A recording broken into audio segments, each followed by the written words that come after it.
Well, hello there, and a very warm welcome to Weggis over in Switzerland for another one of our truly tremendous SDC Swiss Darts Corporation events. Really is a pleasure to be here today, bring you some live action as and when it comes from Weggis, which is absolutely beautiful as far as I'm concerned or aware. Not a million miles away from Zurich. A lovely place to be, a lovely place to host some darts. 64 players are going to be here, all in groups, and we're going to see some live action for the 8th event of the SDC Tour this year.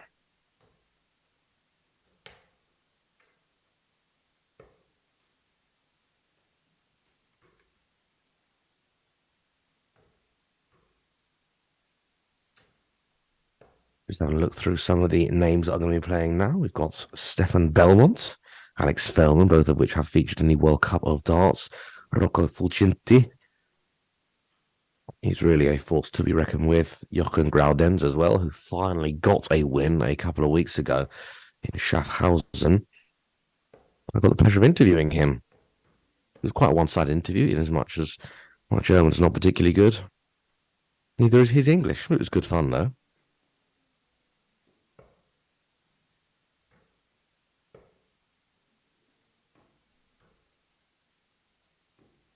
Rock Bahor, we see a couple of warm-up darts. We've got Jack Langston, the darts referee. He's here, going to be in action. Big following over on YouTube. It's usually Jack's the one talking about local events and darts events and how things work. For a change, I'll get to do a bit of commentary over on Jack, so that might be, well, that will be good. And before we do get started, though, I must say, if you tuned in yesterday, we had a couple of players, not players, well, technically they are players. We had a couple of commentators, Matt Travis, James Wilkinson. They've played here in the SDC before. And they did their inaugural commentary, their first commentary yesterday, of any darts, actually. And I must say, what a job they did. What a job. They had great charisma. It's obvious that they play darts. Their maths was brilliant. I was listening yesterday and watching yesterday. I thought, brilliant, brilliant job. So well done, guys. I'm sure that will not be the last that we hear of Matt Travis and James Wilkinson. But instead today, you've got me. I'm Robbie Dove. Usually you'll find me in one of the suburbs of London, where it would be 11 o'clock in the morning. I'm currently in Boston, Massachusetts, where it's 5 o'clock in the morning.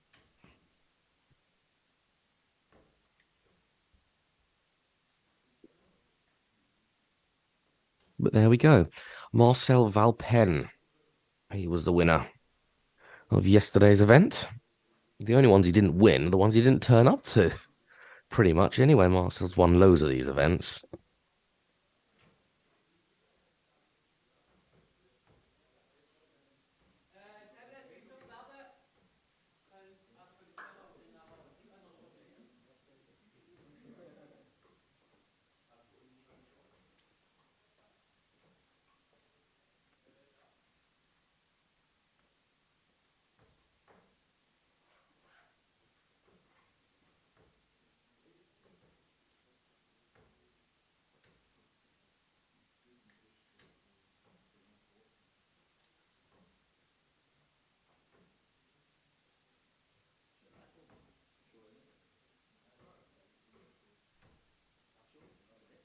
Now you can follow all of the action on tv.dartconnect.com. Fantastic little system they've got there, Dart Connect, where you can follow anything and everything that is occurring.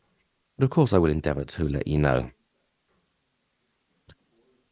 what is happening as and when it does. Warming up Mark Bichel and Jakob Dalman. Serbia's Alexander Zivanovic. Matthias Jos, they're warming up as well. And Stefan Harkler and Marino Schmidt. Over in Group D, dart has not been thrown yet. It's just warming up, but we'll get going very, very shortly.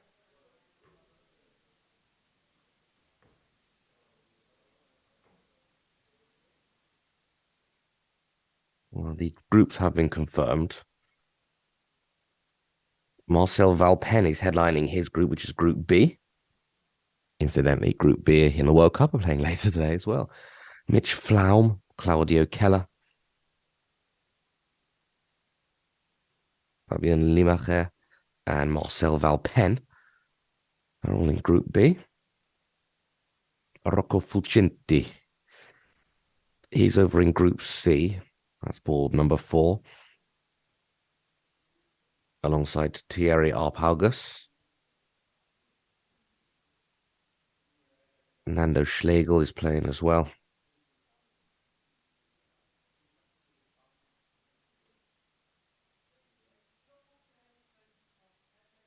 And Kevin Huggett, that's over in Group C. So Rocco will be the overwhelming favourite to come through.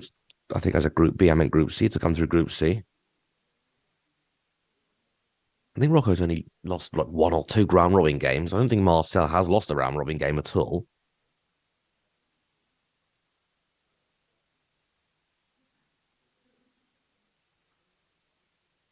And I know that Jochen Groudens has not lost a round robin game. He is solid as a rock. And Jochen only gets better when he plays with his hat on. Quite something that.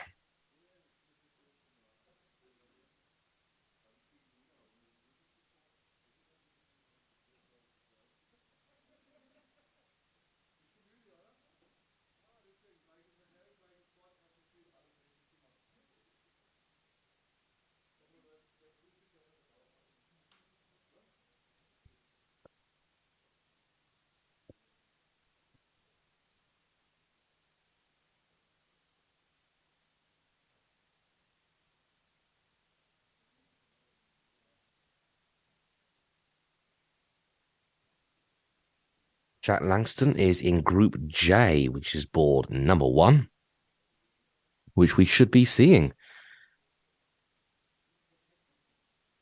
He's playing with Rock Bahor. We just saw Rock warming up. I think Rock would likely be favourite for that group. Manuel Meyer, Pascal Houseworth, Rock Bahor, and Jack Langston. Now, to remember, 2 are going to be qualifying from those groups. And yesterday, Jack's group only had 3 players, so 2 still qualified from that group. And it literally went down to who had the better average. It was very, very close indeed. And Jack did have the superior average. The leg difference was the same. Games won was the same. It was quite something.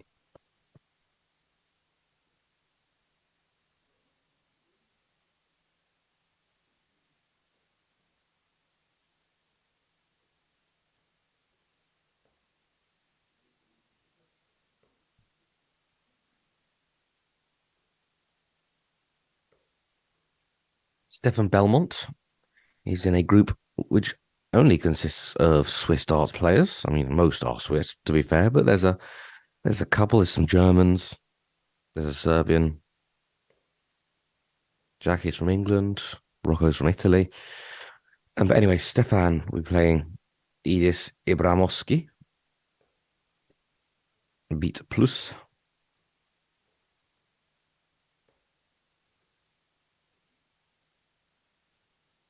I think that's just a group of 3 over there.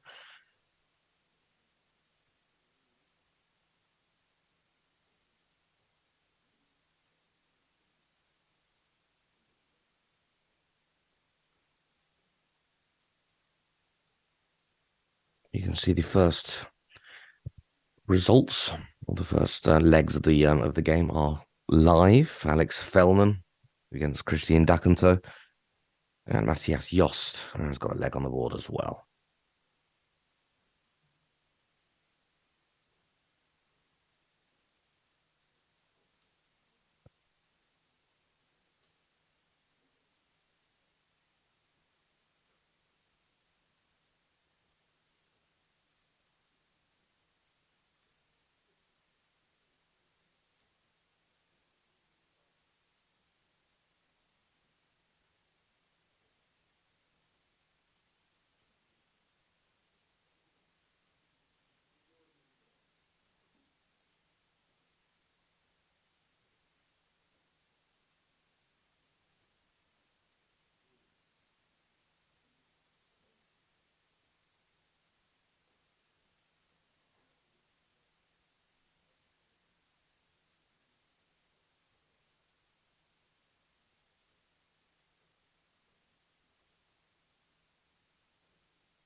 So it was Marcel Valpen who once again met Jochen Groudens in the final, both averaging 83.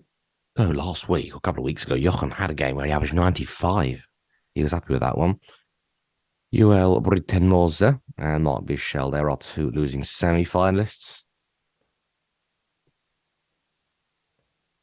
Rocco Fulcinti, he didn't do as well as he would have liked to. He lost in the last 16 to Mark Bichel. That was a 4-0 victory for Mark. Rocco not even averaging 60, so I think the quicker he forgets about that one, the better.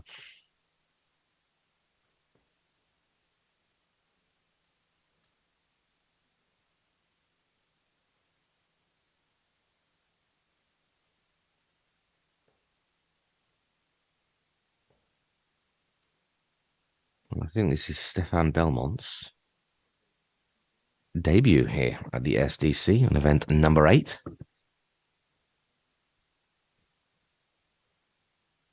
And our live coverage will begin very, very soon. It's going to be from board number 1,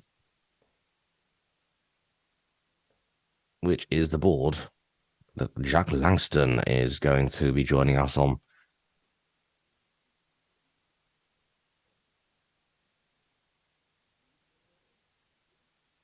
That's Group J, the likes of Rock Bahor, who is one of the seeded players, Manuel Meyer, and Pascal Howlsworth as well. 2 spaces in the knockout stages up for grabs.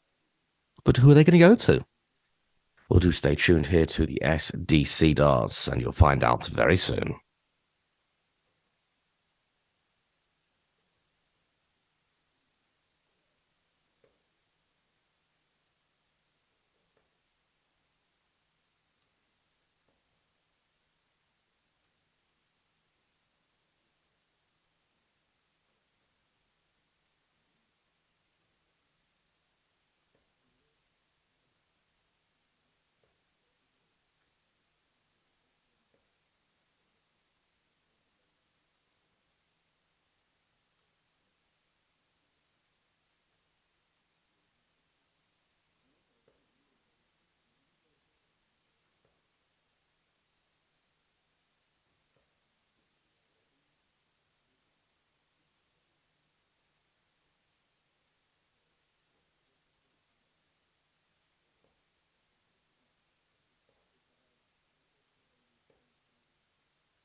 Well, I can see our scorer has just turned up to the board. His name is Roman. He's dressed in full attire. He looks good, doesn't he? I believe he's one of the very few standalone coolers in Switzerland.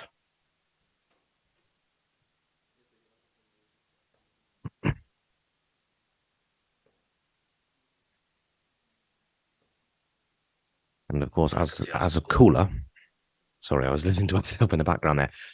As a cooler, his mathematics is second to none. Yeah, I did a bit of forfeit darts when we were in Schaffhausen a couple of weeks ago, and the players were throwing underarm, and Jochen Graudens throwing on his knees. Very good at that, he was.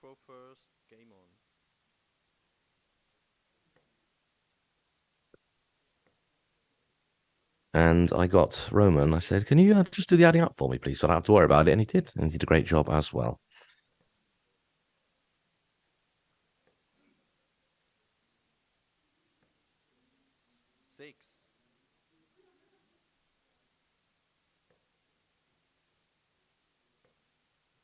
The reason I'm being quiet at the moment, I knew there is a game that is going on, is at the moment I cannot see the game.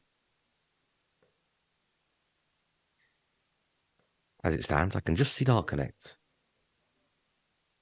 So I think they are just sorting out the camera work for this one, for the board, and then we'll give you some live coverage.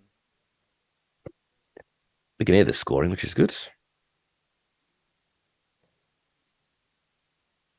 But it is Jack Langston. 29.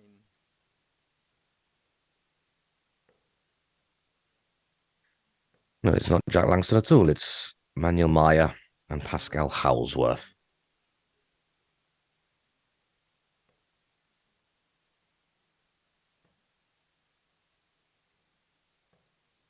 21.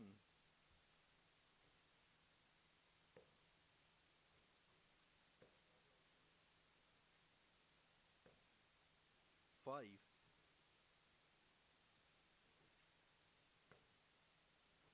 Perfectamundo. Well, I can now see our live action. 84.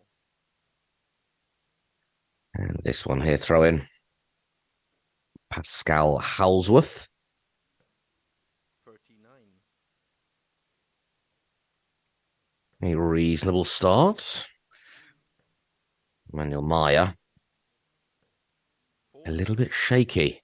That treble 6, I don't know where that was aimed at. It might have been the 18th. It might have just been a bit of a loose dart. 45. 105 left for Pascal. He'll be absolutely fine with that. It is the Pascal throw, so I don't think Manuel's going to particularly worry. It's sometimes good if the other player has got the throw. Just get rid of those early jitters, that first leg jitters. The ones where you get the dart out the board, and that's not a dig at either of these two. That's me. I remember I was playing a few weeks ago. Double one was my first dart. 36. Does happen. If Manuel can find a 3 bigger score, that would be great. But again, people say they don't want to waste it. 43. People hate the wasted 180. 68. He may not get it here, but he'll certainly leave it handy. He might even get it here with double 16. 36. Oh, he doesn't, and he ducks his head in a little bit of not frustration, but a little bit of what's happened there? 54. Well, there you go. The Pascal, you straightest require 3 darts that Manuel has thrown. Oh, that was right on the wire. Double 4. No Oh, score. wow. Well, I Manuel, always you say this, and I'm require going to say it again. 149. Might be great for this bust, that, because then you don't want to be messing around with double 2, then the madhouse. At the moment, it doesn't look like Manuel's going to threaten that 1 at 4-9. It turns out to Pascal, be you the require case. 32. So Pascal then, a pair of 16s. Game shot in the first leg. Pascal Hauswirt. Second leg is Manuel to throw first. Game on. A 32 darter to start the day here in Weggis. And he's got that 13 segment again. I think he is going for that 20. It's 16. just, well, there's a double one I talked about. Just a bit of lack of control of the dart, maybe. You saw him hit the treble 6 in that first leg. 36. Remember, this is the group that our darts, will not say our darts referee, but the darts referee, Jack Langston, flown over from the UK. We saw him play yesterday in a group, and he made it to the knockout stages as well. Let's see what Jack can bring us today. We're really thrilled to be able to have him for the Swiss Darts Corporation. Hope you are as well. I hope you do enjoy a day which should be full of joys and of quality darts, because that's what we're all about here at the SDC.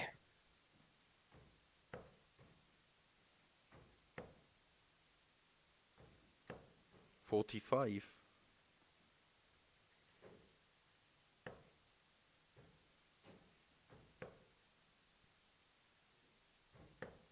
41. Now, do remember, everything is available on Dart Connect, tv.dartconnect.com. I will endeavour to keep you posted anyway as to what is going on around the boards here in Weggis, which apparently is the most beautiful town or city you ever did see. What I've heard anyway. Right. We've got some results in already, and it's probably no surprise. that Jochen Graudens and Marcel Valpen and Rocco Fulcinti, they've all won their opening games. They've won 3-0 in super quick time in averages of these high 70s, or in the case of Jochen, 80.52. Another 3-0 victor, Mark Bichel over Jakob Dalman. 85. And Alex Fellman is through again, is through as well, rather, against Christian Dakunto. I love Alex Fellman's eyebrow piercing. 56. We did a bit of forfeit darts a couple of weeks ago. Nice guy is Alex. Let's see where he can get to in the 8th event of the year.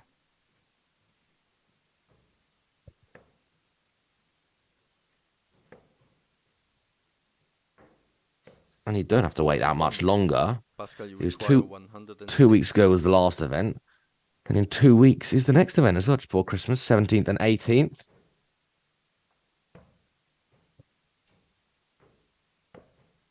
$26. So not long to wait before you can enjoy even more darts from this wonderful country. Oh, Manuel is doing a downside better 25 than he did in that first leg. 80.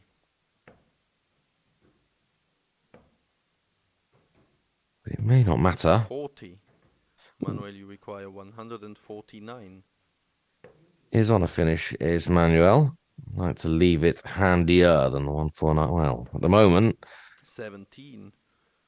Pascal, you require 40. Kind of marginally better, but it's possibly going to be irrelevant. Short in the second leg. Pascal Turns out being relevant. A Third lovely leg double Pascal 10 with that second dance. Shame, I'd love to see Manuel go for the 132. I'm guessing it's bull. That's the aim, right? Even though it's the hardest thing to hit because it's tiny, 85. it does make sense.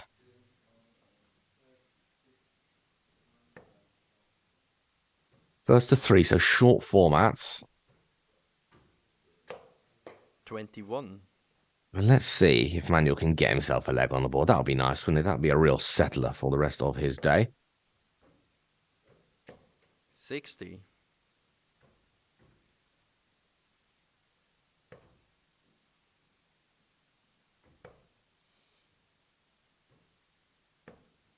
14.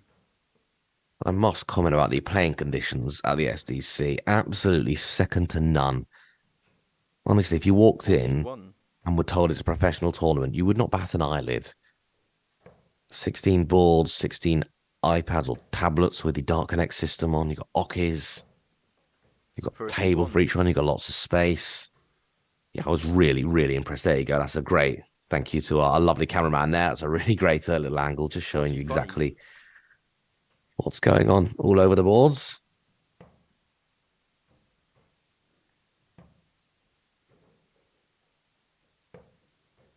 $31. And neither of these players, I think, playing to their full capacity, really showing what they can do. But it does look like Pascal is going to, 41. I wouldn't say stumble over the line. He's been significantly better than Manuel, but he's going to get to those 3 legs first. However, the game is never over until that final double's 100. in. That was a ton from Manuel Meyer, his first ton. I think it's the first ton of the match. 99. Well, there you go, followed by 99. So that wonderful work there from Manuel. And Pascal does a very similar job. Well, there we go, more 95. treble 20s. Pascal, you require 130. Well, you know what? If Manuel's going to go out now, a ton followed by 95, not a bad way to put up some resistance. That being said, 6 score here. 26. Well, from 130, he's only left himself 104, sorry. 83. Pascal, you require 104. Now, is it treble 20? Is it 18s? I guess we'll never know. I think that was a 20s. It was too far over to be 18s. 40. Manuel, Right, it should be 19s here. 126. 19s is the shot that makes sense. Yes, there we go. He is thinking. Oh, that wasn't actually as far as it looked, was it, from the treble 19? 28. But that was quite Pascal, far you from the require treble 20. 64. That leaves tops. 24. And Manuel, his you last require dart in hand, when he's had 3 and 1 has been at the double, has been a good inch away. But then next dart or the dart artery has been straight in there. So 40. He needed Pascal, double you 18 require there. That would have been a 40. great game shot. Oh, wow. Nearer the treble there. Double 10. Double 10 doesn't look like it's 30. much of a help. Manuel, you I require think 58. Manuel might get a leg here. Needs to get this big single. Needs to get a big 14. Double top, one dart. 18. Oh, I don't know where that Pascal, you struck the require board. 10. Already hit a double in this leg. It was double 18 unintentionally. Double 5. Getting No closer. score. Manuel, you Is not require 40. there. Manuel, I'd rather be on double 20 than double 5. Oh no, this is a right, double 16. 8. Well, Pascal, you I don't know require where that 10. looked to me like it fell out the double 8. Game shot and the match. Pascal Hauswirt. In the end, Pascal Halsworth does pin that double 5 in the first game of the day. And I think both are going to probably want to do some improvements as the day progresses. And it did look very jittery and nervy there from Manuel. But they've both got their first game under the belts, and it is Pascal who's got his first win under the belt as well.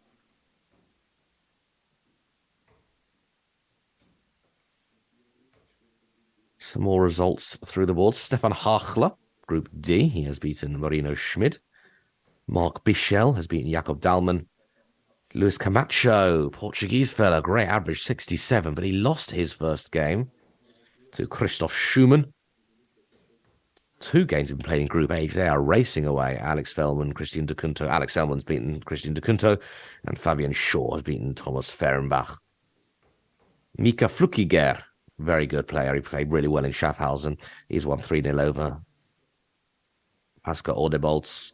And one more just for now. We'll tell you that Connor Steiger has beaten Daniel Berghardt. Right then, we'll be bringing you some more darts from this board very, very soon. As you can see here, Rock Bahor. And I wonder who he's going to be taking on. Bringing more live coverage in just a couple of moments.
The Dreamer Rock Bahor and the darts referee Jack Langston just having a couple of practice throws before they bull up.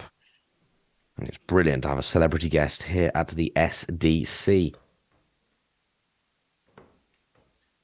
If you don't follow Jack over on YouTube, I have no idea why, but it's the darts referee. Go and do so. Some brilliant videos he has covering all things darts. A former referee, he knows his numbers inside out, so he'll be telling me what he scored and what's left. But I'm thoroughly looking forward to this one.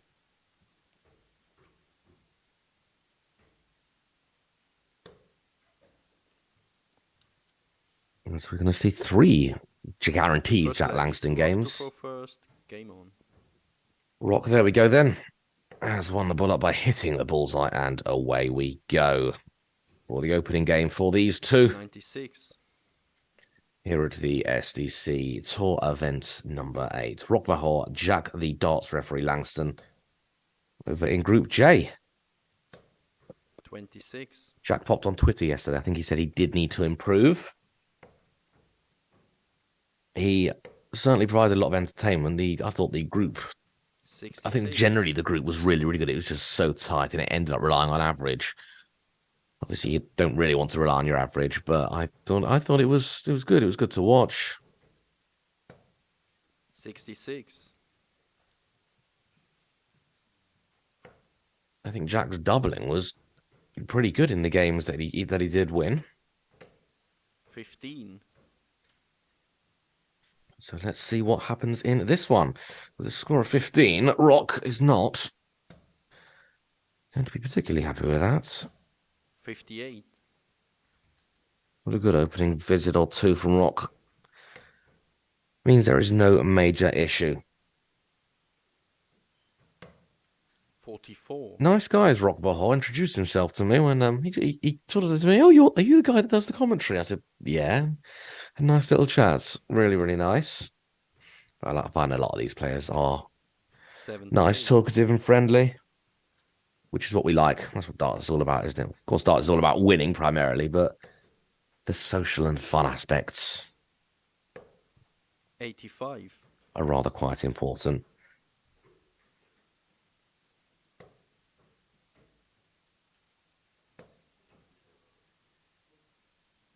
Rockbahor yesterday, 26. he lost out in the same stage as Jack. He got beaten by Jochen Graudenz in the last 32 in that knockout stage. That was 4-1. Jochen was just too good, 140. as we see the first time 40 in the match, and a great 140 as well. He's Rock on a very manageable 55. 76. Rocky require 55.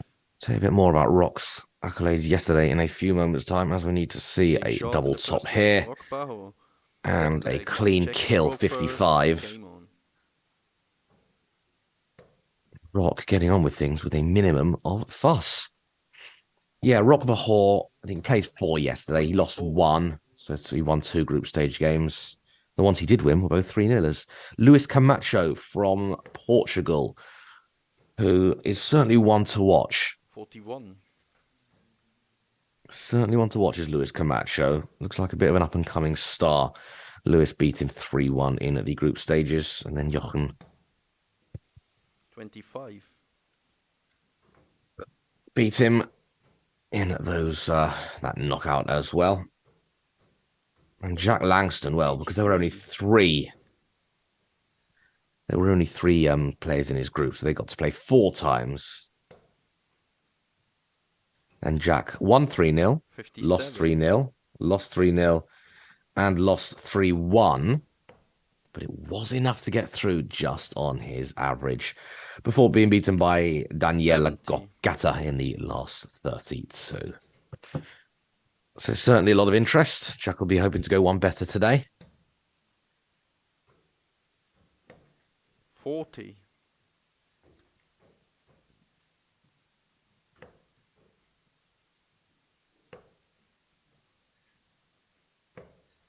47.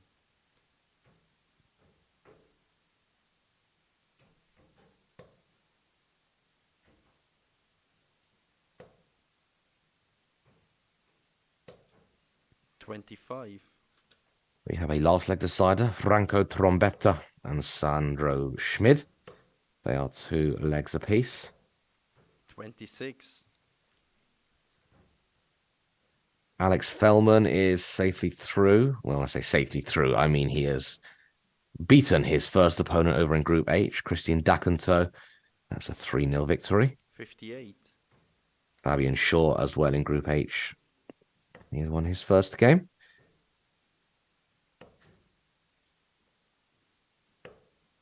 45. Hagen Sengst, he's won 2 games already, as has Alexander Zivanovic, won 2 games. So lots going on. You can follow all of the live action on tv.dartconnect.com. 60. As it's looking like Rock Bahor is going to be first to a finish. Might start downstairs. Okay, it doesn't start downstairs. He may switch with one of these darts. Oh, lovely second darts. Doesn't even need to switch. 85. Did anyway, to that odd number, that odd 5.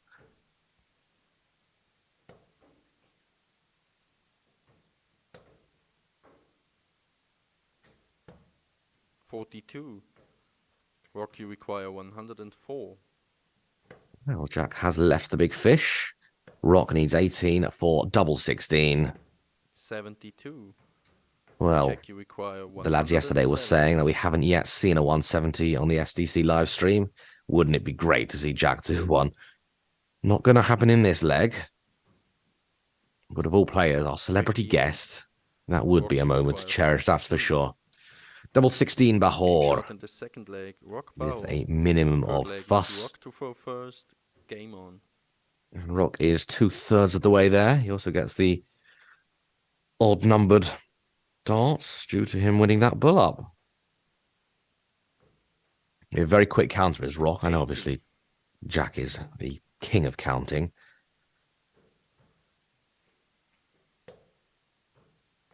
But I was watching Rock play a couple of weeks ago. Just instinctively knows what to go for. I guess as a darts player, you do. 56. But, you know, when you're on 126, sometimes you see players go on treble 20, think, no. Doesn't affect these guys. 45. Didn't affect the last 2 players we saw on stream either. Jack's going to need to win 3 on the spin if he is going to win his first game. 42.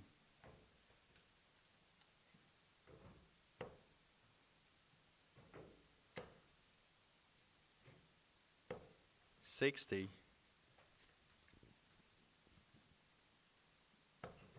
And I like to think and or hope that Jack is going to do a little video about his time here in Switzerland.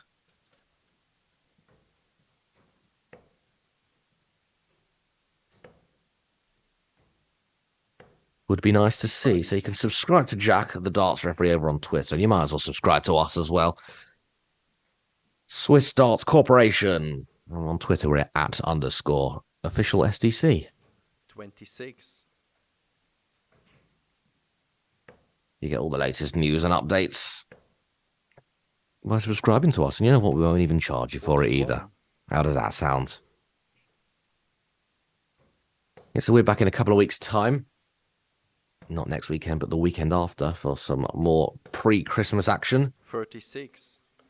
So we'd love for you to join us then. But we've got a whole tournament to get through before we get there. Is that 2 in? 85. Wasn't it? It was 1 in.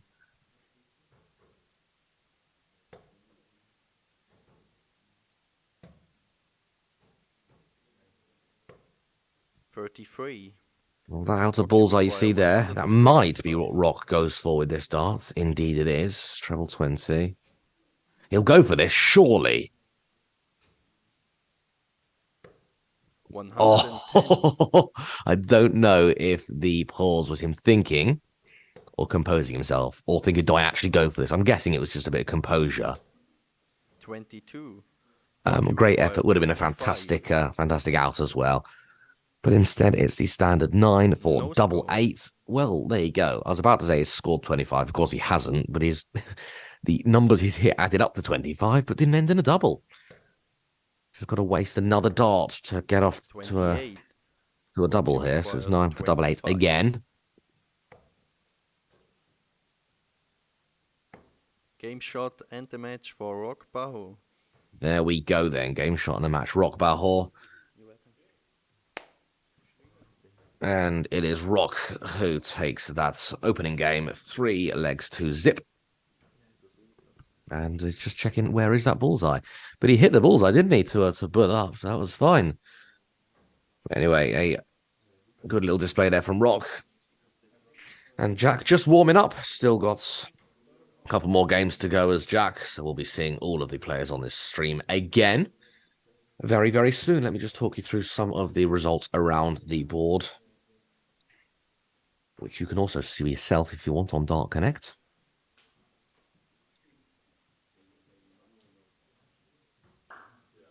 Thierry Arpagus has just beaten Nando Schlegel. That's 3-2.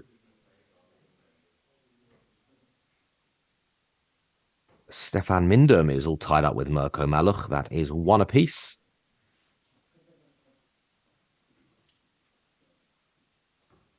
And Group H, they've played 3 games already. They are firing through.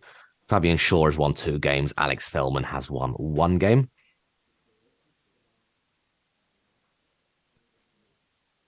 Alexander Zivanovic from Serbia. Might he make the latter stages today? He's looking in very, very good shape to do so as he's won 2 games.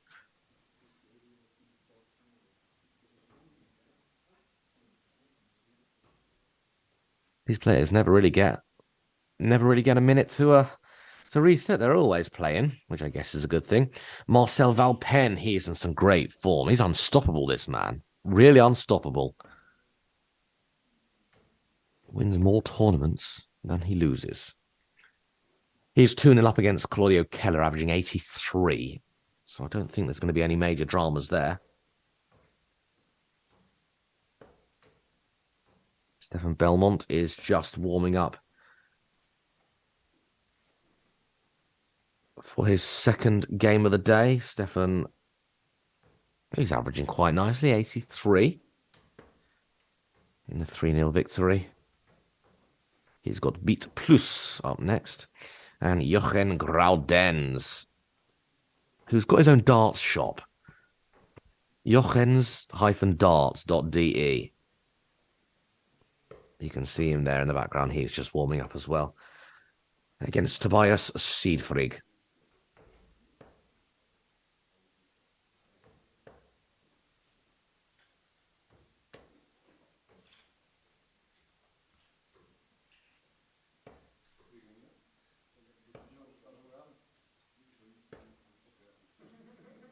You can see there, Rockper Hall's just got off, and he's just got back on again.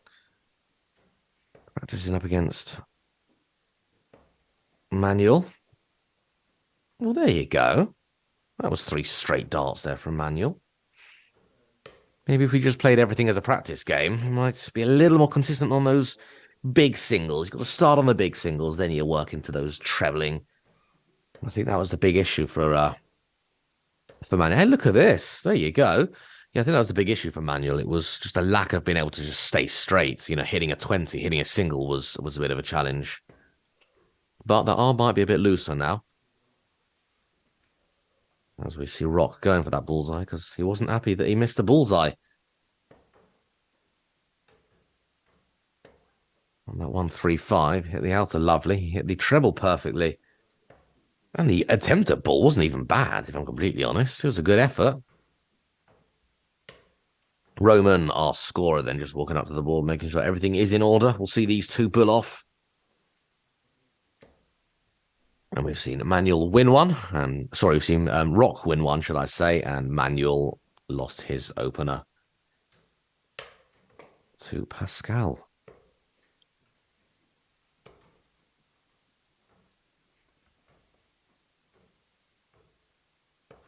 Bookies would surely have Rock Bahor as the favourite for this one, but you just never know in darts. You just never know. Certainly, based on what I'm seeing now, Manuel looks like he is throwing a little more consistently. Whether that stays when the pressure's on and the game is live, I guess time will tell.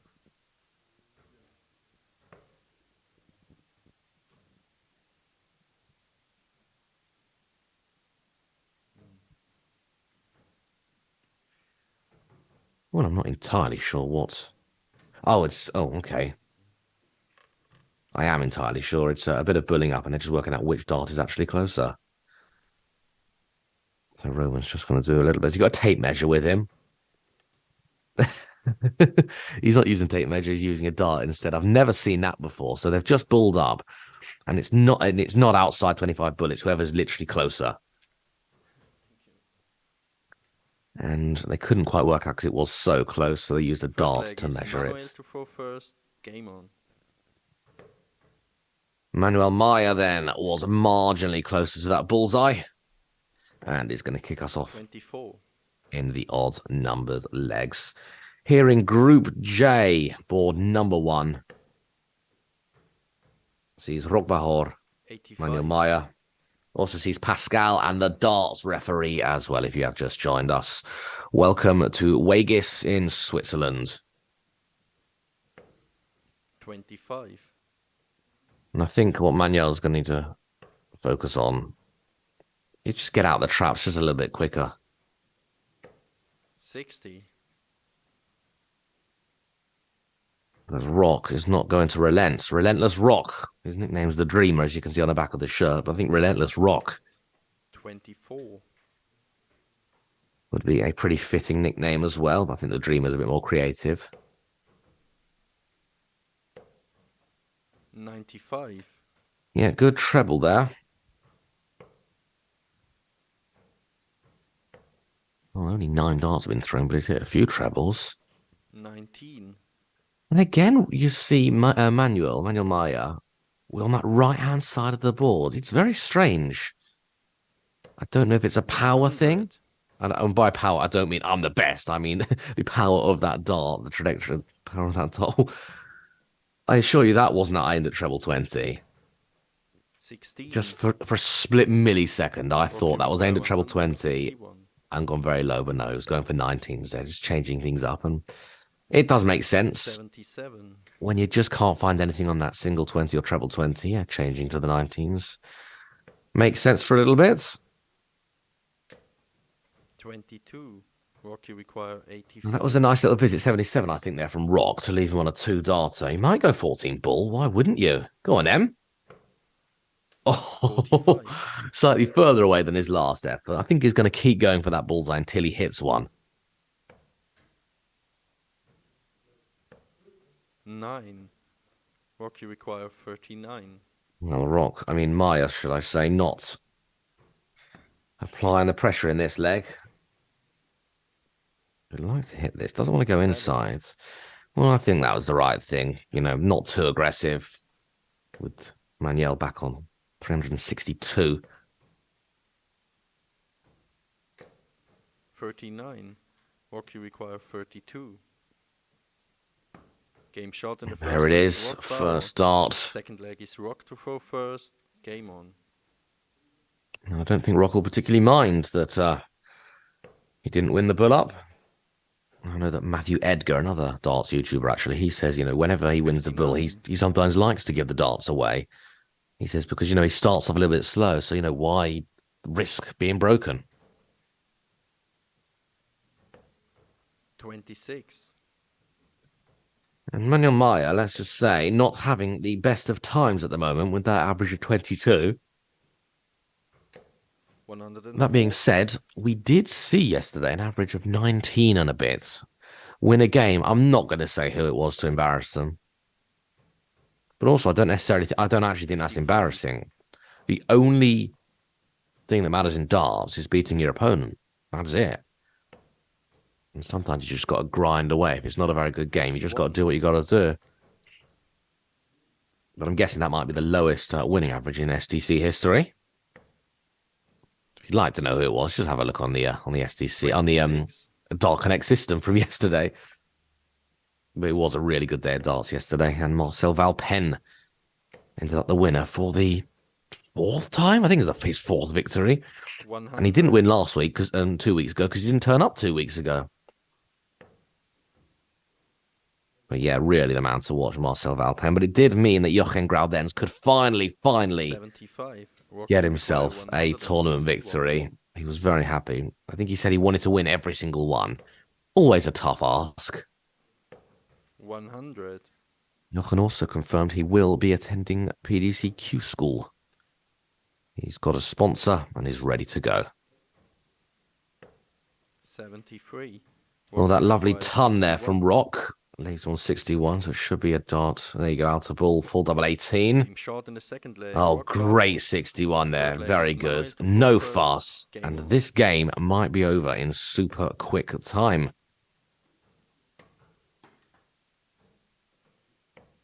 6. That was slightly unfortunate. And his average has improved. I mean, not after that 6 it hasn't, but it has improved after the last leg. 45. But it's still nowhere near the stand you're going to need to consistently win games here on the SDC. 62. Oh, I was preparing to say 6 followed by 3 is not the start you want, but a great last start there from Manuel. When the pressure was on, he could have just thrown that away. He gets the treble 20. It might not lead to much, but I thought it was a good dart. And again, and again. 3. Oh, there you go. There's the 3 then. Well, that's 6, 62, and 3. I think it sums up Manuel's day. 38. We'll be having another game, will Manuel, and it will be against the darts referee. And that'll be one. That's one I'm actually looking forward to. 39. Because if Manuel plays like this, you would expect Jack to take that game. However, maybe the nerves will finally settle for Manuel Maya. 6. And don't get me wrong, this is not a vintage leg from Rock Bahor, 12 darts thrown, but it doesn't really matter, does it? Manuel's just not applying that pressure. 43. Just not having the best of games. But there we go. It does take all sorts. And you're going to see some under par performances, and you're going to see some great performances. 39.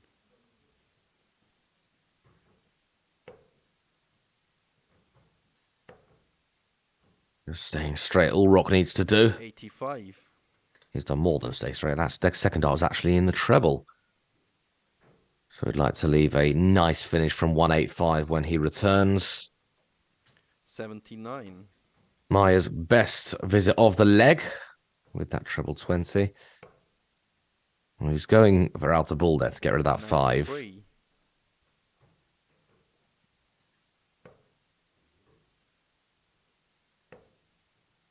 There we go. Is he going to better that? 98. Yes, he is. 98. There we go. 92. He might go bull. He might go treble. Yeah, treble made complete sense as Manuel's not on a finish. 60. Well, there you go. Great thinking. Could use that treble 14. Good execution as well. Manuel's miles away earlier. He's now. I'm going to wait before I say it. There we go. He is on a finish. Rocky require 32. Which a moment ago didn't look likely. But anyway, it was Rock who had a good game there. Very tidy indeed. Finishes on a 25 darter. He has beaten Manuel Maya 3 legs to zip. And Manuel has got it all to do if he is going to progress from this group. Mathematically, I'm not even sure it's possible. 2-3-0 losses. But he will be playing again very, very soon here in Group J.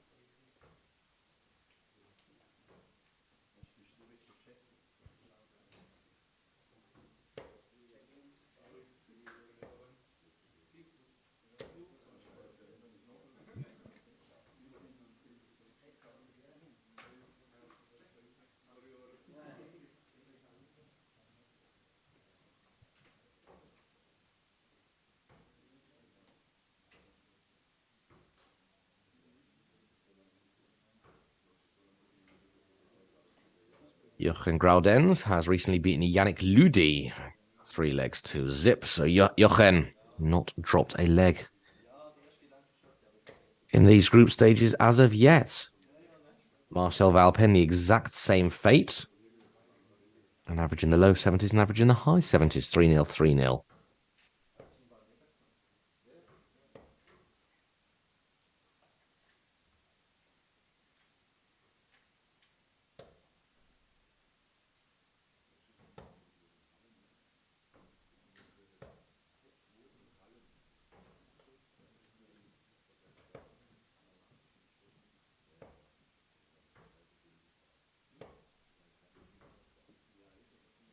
Another one to be watching, Group K, Hagen Sensed. He has won his games, well, 2 of his games so far.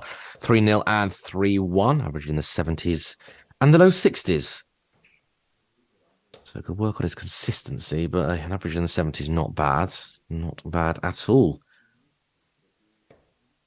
And I'll be keeping an eye as well on Alexander Zivanovic. I'd like to see him do well, our only player from Serbia.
Well, they're just working out. Looks like that black dart there, the one in the board now, is closer. First leg is check to throw Long first. into Game Jack on. Langston. And we are on our way. So just as a reminder then, Pascal won his game at 3-0. 96. And Jack Langston lost his opener. In fact, all of the games so far in this group have been 3-0, 3-0, 3-0. I don't think that's going to continue. I think we're going to see both get a leg on the board in this one. But either way, it's pretty quick fire. And a very good visit from both to start off. 58.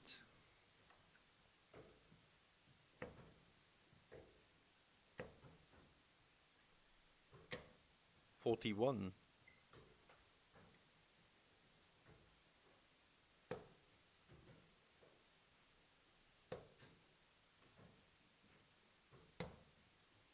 26.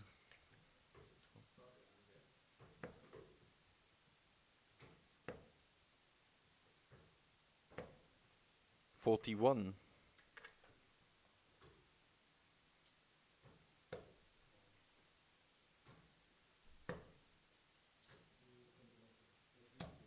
45. This is, I'd say, is a pretty big game because it looks very much like Rock Bahor is going to 41. take that top spot here in Group J. And one of these two, realistically, is going to qualify in second. Now, Pascal has an easier job 22. in as much as he has got a win under his belt. So it's very important for Jack to try and get a result out of this, try and grind a result in. It doesn't matter how. You know, yesterday, he didn't have the best day in terms of gameplay, but he qualified from his group, and that's all that really mattered. 98. It's probably the most interesting group as well, so we're thrilled that we're able to stream it. And we've got him again as well, because we do love a celebrity guest here at the SDC. 101. Check, you require 156. And then 2 treble 20s. Oh, it's gone the 26. Pascal, you require 90. I think he was going treble 20 there, because based on my maths, the treble 18 wouldn't have left to finish.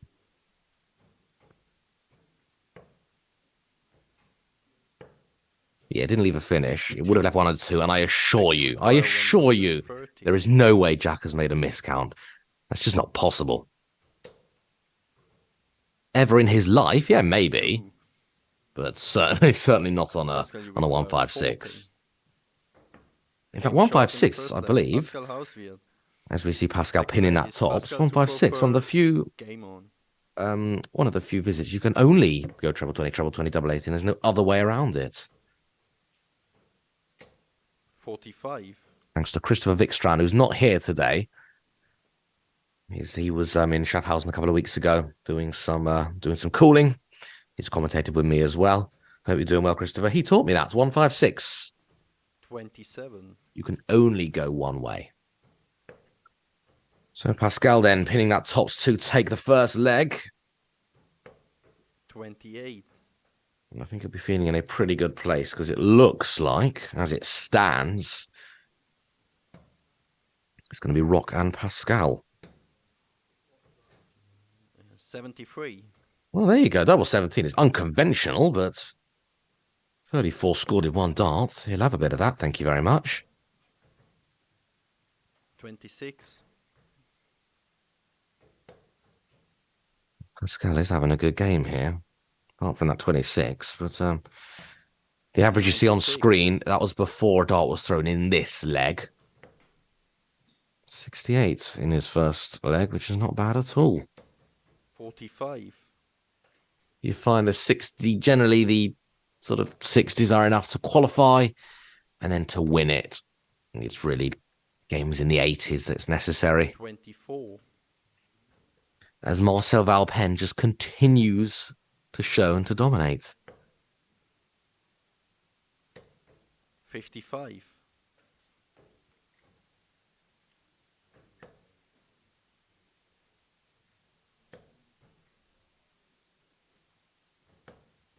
100. Well, it's good. You can see he's disappointed there because he would love to follow that treble with another. 41. In this leg, 100's okay. He might well win this leg. And I hope he does as well.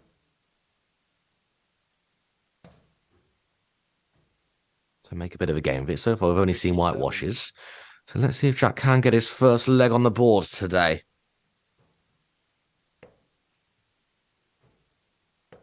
120. Oh, brilliant. Brilliant. What a way to put pressure on the 1-2-4. And that is not going to be possible. Even a single 20 would have left an outside chance. 27.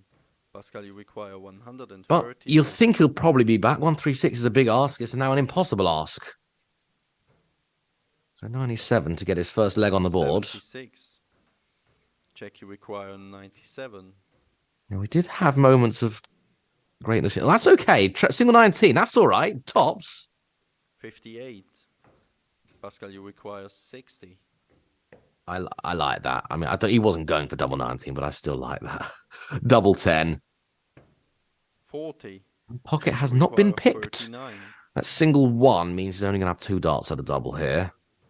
And that's going to be double 16. Game short in the second leg. Check. There it is. Third The leg opening first. book to the Jack Langston Chapter 4 tour event number 8. The opening page to the chapter even happens right here. 1 apiece. Jack gets his first leg on the board of this tournament. 22. And would love to press on. I don't think I've ever seen 97 on the first darts in the 66. double 19. But I kind of like it. I mean, it's not the way to go. You'd never intentionally go that way. But, you know, it leaves a bit of a guide for, if it's not a hindrance, it leaves a bit of a guide for the single. I mean, call me controversial if you like. I just like the way it looks. But I would never recommend actually going for double 19 because you've missed low and you've had it. 81. But you do sometimes see Phil Taylor used to do this quite a lot. 97. You hit the single 19 by mistake. So then you got the guy, and you might as well try for the double with the second dart. 27. And we still do see it from time to time. When you get the double, then it leaves tops. 45.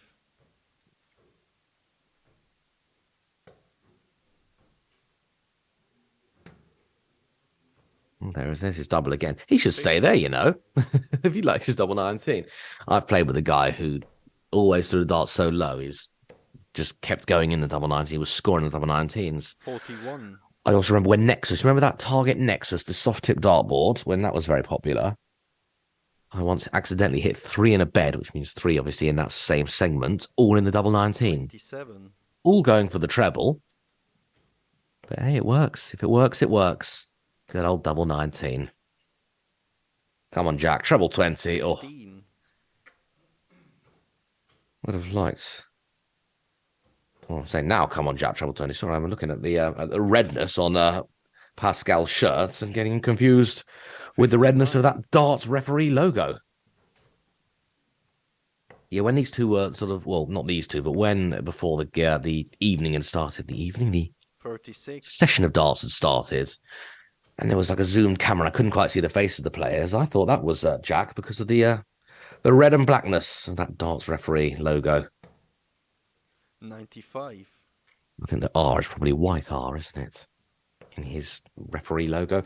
Anyway, forget me babbling on about YouTube, the darts referee, if you do want to follow Jack. 57. If you're even vaguely interested in darts, I think you'll like it. And whilst you're there, follow all of these Swiss Darts Corporation channels as well. We're on YouTube, we're on Twitter, or I think we're even on Twitch as well. 17. Pascal, you require 160. Would have wanted a bit more from 144, but Pascal's 160 is not going to go. He's not going to leave it to a round ton either. Check, you require 127.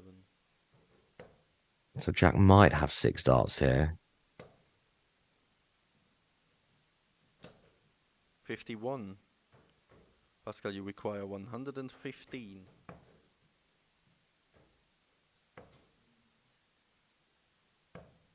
31. Check, you require 76. Treble 20, the usual port of call. Okay. Well, I think we saw that yesterday, didn't we? Didn't he hit it and hit the double 37. double 11? Pascal, Anyway, you require 83. 39 he has left again. Let's see if Pascal can pin the... Well, it's going to be 83, which is treble 19 for double 18. 52. Check, you require 39.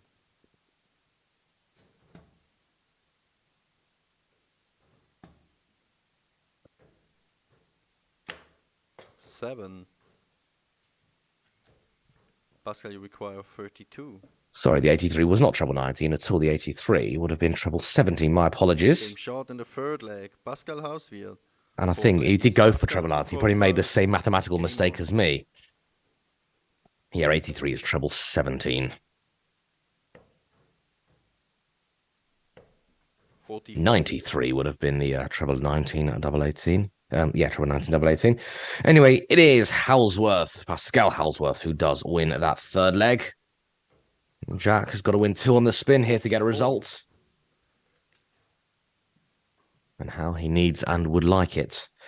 But he got a leg on the board. That's better than in the first game. So there is definitely progression. 52. And I think we've absolutely loved having Jack here at the SDC. He's never been to Switzerland until now. 53. That's a little first for him as well. Maybe a world tour would be up next. The darts referee on tour. 41.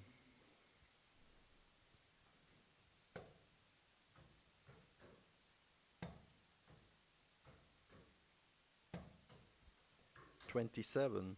Just looking at Jack's flights. It looks like to me they're completely plain 60. whites. And they say the word flights on them in quotation marks. 57.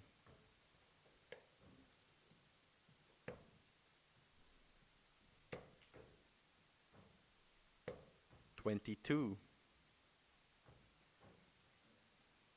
Jack's got a chance here. And this would level up the game as well. It's against a throw, so he would have to throw if we do go to a last leg decider. 26. Courtesy of winning that bullseye.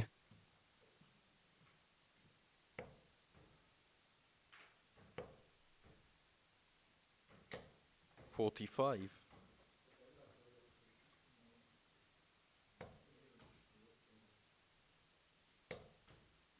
Really could do with the treble here. Really could do with the treble. 17. And just cannot find.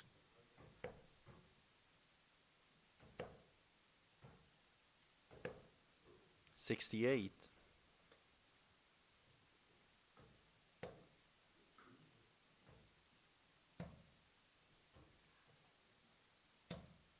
58.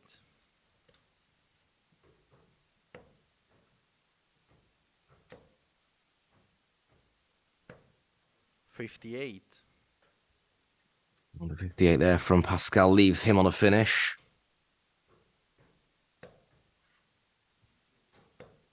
26. Pascal, you require 140. Triple 20s. Or straight honey would be good. Just do not bust this score, whatever you do. Nice and high. Yeah, that was the perfect dart. That was brilliant.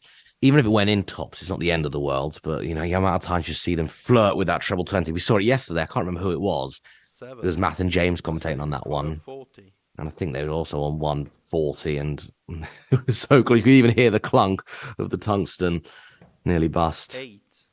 And that single 5-second dart meant he could not finish. So he's teed up double 16.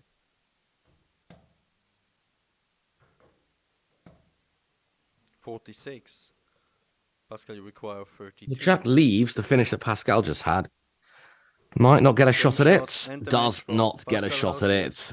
And Pascal Halsworth wins that one 3 legs to 1, pinning that double 16 with his last dart.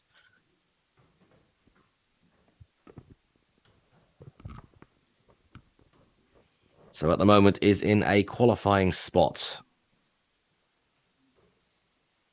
Second at the moment he would be. Rock Bahor has got 2 3-0 victories. Pascal has got a 3-0 and a 3-1. You are watching live footage of Group J here at the SDC Tour. We're in event number 8 for the year. Next event's coming up in a couple of weeks' time. And we are in Weggis. We have all sorts of action taking place. We have Alex Fellman of World Cup fame, played in the PDC World Cup. We have Stefan Belmont of World Cup fame as well. Rocco Fulcinti is 2 for 2. Christoph Schumann, he's 2 for 2 as well. Alex Fellman has won 1, has lost 1.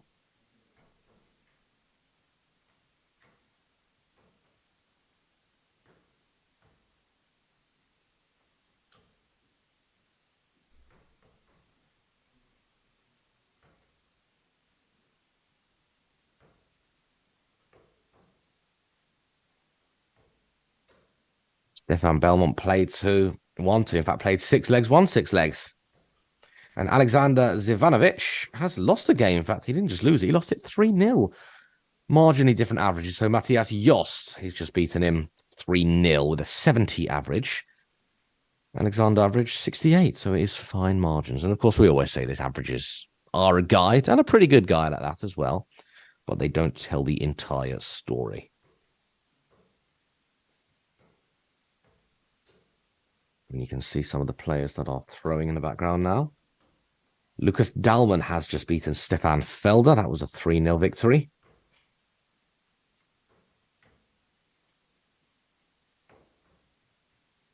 Alex Fellman leads Thomas Freirenbach 7-1 in a first to 3, 7-1. No, they're both averaging in the 70s. That's where the 7 comes from, but Alex is leading that 1-0.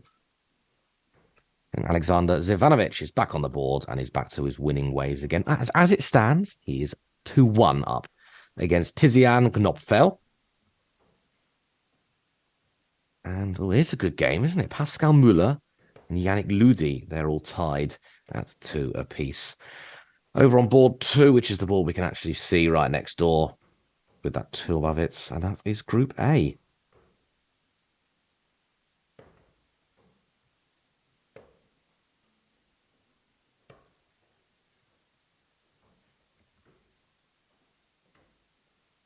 In fact, if we bring that one up on Dart Connect, we could do a bit of commentary on that board, even though we can't actually see what's being scored.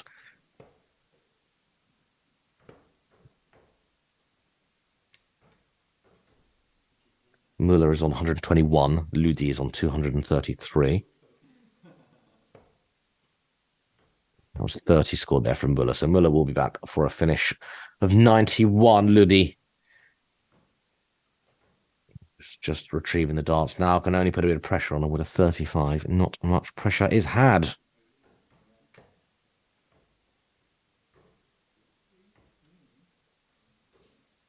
It does look like Pascal Müller is going to win that one. Pascal's left himself tops.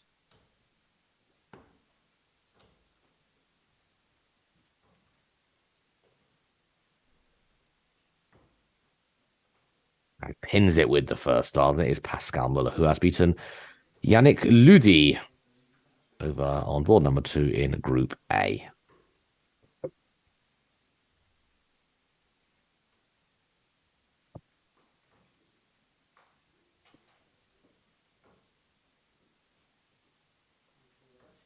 We're bringing you more action here on, in Group J, which is board number 1, our streaming board of the day. It features Rock Bahor, Manuel Maya, Pascal Halsworth, and Jack Langston. All have played 2. But it is Rock and Pascal are the only 2 that have managed to get wins. Will that change? Will Jack and or Manuel get another leg on the board? We'll find out very, very soon, so do stay tuned. Well, we'll be seeing Rock Bahor and Pascal Halsworth play again. We see Rock Bahor warming up now. And then Jack Langston and Manuel Maya, which is a game I'm really looking forward to, as I think the bookies would have Jack Langston as the favourite for that one. That's all coming to you live here from Weggis in just a few minutes' time.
First leg is Pascal to throw first. Game on.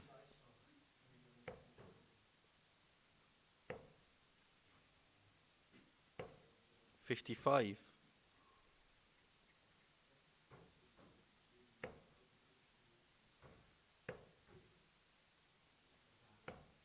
26. Well, here we go then. Rock Bahor, Pascal Howlsworth. 92.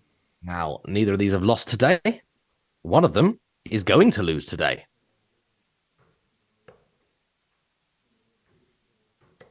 100.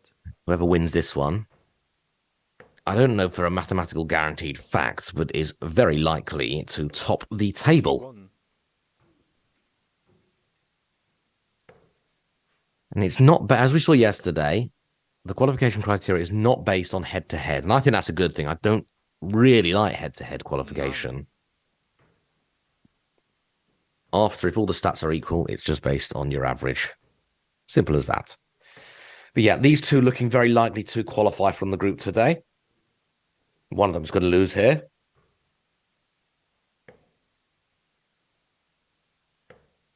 $36.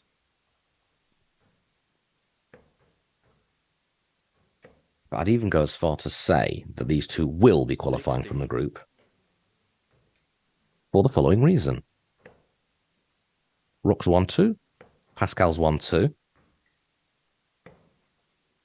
44. Jack or Manuel will win again, but it'll only be one. So it is these two who are going to qualify. And this one will dictate who will be top. 43. It's as simple and as straightforward as that. So it's not a straight shootout because they're both going to qualify. But it's 70. I guess you could call it a shootout. 150. A positional shootout, if you like. Well, it's not gone for the conventional 100. bull there. Very disappointed indeed from Pascal. But instead has left himself technically a 1 dart out, but usually a 2 dart out. 118.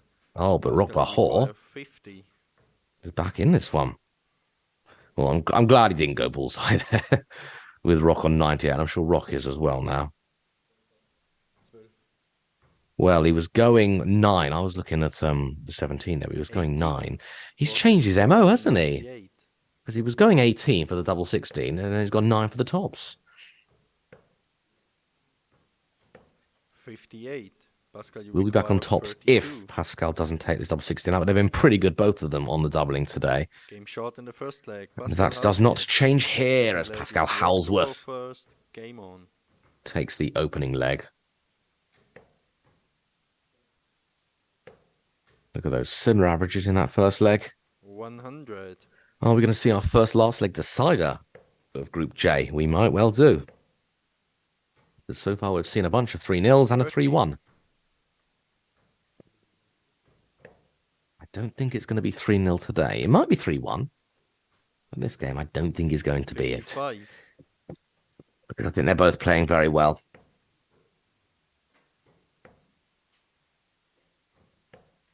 $40.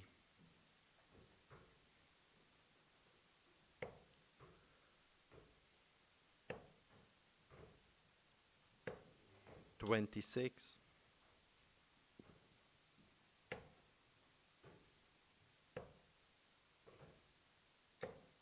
30.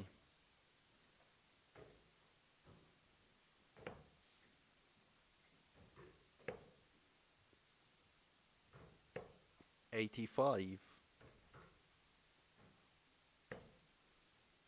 Rock steadily getting down to 0. Looking like he is going to be winning leg number 2. We might see him use his favourite bullseye at some point here. Yeah, well, 54. he's going to keep going, isn't he? He's going to keep trying for that ball until he hits it. He did hit it, well, a couple of games ago to 24. dictate who was going to be throwing first.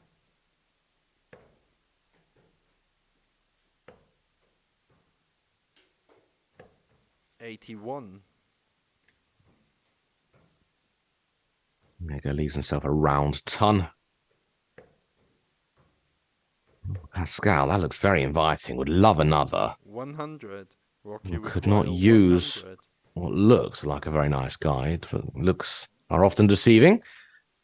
Has gone tops. I don't think that's such a bad thing.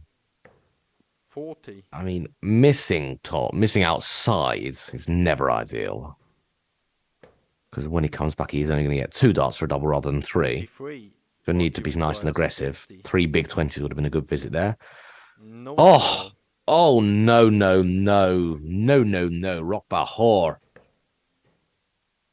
He should be nowhere near that treble 20. He should be 60. nice and high. Now, Rock, yeah, you require missing 60. tops to avoid the setup shots was pretty much a cardinal sin.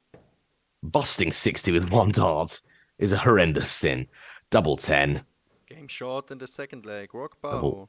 20, Third leg is excuse me, not Pascal double to 10. throw first. Basic maths Game there. on. In the end, it matters not. We've seen a bit of everything. We've seen out the board and then a bust in consecutive visits. 26.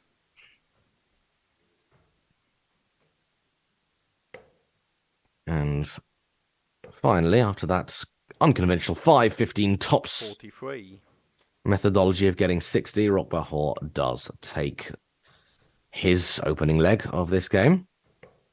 45. Not going to be a whitewash.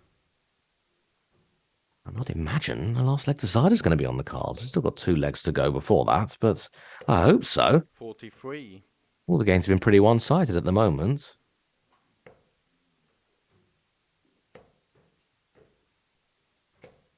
$95.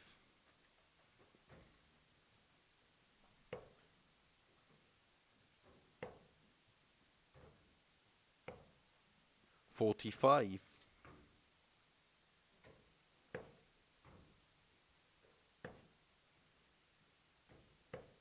43.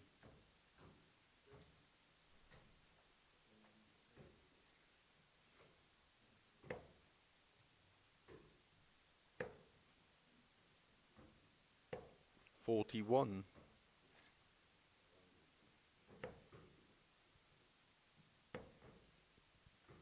Well, Pascal having the better of the 2 exchanges here in leg number 3. So everything is going with throw so far.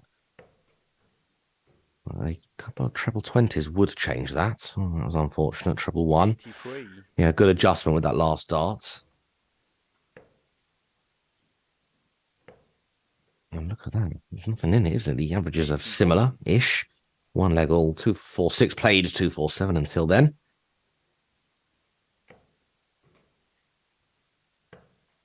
$42.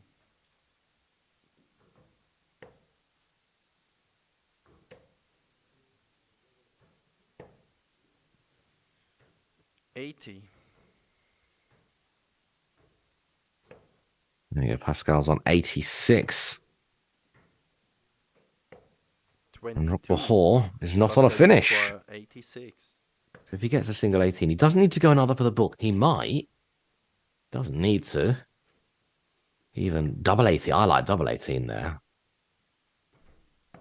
54. Let's tease up double 16, which is the right thing to do. 24. Pascal, you require 32. Game short in the third leg. There Pascal it is. Hauswirt. Fourth leg is Rock to throw first. Game on. Well, I've been calling him Halsworth. Well, you heard the perfect pronunciation from our caller, Roman. Halswirth. That is what I will attempt to call him from here on in. 58.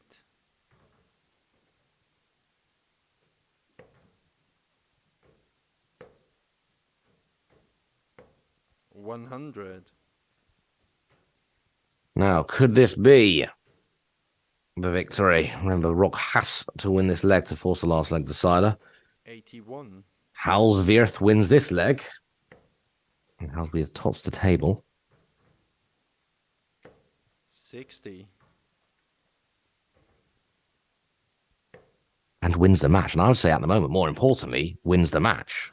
I think that's probably the most important 81. thing for these guys. It's nice to top the table, isn't it? You get allegedly a slightly easier draw, but I don't think there's such a thing as an easy draw. 41. Just depends on the structure of the groups, who the groups are made up of. And there is no easy draw, is there? 22.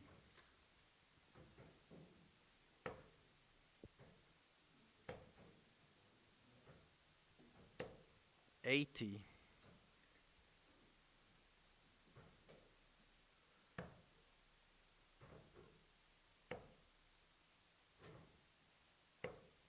59.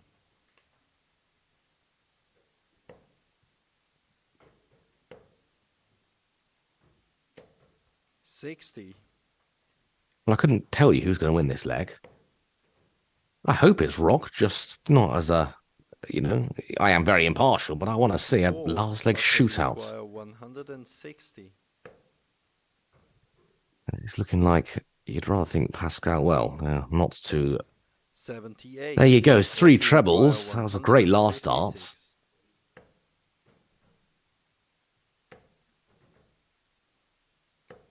100. Oh, brilliant last Pascal, you start there require as well. Here we go 42. then. One of these 2 shots may go. 68 remain. Yeah, he's gone 18 for the bullseye. 34. Rock, you require 56. Right, then Rock is going to get himself, well, I was going to say 2 darts at a double. It's just going to be 1. 24. Pascal, you And he require has not 48. hit that. That was a... Should have got that single 16 first dart, really. 8. Rock, you require 32. But Pascal cannot find his tops either. So a bit of a missed double-a-thon. But there is pressure. This is a very big dart. No score. And he Pascal, you cannot do require it. And 40. might that be that? He's had himself 3 darts to Game remain shot in the and game. match for Pascal And has Rock it. Bahor cannot do it. But that's really the first, in that game, the first prize was just win the game, get the game on the board. Thank you very much indeed. Shouldn't matter too much in the grand scheme of things, but Pascal Halsworth has played 3, has won 3, and will be topping his group. Rock Bahor has won 2 out of his 3 and will be second. So the last game of this weekend then for the darts referee Jack Langston is to follow. And you could call it dead rubber if you wanted. Neither are going to qualify, but I'm looking forward to it. Because anything could happen. And you would think Jack will probably be favourite for this one based on what we have seen today. Manuel Meyer takes on the darts referee Jack Langston here at tour event number 8 of the Swiss Darts Corporation. That's coming up in just a few minutes' time.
Well, welcome back to the SDC Swiss Darts Corporation and the last game with English language commentary.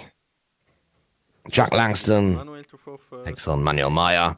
And Manuel used Jack's dart there, the likes of which we haven't seen since the 2007 World Darts Championship, where Raymond van Barneveld 64. squeezed the dart over Phil Taylor's wonderful marker.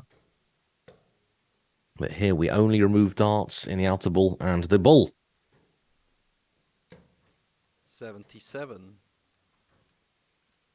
There we go. Literally 2 visits to the ball, 1 each, and we're already seeing a vast improvement. So keep it up, lads. 82. Yeah, if we keep this up, it's great. If we keep this up, it'll be the match of the tournament, right?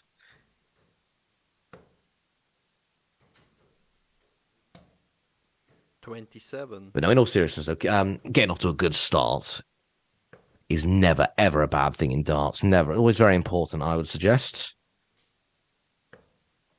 30. Just makes that job just a little more tough for your opponents. Gives you a bit more confidence as well when you come out the traps firing with all cylinders. 14.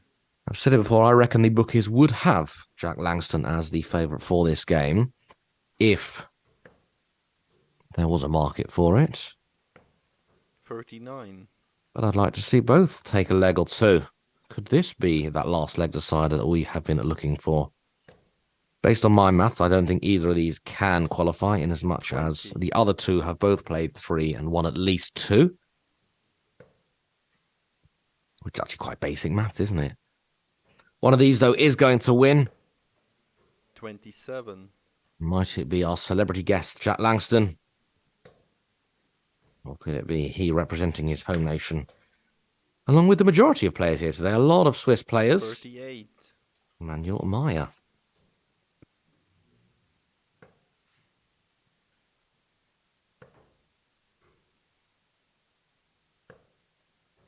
$49.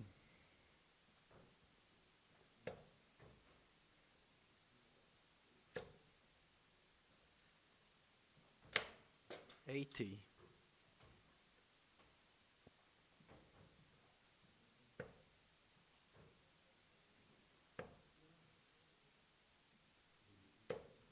41.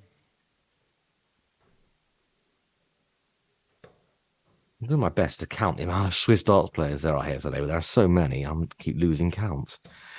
It is Manuel down to a finish first. I don't think you get the 161, but he's got at least 6 darts here. 41.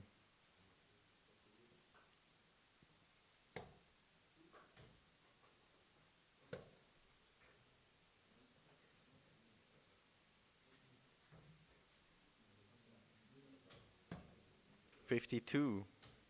Manuel, you require 120.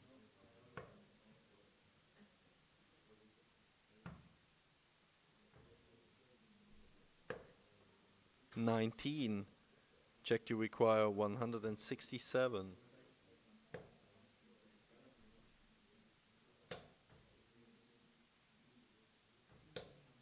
41. Manuel, you require 101.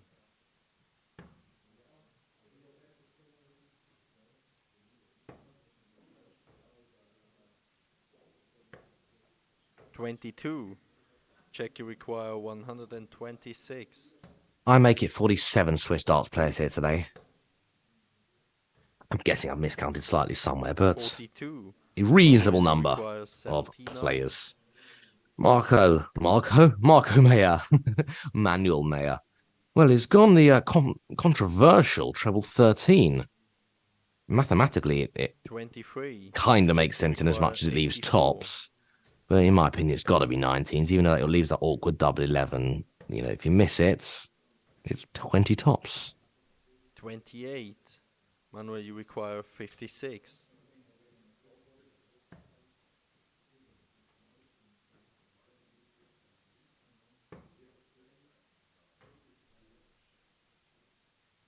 Right, I make that 41 scored,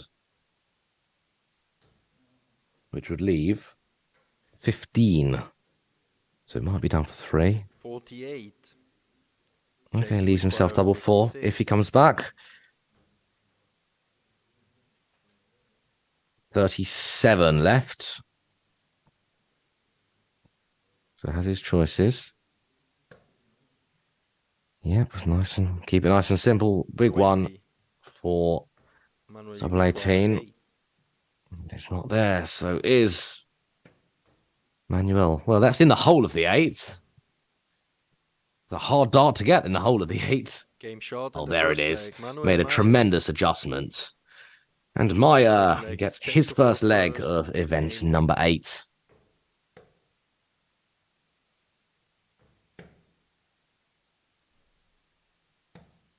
$29.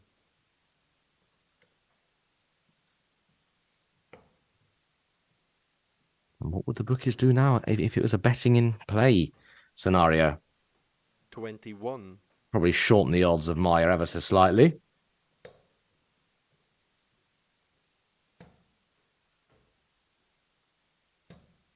$42. And that does now mean all 4 players have got at least themselves 1 leg on the board. Jack got a leg off Pascal 52. Hauswirth.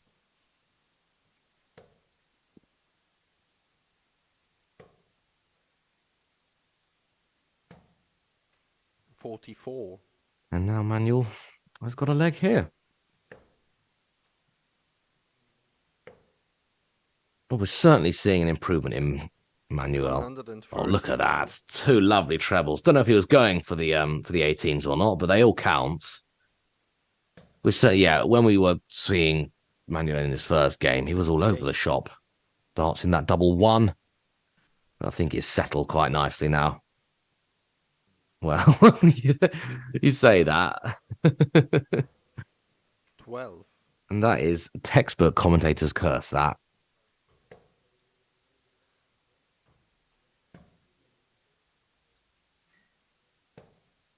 $51.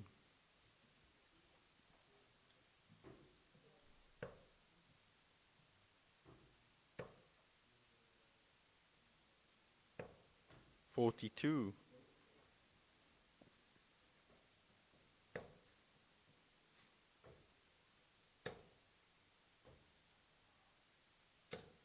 $100.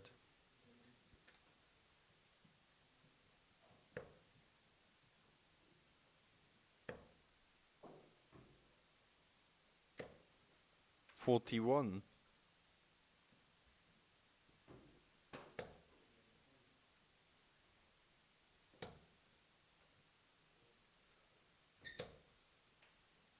$25.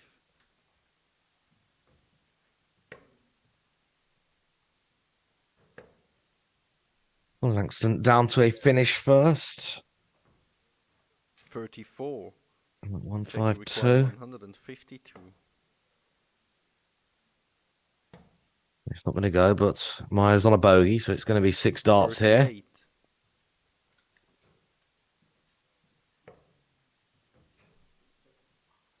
He'd love to get a 10 plus out. Would Jack? 28.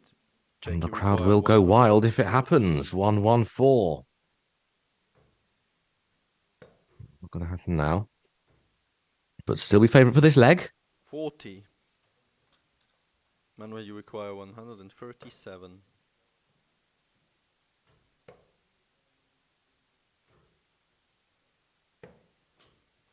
$57. That's a good last start. Check, you require 74. That leaves it a bit interesting. Well, 13 for the bullseye. 39. Not Manuel, you require 80. particularly threatening that red bit. 62. It's got to be 12. Or the treble. Well, I don't know. I'm wondering, was he thinking 33. try and get that treble? Check, you require Because the amount of times you see him try and 45. get the treble, they end up going in the small number next door. Double 16 for Jack Langston. 19. And it's just shy. Manuel, you require 47. But might be back. We just don't know in this game, do we? I was going 15 for the double 16. Oh, he's finally left the double he was after. 15. and is just outside Check, you the require number 16. wire. Game shot in the second leg. Jack And Langston. there we go. Jack Langston Versus evens it up Manuel with to that throw double first. eights. Game on. We have a game on our hands, and look how close it is. 0.17 the difference in average. 39. Leg score identical. Score identical at the moment. Well, not anymore, but you know what I mean. Yeah, we just saw a dart outside that double 46. wire, you see. Someone told me something they like to do during sort of practice regimes is try and get 3 darts still on the board, but outside that double wire. They said they've done it once. They said it's 41. very hard. We've just seen one there. Impressive stuff.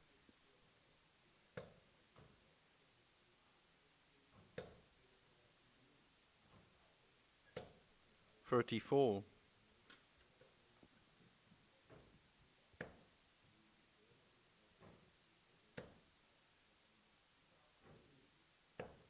79.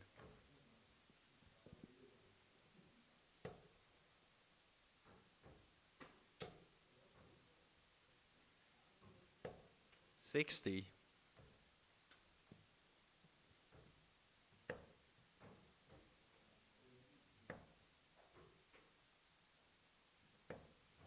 60.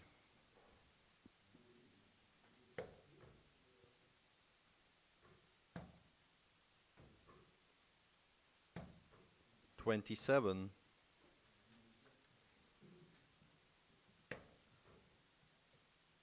'Again, another leg that looks like it's going with throw. 21. And whilst neither of these may qualify today, I must say it's been entertaining. It's been a good board. I'm really glad we were able to stream it, and I'm thrilled that Jack made the monumental effort of getting a flight over from the UK down for his first visit to Switzerland. 22. Hopefully, it gives him some content for his for one of his videos. I'd love to see a little behind the scenes. You know, I was only there 2 weeks ago, but already having major withdrawal symptoms. 65.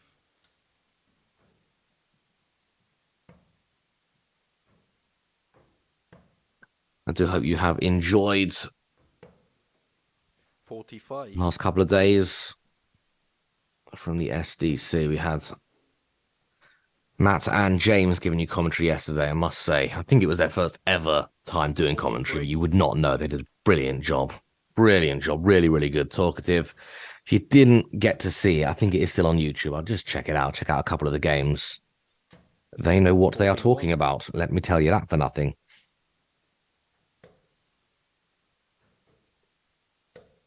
We have streamed every game that Jack Langston has played 39. here at the SDC because he is our celebrity guest for the weekend. So a big thank you to Jack for coming over and supporting the SDC. 24. Check, you require 170.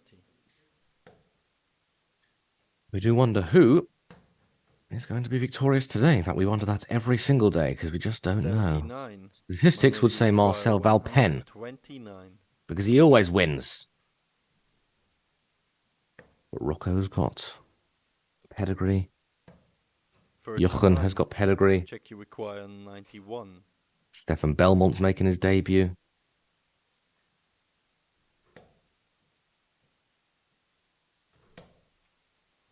$31. Manuel, you require 90.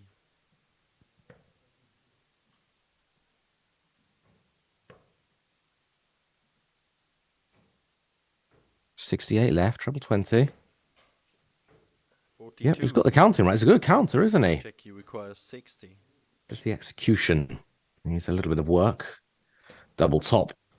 Oh, that was, yeah, it looked like it was a plenty of space underneath the dart to clunk into that wire. Manuel, you require 48. 8 or 16, open bed. 8 it is. Don't know what he was going for, but it doesn't matter. Double top. 13. Wow, I don't know where that. Check, Well, you that require 20. that first effort was so high, it was actually out of shots, and the second one was so low, it was in a small bit of that 5. Double 10 here. No score. And rattled the number wire on 2 occasions. Manuel, you require 35.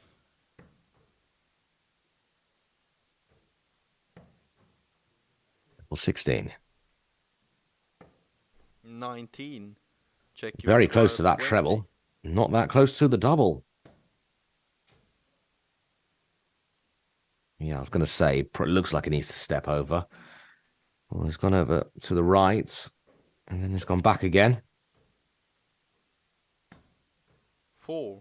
You know what? I've got no issue with Manuel, that you at require all. 16. At all, because let's be honest, he wasn't going to get that double 10. It was just a blocker, and he's moved over, and that hasn't helped. So I've got no issue with that. Okay, he didn't hit the double 8, but I think that is the right move. No score. Check you require 16.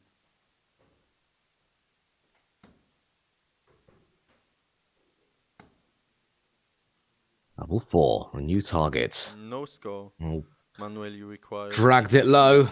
If he was going for double 30, that would have been perfect. It was nice and central. I've only ever seen that before. I'll tell you what in a second. Double 4. And that's in the rubber. No score. And that's a bar. I don't think I've ever seen Requires anyone go for a 16. double and been the other side of the treble. That was a very nervy dart. Double 4. Switching down. 12. Manuel, you require 16. No one wants the third leg. Well, that was better for Manuel. And that wasn't that. That wasn't better. 8. Check you require 4. Double 2. Has he darted himself? I don't think he's not moved. That was not an easy task after that second dart. No score. Check you require 4. Are we going to see them both in the madhouse? It's possible. Don't think it's a block. I think it's okay. No well, score. maybe it was. Manuel, you require 8. Yeah, actually, from the angle, he might have not had particularly good vision of that.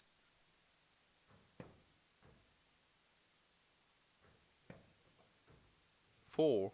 Now, Check you here at the require SDC, I love 4. to celebrate good darts and good entertainment, and this is very entertaining. But you see that little number next to the 4-4 in the scores on these scoreboards? No score. That's the number of darts that have Manuel, been you thrown in require this leg. 4. A leg I'm sure both are going to want to forget about. And it can be pretty tough to hit the double from here on in. You know, when it's been dragging on and dragging on, you think about it. No score.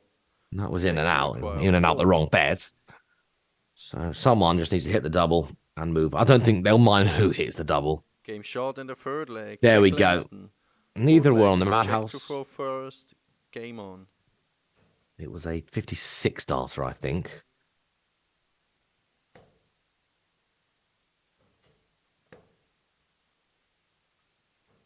But they can just move on with. Wait for that. Jack will be happy he has hit that double.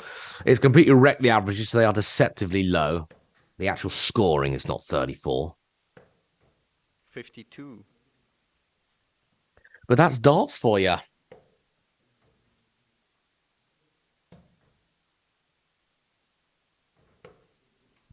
$37.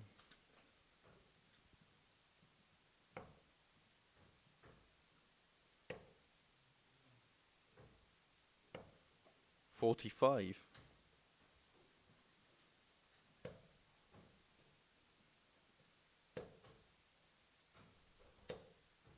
6. And amidst that rather lengthy leg, it was actually a break of throw for Jack. So Jack's in a position he hasn't been in today, where he's got 2 legs on the board and he's actually throwing to win a game. 31.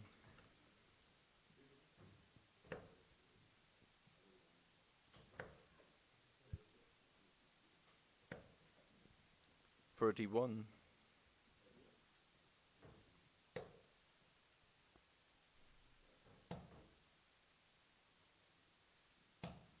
42.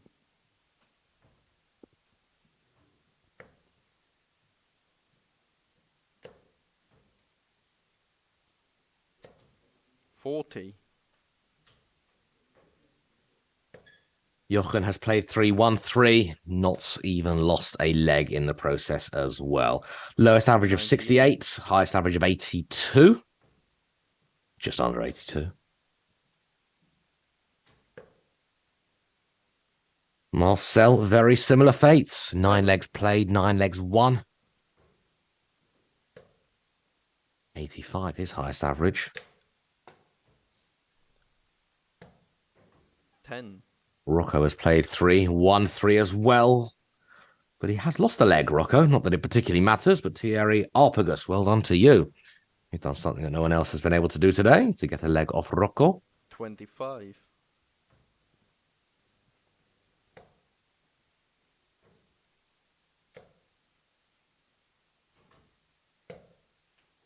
29.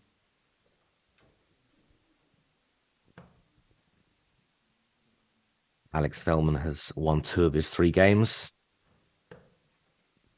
79. So it looks like himself and Fabian Shaw are going to be qualifying from Group H. 81. And Mika had a great weekend last weekend. He's carrying on his good form. He's played 3 and won 3. Mika Flukiger, certainly one to watch. That's over in Group I. 86. Check, you require 100. Jack first to a finish, 19, the first Porter Cool.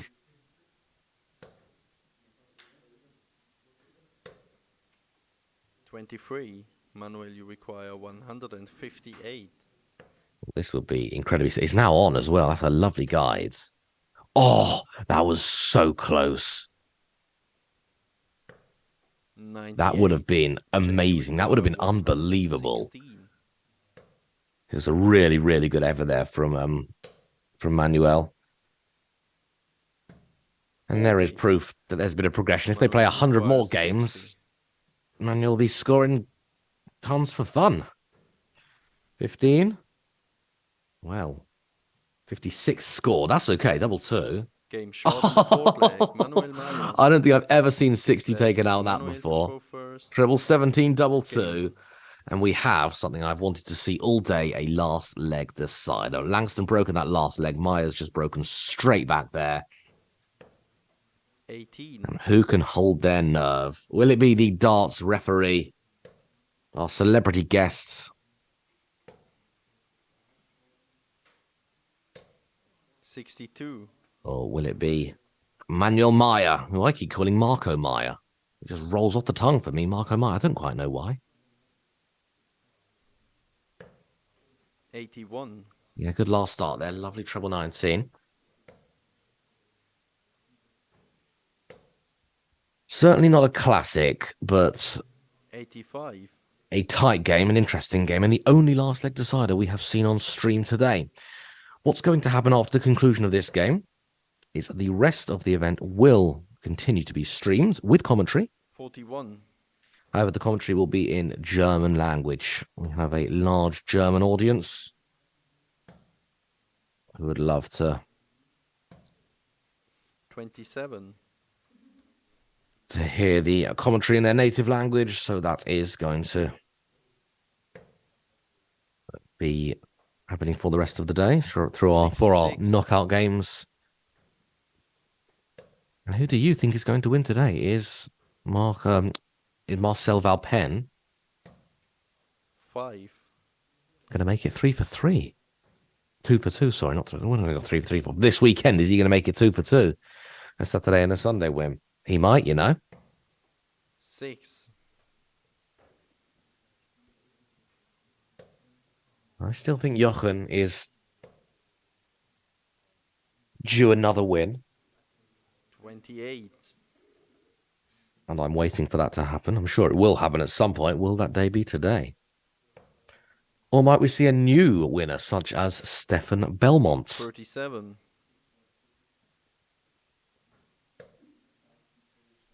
We're going to have to wait and see, aren't we? 26. But I do hope you have enjoyed yourself watching Group J, headlined in many ways by Jack Langston. Technically headlined by Rock Bahor, who was our seed, but Jack Langston, the box office act. 43. It's 1 o'clock in the afternoon in Zurich. midday in the UK, where I'm normally based. It's 7 a.m. 34. for me here in Boston, Massachusetts, doing some live commentary for you from the US of A. 40. Manuel, you require Right. 150. Maya's got 6 darts from 150. Jack will leave a finish. 41. Let's see how well this can be set up.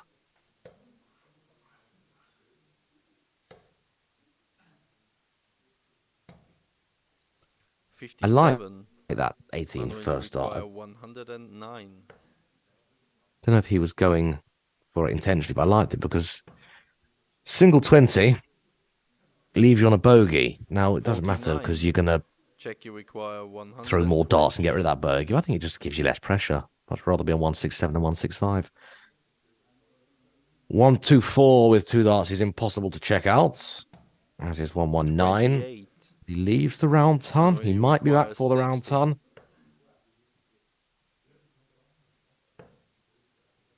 Will be back for the round ton. 49, my maths makes that. 13. Check, you require 100. Oh, there we go. Game shot. Oh, Jack after Langston. all of the darts that we've seen today, what a way to finish the group with a ton plus finish. And of course, from Jack Langston as well. Treble 20, double 20. And Jack is the winner of that round robin game and gets his first and only victory of the day. And Emmanuel Maya came close. He's got 2 legs for the first time today, but could not get over the line. Jack Langston wins the final game of the group stage for Group J. 3 legs to 2. But it's not quite enough to get the come out of the group, as Pascal, Halsworth, and Rock Bahor have played 3 and won 3 in the case of Pascal, or 2 in the case of Rock, and will be progressing through to the knockout stages of this one.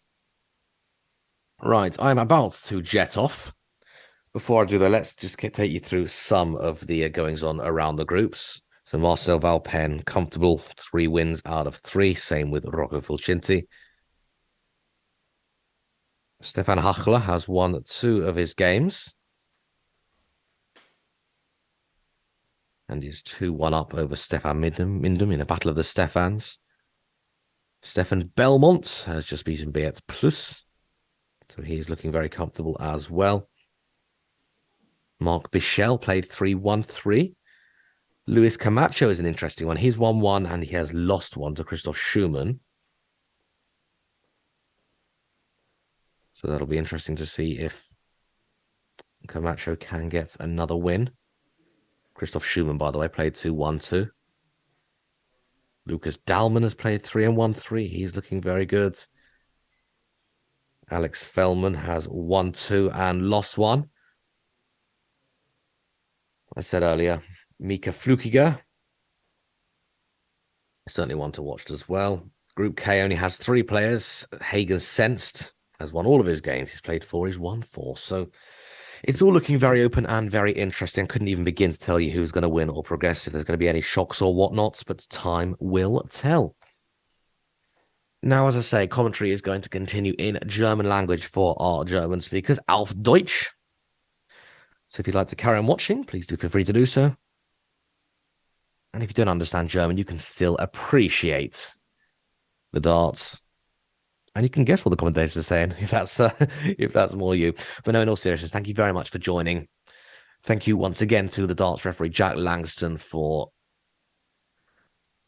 putting on a real good show, for making a massive effort and supporting the SDC. We've loved having him over. Maybe we'll have him again at some point as well.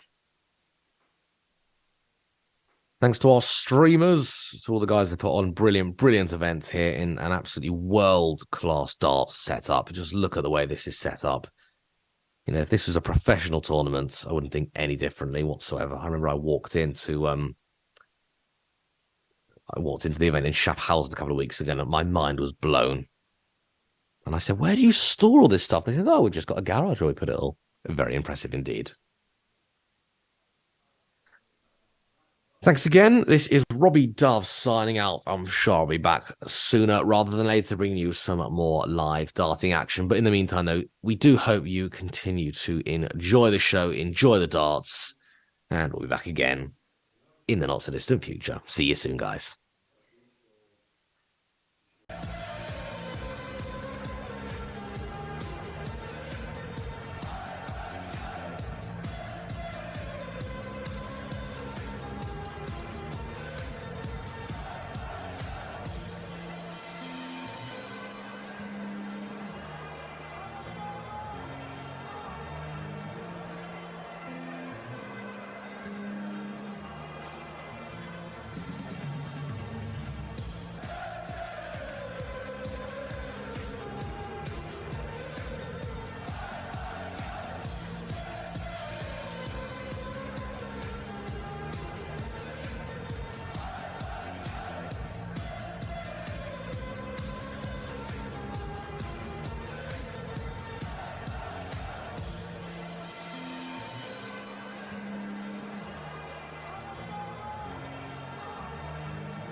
So, willkommen zum letzten Spiel dieser Gruppe zwischen Marino Schmid und Mirko Maluch, die hier gerade beim Ausbuhlen sind.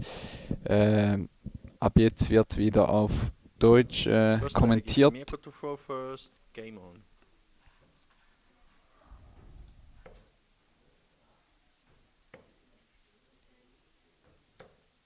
$30.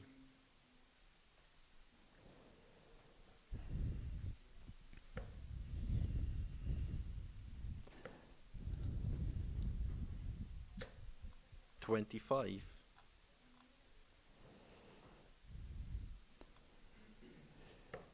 In dieser Gruppe sieht es folgendermaßen 100. aus.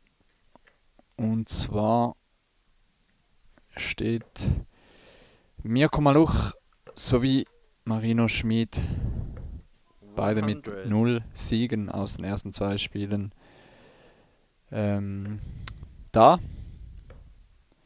Also eigentlich, es geht leider gar 60. nicht mehr um viel, aber es ist immer ein bisschen schwierig, einfach spontan kurz eine Gruppe auf das Streaming-Board zu verlegen. 64. Ab der K.O.-Phase dann wieder, ja, ich sag mal jetzt nicht abwertend, aber sicher spannendere Spiele 85. als diese, die wir bisher im Stream hatten.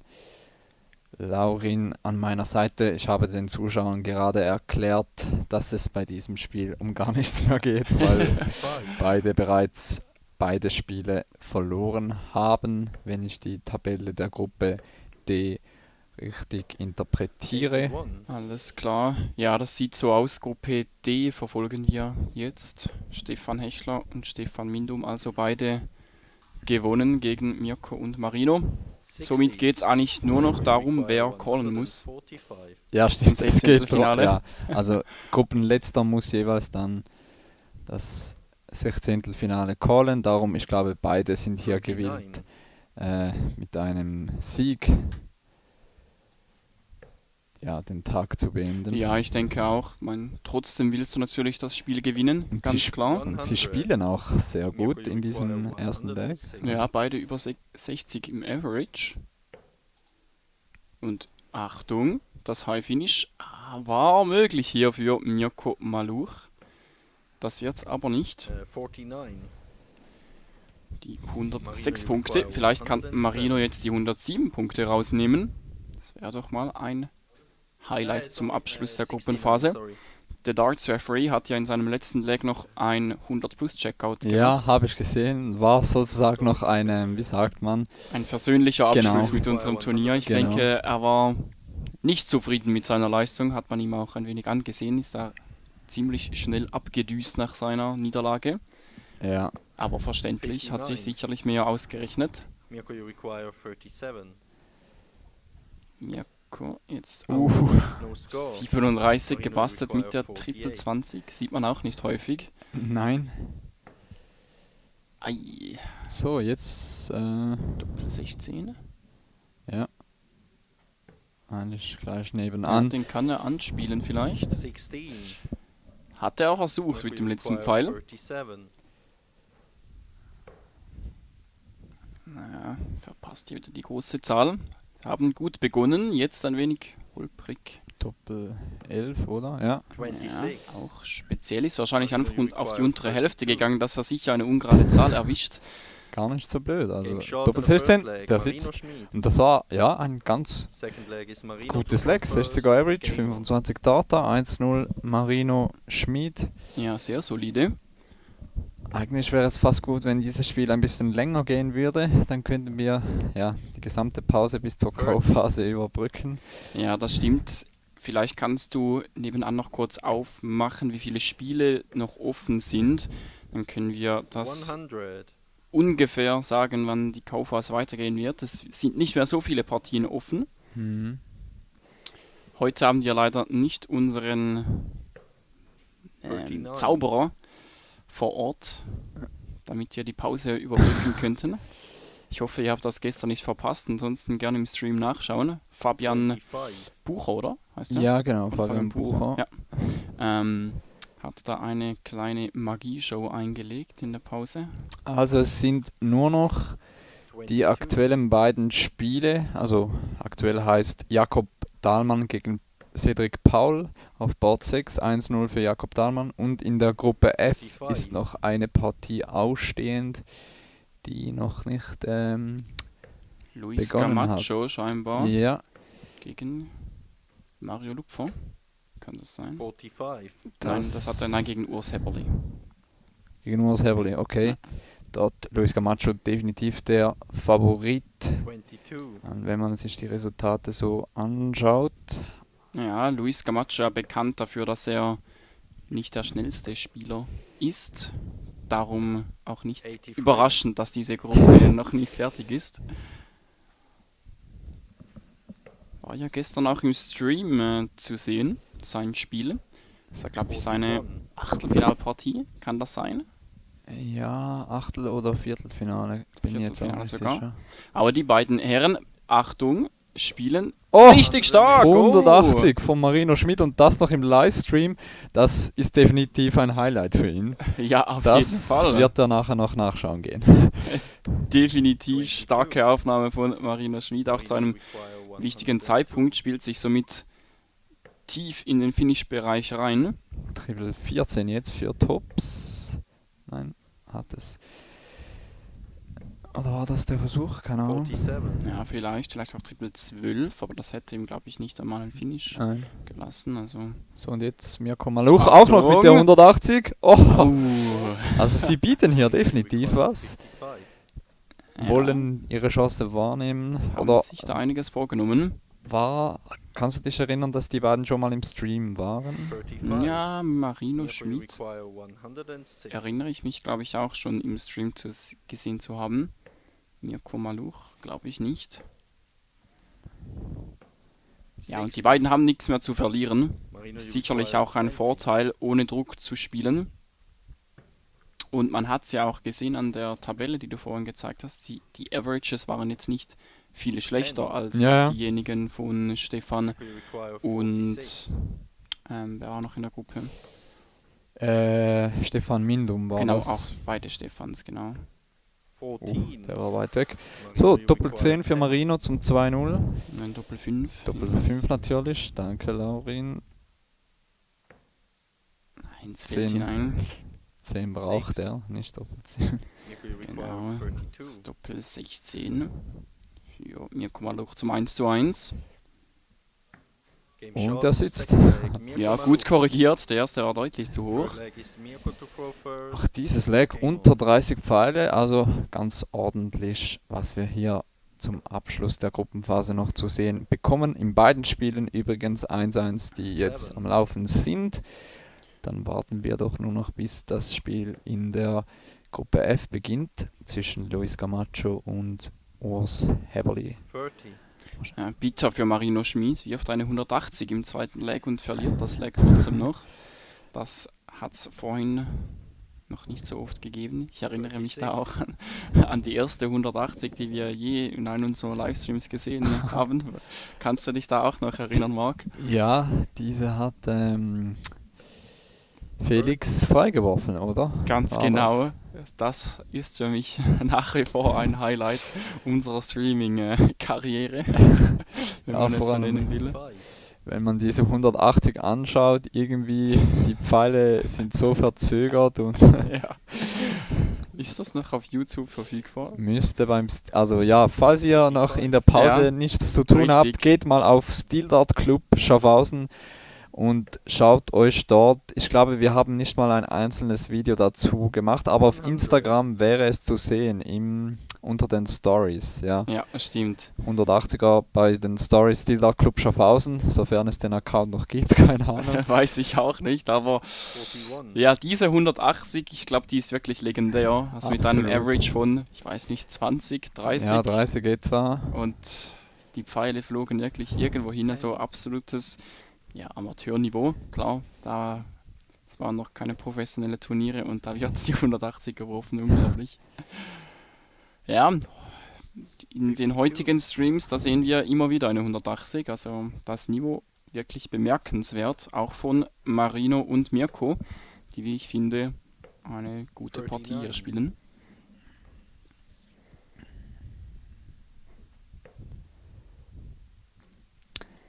Marc, wenn wir auf den weiteren Turnierverlauf 26. schauen, was denkst du, wer kommt so in den Halbfinalen? Halbfinal habe ich jetzt nicht das Bracket vor mir, aber wenn ich jetzt ohne Berücksichtigung von möglichen Aufeinandertreffen im Achtelfinale oder Viertelfinale oder Sechzehntelfinale sagen müsste, ganz klar 58. Stefan Belmont, Marcel Walpen, schwierig. Jochen Graudenz doch. Ja. Und dann 25. Dann wird es irgendwie spannend, Dann oder? sage ich noch Matthias Joost, hätte ich jetzt gesagt. Ja, von Matthias Joost habe ich heute irgendwie noch gar nichts mitbekommen, was der so gespielt hat. Ist der noch drin? Ich Also gehe mal davon aus. schwer davon auszugehen, ja. Wir haben ja die Resultate. Genau, wir können uns das mal anschauen. Für mich sicherlich auch noch ein Wants to Watch Mika Flükiger, der sehr stark gespielt hat an den letzten Turnieren oder vor allem am letzten Turnier. Hat auch seine Gruppe gewonnen. Ja, 61er Average. 61er, aber auch Fabian Schor ist einer, auf den man achten muss. Ja, 68 hat er gespielt. Sonst ja, vom Average ist es Senshagen auch 68. Auch Wow. stark. Ja, Matthias Joos hat seine Gruppe gewonnen. Mit Alexander Zivanovic Ah als ja, Gruppenzweiter. ja, und 74 eben. Also Matthias Jost ist schon einer, der heute nur- was, Nur 3 weniger als Stefan Belmont. ja, Hm, der was Average. reißen könnte. Wer hat den höchsten gespielt? Ist es Marcel Walpen? Also Jochen 76, ja, Marcel Walpen 79, Rocco 70. Ja, das sind so wirklich die wir gerade genannt haben, Ja, die alle über 74. 70 waren. Marino, you require 39. So, Marino Schmid No score. überwirft sich jetzt. Ja. Mirko, you require Wieder ein 120 Bust, for also So, mit einem Triple. Doppel 3. 32. Ja, ab und zu schon noch Marino, you wilde require Aufnahmen zu 39. sehen. Vor allem in der Gruppenphase von der anderen Gruppe. Da gab es schon spannende Aufnahmen. Jetzt Doppel 8. 19. Stimmt doch Da gar hat er nicht, sich, oder? ja, hat er sich verrechnet.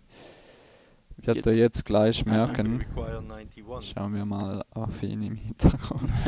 Ja, leider jetzt nicht mehr zu sehen. Aber Wird jetzt verwundert 21. auf das Board gucken oder auf Marino, you require das Scoresheet. 20. Ja, ich glaube, er hat es Nein. jetzt aber gemerkt, oder? Ja,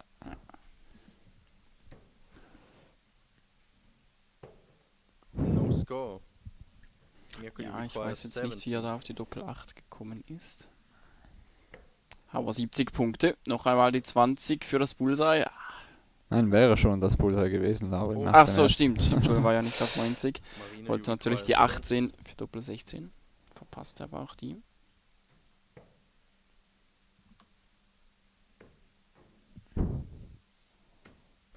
Ten. Sie tun sich in diesem Leg doch schon Mirko, you deutlich, require 30. deutlich schwerer.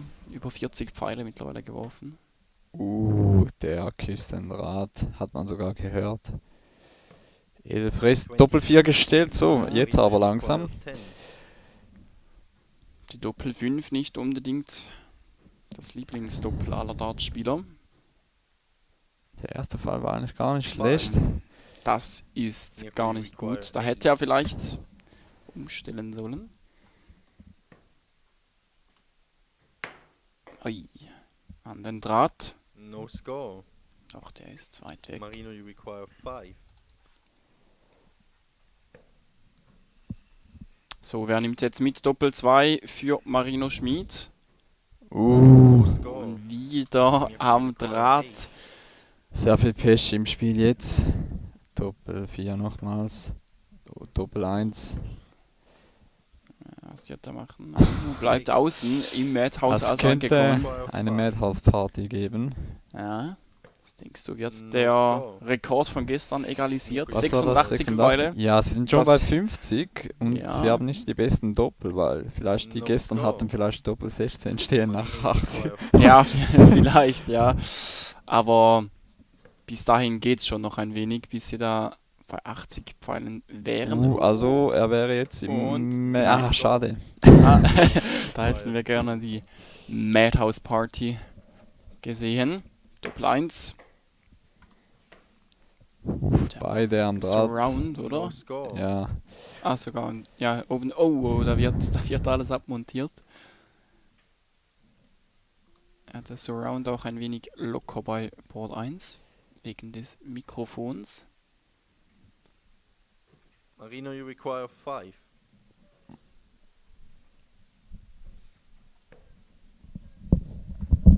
Doppel 2. 1. Mirko, you require 2.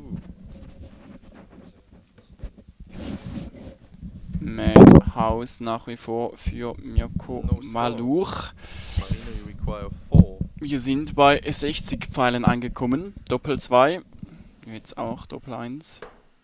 Oh, wieder. Der Draht wird wirklich hier bombardiert. No score. Ich glaube, den hat er bewusst eher unten angespielt, dass er nochmals auf der Doppel 2 ist.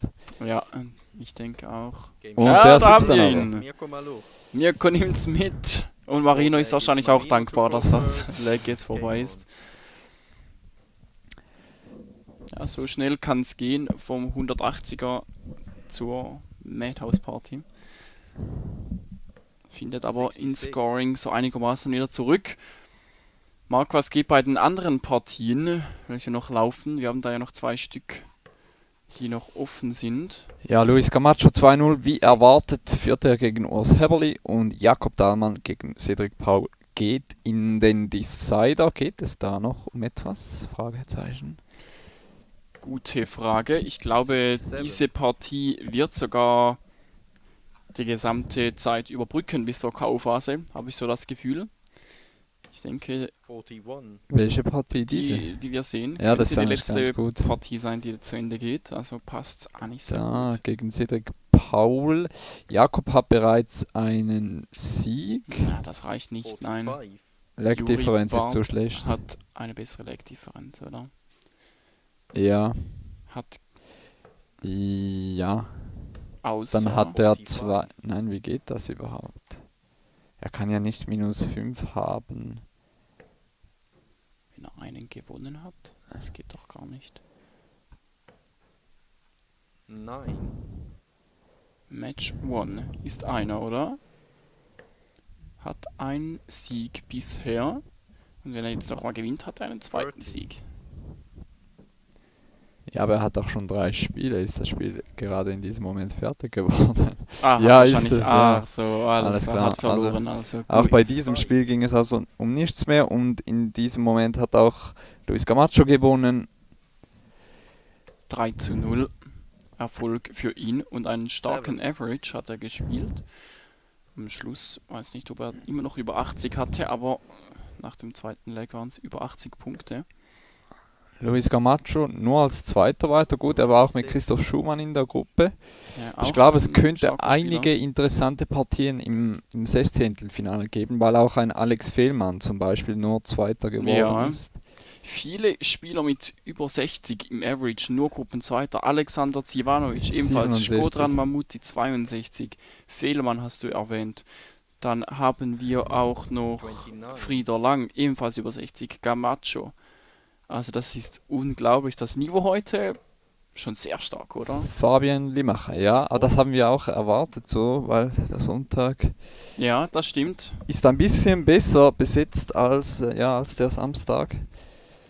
Ja, das kann man so sagen. Man sieht es jetzt auch im Average, obwohl die Averages immer sehr, sehr ähnlich sind. Ja. Die Turniere. Also es ist kein großer Unterschied, muss man Eigentlich ehrlich schon, sagen. da hast Aber du- heute habe ich das Gefühl, dass da könnte es vielleicht auch einen neuen Rekord geben vom Average. Da Heute sind alle halt sehr auch, heiß. ja, speziell durch Belmar und durch Jost, dass also heute Ja. sind wirklich alle Top-Spieler, die, wie soll ich sagen, zumindest Lust haben, die SDC zu spielen dabei. Ja, das stimmt. 48. Ich glaube, heute fehlt niemand von den Top-Spielern.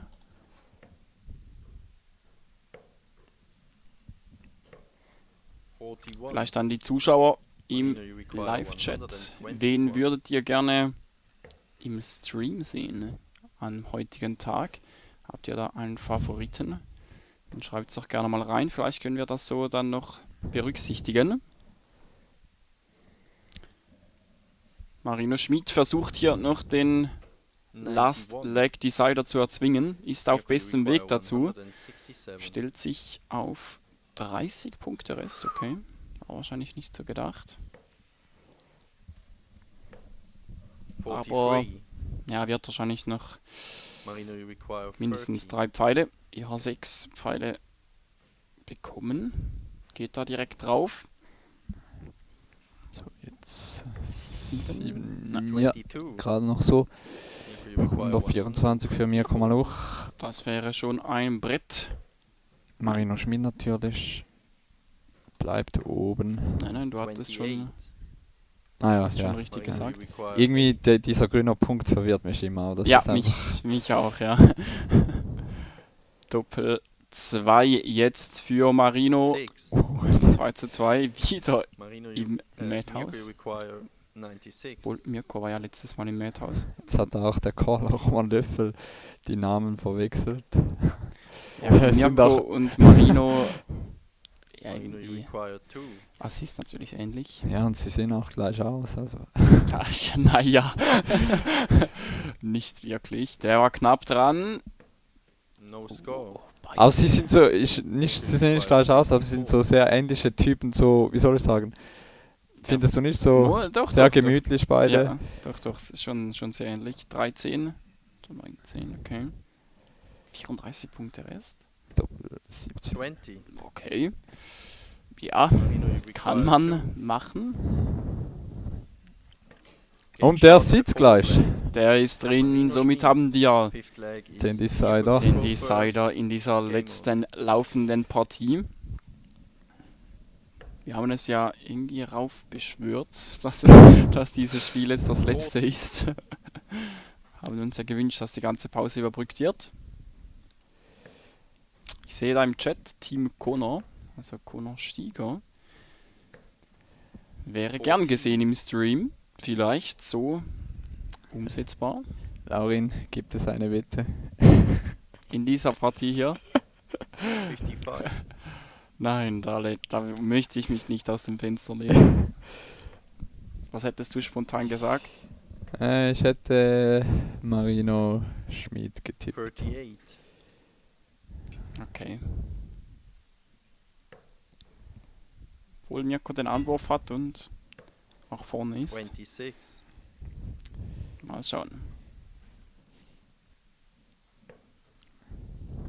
Ja, die beiden haben auf die Doppel doch sehr starke Probleme gehabt in der Partie. 3. Vom Scoring hat es am Anfang gar nicht sehr gut ausgesehen. Aber auch da Konzentration vielleicht nicht mehr ganz da, oder Marc? Das kann schon einmal passieren in so einer Partie.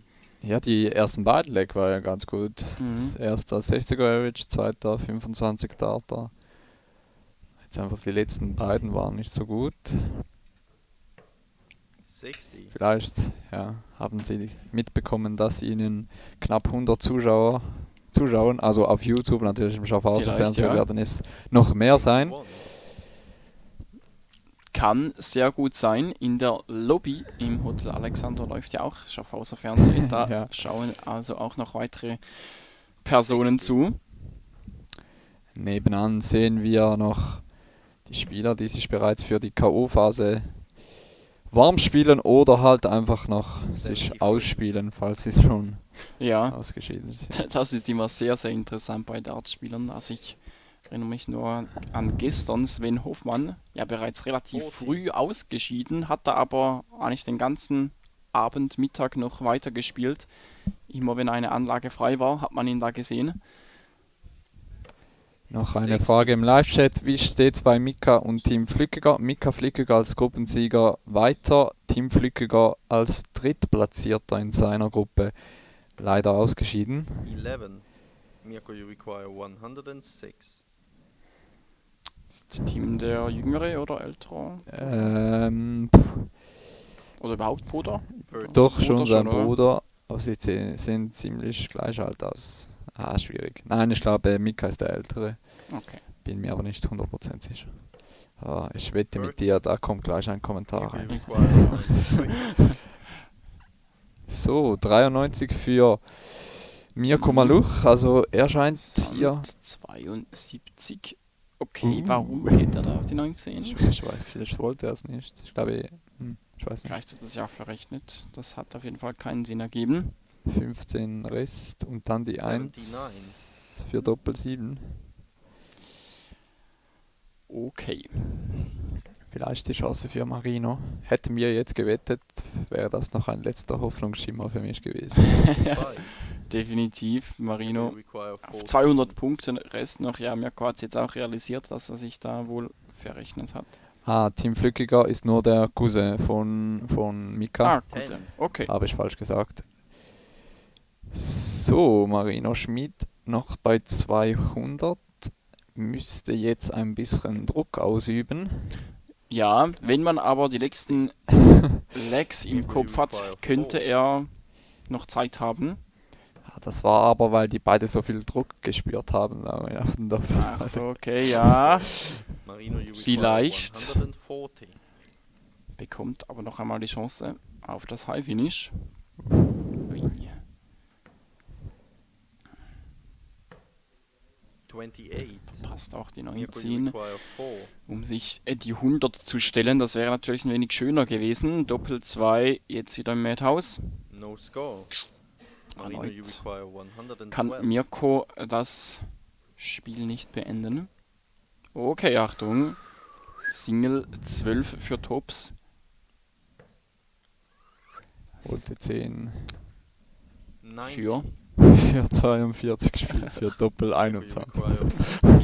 Och, da wäre die Chance da gewesen, aber Marino. Aber macht's Marino nicht, checkt ja? und gewinnt. Nein, Mirko checkt und Mirko. gewinnt.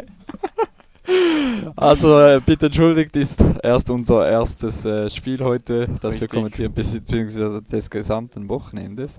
Deswegen, wir kommen dann schon noch in Form für die K.O.-Phase, für die Crunch-Time, die in 20 Minuten beginnt. Um 14 Uhr geht es weiter. Bis dahin, schalten wir nochmals in die Pause, beziehungsweise wer Jochen Gaudenz noch ein bisschen näher kennenlernen will, ein sehr sympathischer Mann aus Deutschland, und das Video vielleicht noch nicht gesehen hat, kann sich das jetzt gerne zu Gemüte führen und dann eben, wie gesagt, um 14 Uhr geht es weiter bei uns mit der K.O.-Phase. Ganz genau, auch noch einmal jetzt gleich im Chat zu finden.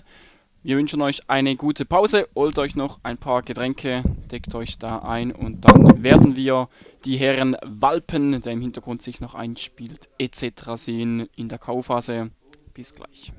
Von 10 Spielen spielt er das einmal gegen mich, das hat er jetzt getan, ist auch gut, aber in Zukunft werde ich ihn auffressen. Who knew I would make it this far? They hated, they never believe me. Yeah, I would never drop the ball. I know I'm making a piece. Yeah, Mayweather with the defense. I don't care what a critic got to say. I got them picking up the pieces. Hook it up. Gut, und selbst? Ich arbeite hier schon seit 10 Jahren und schaffe in der Elstedt-Brennerei Weiß in Kuttach und habe hier die Möglichkeit, mittags um 12 Uhr bis 1 Uhr mittags in meiner Mittagspause zu trainieren. Nein, ich liebe sie. Es gibt immer Höhen und Tiefen, man muss sagen, das weiß der Luca selber, von 10 Spielen spielt er das einmal gegen mich, das hat er jetzt getan, ist auch gut, aber in Zukunft werde ich ihn auffressen. Ich weiß ja nicht, wer sich wirklich angemeldet hat. Also ein guter Freund von mir, der Stefan Bellmo, hat sich angemeldet. Das ist schon eine Konkurrenz. Wird wohl nicht immer spielen, habe ich gehört. Und so will ich eigentlich gucken, dass ich alle Turniere gewinne, weil sonst kann ich zu Hause auf dem Sofa bleiben. Das ist genau die wichtigste Frage überhaupt. Die Kollegen, die mich kennen, die wissen eigentlich, habe ich gesagt, ich spiele das nie wieder.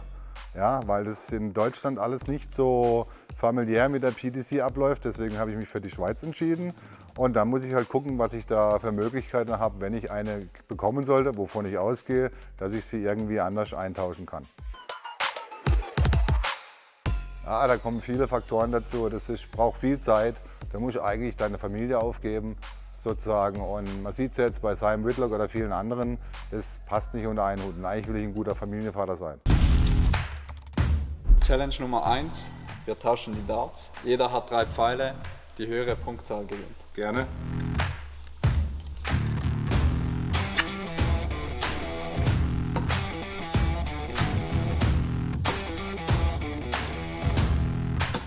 ...100. Mark hat Pressure. Mark hat Pressure. 41. So, nach der ersten Challenge steht es 100:41. Mal schauen, ob ich Jochen noch aufholen kann. So, jetzt geht es zur Challenge Nummer 2. Jochen, hier steht ein Stapler. Du wirst gleich mit dem Stapler zum Oki fahren und dann die 3 Pfeile werfen. Okay.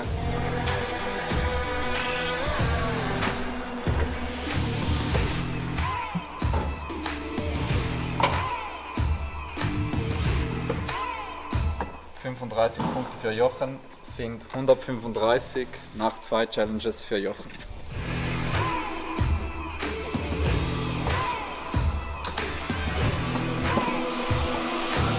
...47. 88 für mich nach 2 Challenges, somit 135:88. So, jetzt noch eine Challenge. Jochen, deine letzte Challenge, du wirfst auf den Knien.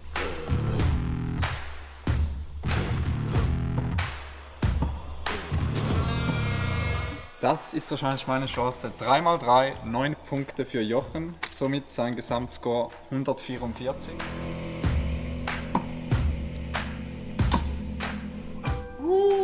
Jetzt ist Druck. Pressure. Pressure is on. 26 geworfen, 31 Rest.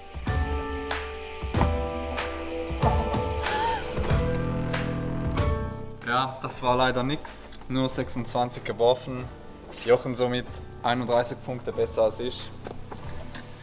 Gratuliere. Danke. Einmal mehr. 2 Wochen her. Gibt's nicht. Oh, das kann ich nicht sagen. Da müsste ich lügen. Und lügen tue ich nicht. Also für mich war der größte Erfolg der Gewinn der Swiss Open im Doppel. Aber ich bin auch schon deutscher Jugendmeister geworden. Also das ist, jeder sieht es ja anders als Erfolg. Die Schweizer sind für mich sehr korrekte, zurückhaltende Menschen. Gibt's nichts. Hallo Jungs und Mädels, der Countdown läuft. Am 27. und 28. beginnt die Serie. Ich bin schon ganz heiß drauf und ihr könnt gespannt sein. Ihr werdet ein tolles Dart sehen dort. Alles klar, bis dahin. Ciao.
Willkommen zurück im Livestream.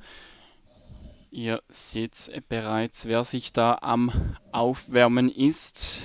Die beiden Spieler hier im Bild. Thierry Apagaus aus dem Bündnerland gegen Stefan Belmont. Heute zum ersten Mal also im Stream, respektive im Turnier der Swiss Darts Corporation vertreten. Wir sind sehr, sehr gespannt, wie diese Partie ausgehen wird. Marc Inhelder, der Caller für diese Partie. Roman Löffel ist noch in der Pause. Gönnt sich da die verdiente Pause natürlich auch, nachdem er die ganze Gruppenphase durchgecallt hat.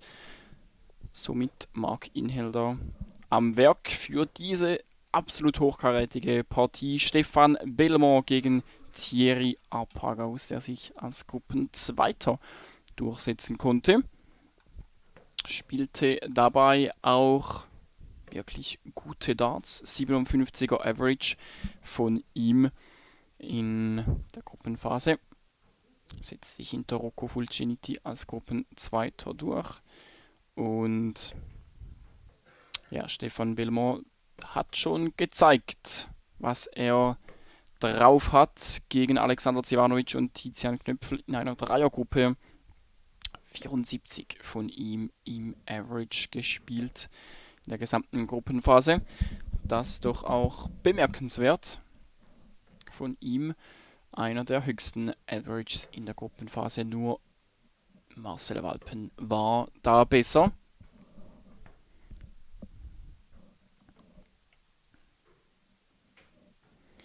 Belmont geht definitiv als Favorit in diese Partie.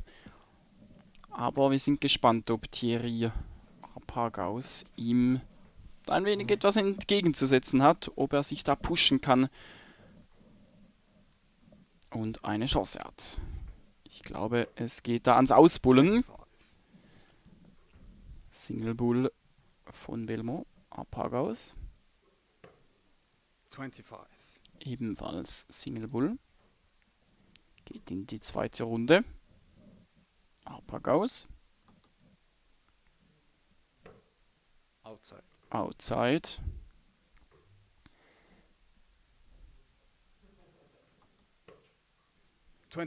Stefan Wonderbull. Stefan Belmont als erster Minisieg für ihn. Somit geht's los in diese Partie. First leg, Stefan to throw first. Game on. Belmont gegen Apagaus. Erstes Leg. Game on.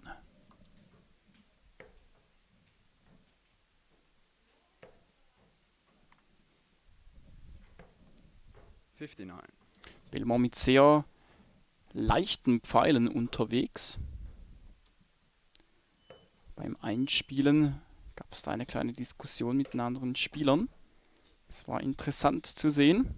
40. Haben sich da gewundert, wie Stefan mit solch leichten Pfeilen spielen kann. Aber für ihn passt das scheinbar genauso, diese Abstimmung. 100. Und das ist ja das Wichtigste, dass es für den Spieler passt und nicht für die Gegner. Starker erster Pfeil von Apagaus. Den kann er noch einmal reinspielen. Achtung! 140. Eine 140 von Thierry. Setzt Belmont also gleich einmal unter Druck. 95. Gute Reaktion hier von ihm.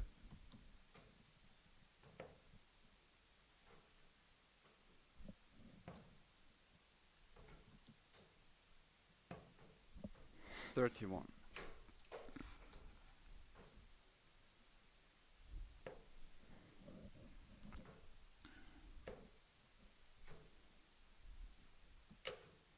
$100. 100 Punkte erneut für Belmont als erster im Finish-Bereich also angekommen. Und im YouTube-Chat kommt da auch die Nachricht. First to four legs sollte 140. Stefan Belmont ja kennen aus der Super League, bei welcher er ja auch mitspielt. Definitiv First to four legs, nichts Neues auch für 60. Stefan. Thierry Apagaus war mit einer super Aufnahme 140 Punkte. Meldet sich da noch einmal wenig zurück, zumindest in diesem Leg. Triple 7 Six. nach oben. Erwischt kein großes Triple.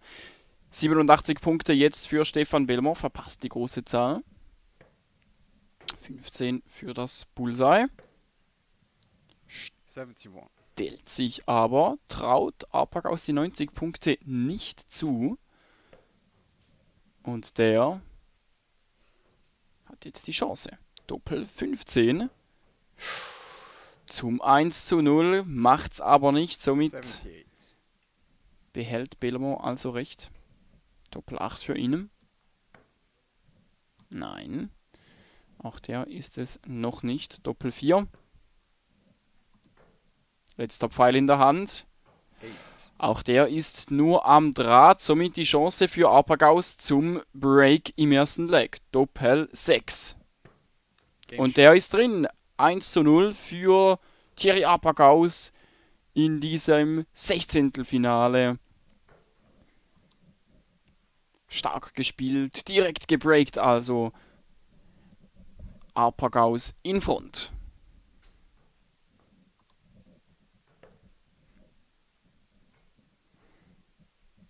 Bahnt sich da bereits die erste Überraschung an.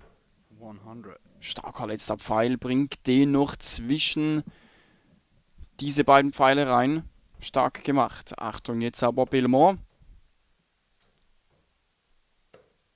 85.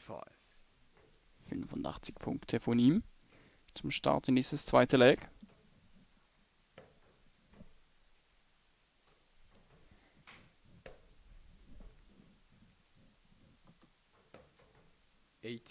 Aber auch Apagaus nimmt hier wieder ein Triple mit. Bleibt so aktuell noch in der Kontrolle dieses Legs. Aber starker Switch hier von Belmont. Das zeichnet ihn natürlich auch aus. Diese Klasse hat er. Auch mal auf die 19 runterzugehen im Scoring. 41. Das sind jetzt nur 41 Punkte.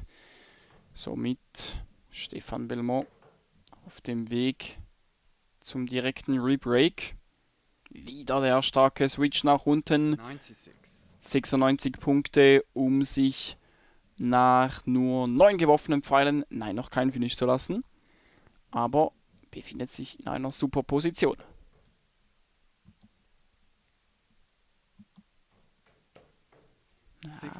Trifft kein weiteres Triplefeld, somit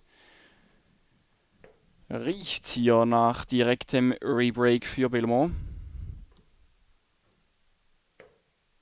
41. Aber auch hier nur 41 Punkte.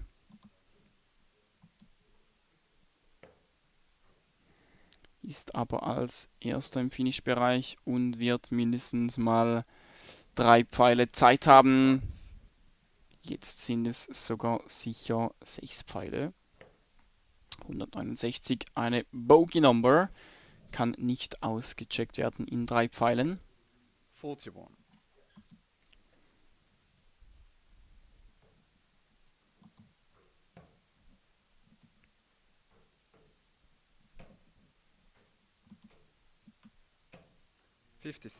Kein Triple für Thierry. Belmont 104 Punkte. Was macht er mit diesen? Triple 18 hat er. Bleibt auf der 18. 72. Keine Chance hier mit dem dritten das Leg zu beenden, aber er wird noch einmal ans Board kommen. Ja, wäre noch die Chance auf das Bullseye gewesen für Apagaus. 72. Stellt sich hierbei auch ganz gut, jetzt aber zuerst einmal die Chance für Belmont zum 1:1. Game shot. Und er ist drin. 1:1.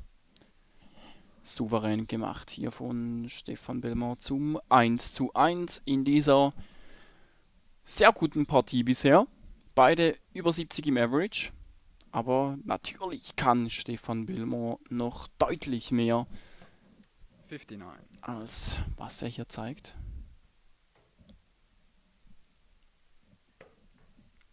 Fehlmann gegen Walpen wäre ein Top-Spiel, schreibt Katrin Holzer.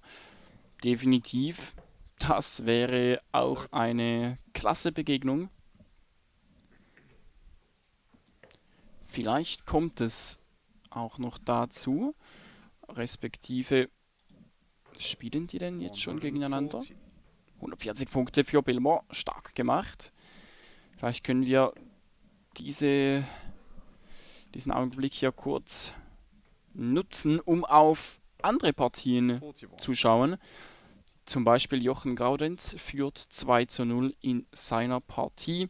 Marcel Walpen führt 2:1 gegen Adrian Habecker. Und Belmont trifft ja wieder einmal 3 Triple, auch wenn das eine Triple 4 war.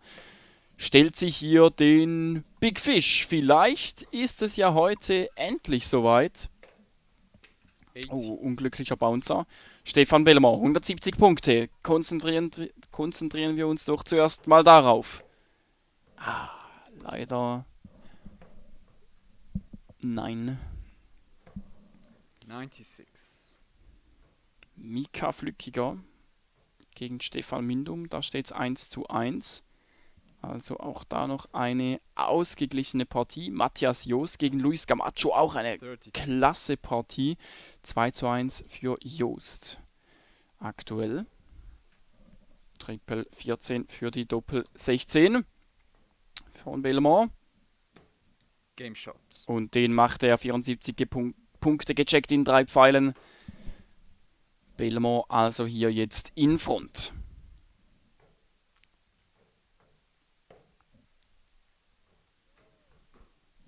Rocco Fulciniti, ein Turniersieger der 80. SDC, führt aktuell 3:2 gegen Alexander Zivanovic, also auch dort eine sehr spannende Partie.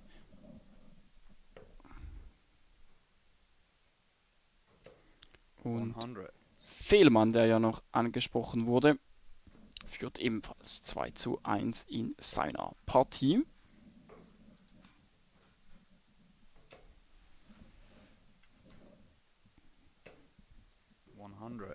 Die sind alle extrem nahe am Triple, leider nur einer drin von Thierry Apagaus, der hier aber gut ins Viertelleck hineinkommt.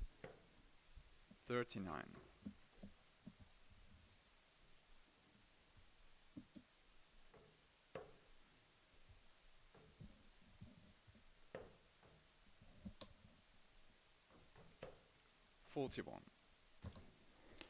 Kaum sage ich's, kommen die 41 Punkte. Das tut natürlich weh.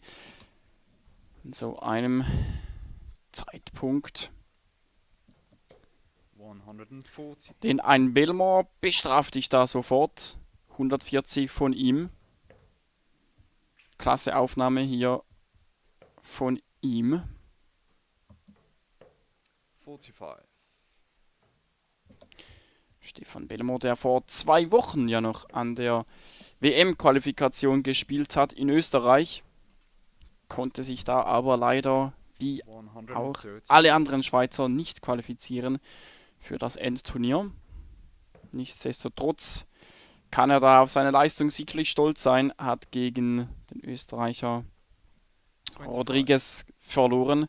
Einer der Rodriguez-Brüder, ich bin mir da nicht ganz sicher. Es gibt ja 3 verschiedene, gegen welchen er gespielt hat. Aber Achtung, 88 Punkte, Tops Rest für Belmont zum 3:1. Game Shot. Und auch der ist wieder drin. Klasse gemacht von Stefan Belmont. 88 zum 3:1. Steigert seinen Average deutlich jetzt auf 85 Punkte. Spielt richtig, richtig gut. Der amtierende Schweizer Meister im Stil Dart, Stefan Belmont. 84. Rusty Jake Rodriguez war es, den er in der Qualifikation vor der Brust hatte. Danke vielmals an Nicola 26. für deinen Kommentar.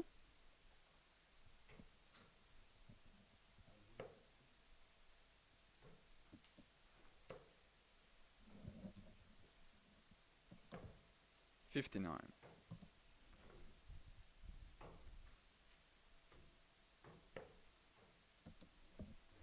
Aber man kann definitiv sagen, Arpagaus hält hier doch gut mit, hat aber auch ein wenig Pech ab und zu bei seinen Aufnahmen. Auch hier wieder ein Bouncer. Nicht das erste Mal in dieser Partie. Aber Belmore natürlich mit seiner Konstanz schon überragend.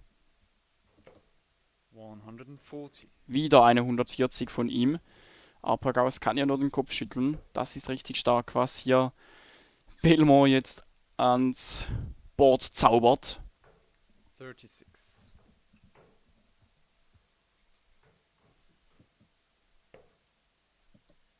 Auch der ist wieder drin. Wird wahrscheinlich eine weitere 140. 140. Stellt sich nach 12 Pfeilen auf 78 Punkte. Rest wird gleich ans Board kommen und zum Match anwerfen. Arpagaus kann ja nur noch schmunzeln. Da hat er keine Chance zu, wenn Belmore so gut spielt. 76 jetzt noch Rest. Wollte über die Triple 14 spielen. 38. Kann sich hier aber nur stellen. Kein Problem. Arpagaus noch weit weg vom Finish-Bereich.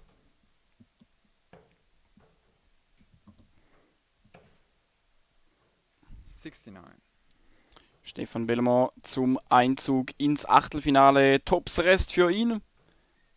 Trifft er noch nicht. Doppel 10. Ach, der ist es noch nicht. Letzter Pfeil in der Hand. 20. Verpasst hier die Chancen auf das 4:1. Wird aber erneut ans Board zurückkommen. Das steht bereits fest. 78. Und somit noch einmal zum Match. Stefan Belmore, Doppel 10. Nein, da fehlt noch ein wenig. Game shot and a match. Und Stefan da ist er drin. 4:1 Erfolg, also für Stefan Belmore. Beendet das Spiel mit 20 Pfeilen in diesem Leg. Stark gemacht, also vom Schweizer, und somit die Qualifikation im Achtelfinale. Stefan Belmore, herzliche Gratulation, 83er Average.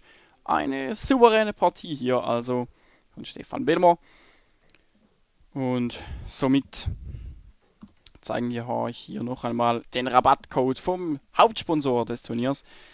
MyDarts.ch SDC Tour Event 08, welches heute am Laufen ist. 5% Rabattcode habt ihr noch bis morgen gültig. SDC 22.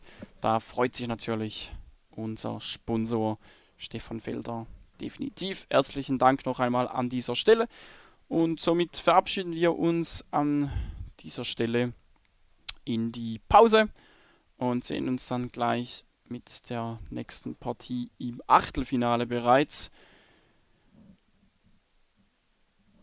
Ja, könnte noch ein wenig dauern, da diese Partie jedoch relativ schnell vorbei war. Aber ich denke, in 10 bis 15 Minuten wird es dann weitergehen. Und bis dahin eine gute Pause. Bis gleich.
So, willkommen zurück. Gerade rechtzeitig fürs Ausbullen zwischen Marcel Walpen und Alex Fehlmann. Oh, schon eine knappe Angelegenheit. Auf was haben Sie sich geeinigt? First leg is Marcel to throw first. Game on. Ihr habt es bereits gehört von unserem Caller Roman Löffel. Walpen wird die Partie also beginnen. Ein schon fast Klassiker, Walpen gegen Fehlmann. 55. An meiner Seite auch wieder Marc jetzt am Kommentieren. Vorher seinen Job sehr gut gemacht als Caller. Marc, willkommen zurück. Danke, Laurin. 43. Ja, die Zuschauer auf YouTube sind sehr aktiv mit dabei. Knapp 100 Zuschauer, freut uns natürlich sehr. An dieser Stelle dürft ihr natürlich sehr gerne auch einen Daumen nach oben da lassen auf dem Stream, falls euch dieser gefällt. Das würde uns sehr weiterhelfen und freut uns natürlich, dass der Stream heute so beliebt ist. Die Partie verspricht ja auch einiges, oder Marc? Ja, wobei ich Marcel Waden doch klar favorisiere in dieser Partie, ehrlich gesagt. Aufgrund vergangener Leistungen und vor allem auch speziell aufgrund seines Turniersieges gestern. Ja, Oder siehst du das definitiv. anders? Nein, da bin ich völlig bei dir. Ich denke auch, dass Marcel der klare Favorit ist, auch wenn Fehlmann natürlich gute Darts spielen kann. Aber Walpen wieder gut in Form. Oder was heißt wieder? Er ist gut in Form. Nur weil er mal ein Turnier nicht gewonnen hat, heißt das ja nicht, dass er nicht gut in Form ist. 140. Starke 140 hier. Ja, aber das zeigt auch, was man mittlerweile für Erwartungen an ihn hat, oder? Wenn man schon sagt, Klar, er ist der Man to beat auf dieser Tour, auch wenn heute ein Stefan Wellmer mit dabei ist. Du musst Walpen trotzdem zuerst besiegen. Bei der SDC fast unschlagbar. im Finale könnte es zum Duell dieser beiden kommen. 96. Switch hier. Lässt sich 50 Punkte Rest.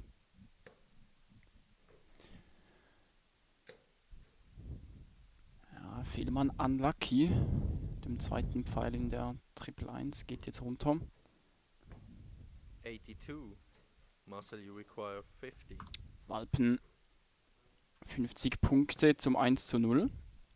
Verfehlt die große 10, 12 für Doppel 16. 18. Interessant, dass er dann auf die Doppel 16 umstellt, weil Ja. eigentlich wäre er auf die Doppel 20 gegangen. Das stimmt. Hat das vielleicht als schlechtes Omen genommen, dass er die große Zahl verfehlt hat. 140 vom Klasse Fehlmann, sehr gemacht. guter Moment für diese Aufnahme. Klein wenig Druck für Cello da. Doppel 16, wow, der war sehr weit. Doppel 12 8. und auch dieser verzieht der Chance für Alex Fehlmann, nachdem dieses Leg eigentlich bereits gelaufen war. Naja, 76 Punkte. Singen Bull Bull? Fragezeichen, ja, hat er versucht. Der Versuch. Schade, verpasst hier auch die große Zahl. Wenig ein hektischer Start in diese Partie. 72. Zeigt vielleicht auch, wie wichtig den beiden die Partie ist. Doppel 12. Game short in Und the der first sitzt leg. 1-0, Marcel Walpen, Second leg is 22 Alex Dart, er holt Roberts. sich dieses Game Leg also doch noch. Ja, klasse gemacht von Walpen. Im Chat ist eine neue Frage gekommen, Marc. Während dem 134. Fehlmann klasse ins zweite Leg hineinstartet. Frage lautet, wird es in Zukunft auch Zuschauer vor Ort geben, Marc? Das ist definitiv in unserem Interesse. 135. Und ja, ich sag mal, spätestens dann im Hallenstadion, Ja, das was unser großes Ziel ist, ist richtig. welches wir auch bereits 136. provisorisch reserviert haben. Ja, spätestens dann soll, wie sagt man, die Hütte Brennen. brennen. Auf jeden Fall, ja, so Zuschauer sind sicherlich geplant auch, ja, sage jetzt mal wirklich ein Live-Event zu machen. Auch jetzt sind Zuschauer ja gestattet bei uns, also Genau. man darf auch jetzt schon Zuschauer kommen. Also- Ja, nur ist es jetzt nicht mit Rahmenprogramm oder vergleichbar mit einem ja, Ja, ein PDC-Turnier, TV-Turnier TV-Turnier, einfach, ja. genau. Ja, nichtsdestotrotz kann man auch jetzt schon vorbeischauen kommen. Ist auch jetzt natürlich cool, mal da live vor Ort zu sein. Ja, also das Turnier findet diesmal nicht behind closed door statt. Es ist einfach in diesem Raum, wo der Livestream stattfindet, hat es nicht sehr viel Platz. Und deswegen sieht man dieses Mal keine Zuschauer im Hintergrund. Ganz Alex genau. Fehlmann stark. stellt sich perfekt, Doppel 10 Rest. Nach 12 Pfeilen könnte ein 13 Dart geben. Wow. Wow, ja, richtig starkes Leg hier von Fehlmann. Währenddem wir hier über unsere Zukunftspläne diskutieren. Require 20. Doppel 10. Den sollte er eigentlich perfekt nutzen können und tut dies auch. Wow, ein Musterleg von Alex Fehlmann. 1:1 und alles ist wieder offen. Gespielt wird ja auch nur First of All Legs. Richtig, nach wie vor nur ein relativ kurzes Format. 95. Da ist natürlich auch Raum für Überraschungen. Mal schauen, ob Fehlmann gleich an die Leistung aus dem zweiten Leg anknüpfen kann. Jetzt ein Triple wäre wichtig. 60. Gelingt ihm aber nicht, somit Chance wieder für Walpen, wenig davon ziehen zu können. Go 41. Steff. Ah, okay. Ach, Go echt? Steff heißt das. Ich dachte, Steff was jetzt das Hechler für eine wahrscheinlich mit dem H. Ja, was das Ah, jetzt für ist eine das Sprache Mike wäre? Jäckli? Bitte um Bestätigung, ich glaube. Sieht so aus.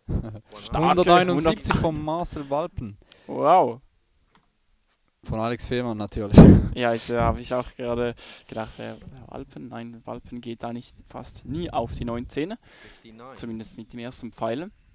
Fehlmann macht das ja gerne noch, oder? Macht Ja, es immer wieder. Ist mir auch bereits beim letzten Mal aufgefallen, als er gegen Mika Flückiger verloren hat. Immer wieder auf der 19 gestartet. Das stimmt. Hier hätte er aber gerne die 100 Punkte gehabt für den Big Fish, da bin ich Ja. überzeugt davon. 81. Wir hatten aber nur 81 Punkte, somit noch kein Finish für Fehlmann. Aber Walpen noch weit zurück in diesem Leg. Kann sich aber auch schnell ändern. Mit einer guten Aufnahme. 125. Stark gemacht von Walpen. Wieder der Griff in seine Hosentasche. Auch das mittlerweile ein Markenzeichen von Walpen. 80. 80 für 109 Rest. Wieder bereits erst nach 12 Pfeilen. So, Cello wird jetzt auf Bull gehen, um sich die Doppel 18 zu stehen. Single Bull besser gesagt. Doppel 18 Rest nach 15. 109. Ja, klasse mitgerechnet auch von dir. Fehlmann Achtung. bräuchte jetzt die Doppel 16 zum 2-1. 93. Verpasst ja nur knapp das High Finish. Könnte ein entscheidender Moment sein oder gewesen sein. Doppel 18. Doppel 9. Doppel 9. Auf der anderen Seite. 20. Oh, am Draht dran. Alex, you require Chance Fehlmann, ganz klare Chance Fehlmann. Doppel 8 jetzt für ihn nochmals. Hätte wohl nicht geglaubt, dass er nochmals zurückkommt. Uff, aber da muss er jetzt bereit sein, den muss er machen. Und auch der Ach so du. knapp. Also 9. dieses Spiel scheint über die Doppel zu gehen. Jetzt muss er zuerst umstellen. 1 Doppel 4. Ja, das wird er machen. Perfekter Marker. Kann er den nutzen? Ja, macht er. Jawohl. Da hat sogar. Hast du gesehen, wie der. Den Also, hat er richtig angespielt. ja. Also hier hat man So es. wieder, wie im gesehen, ne? Widerspruch. Starke Partie von beiden.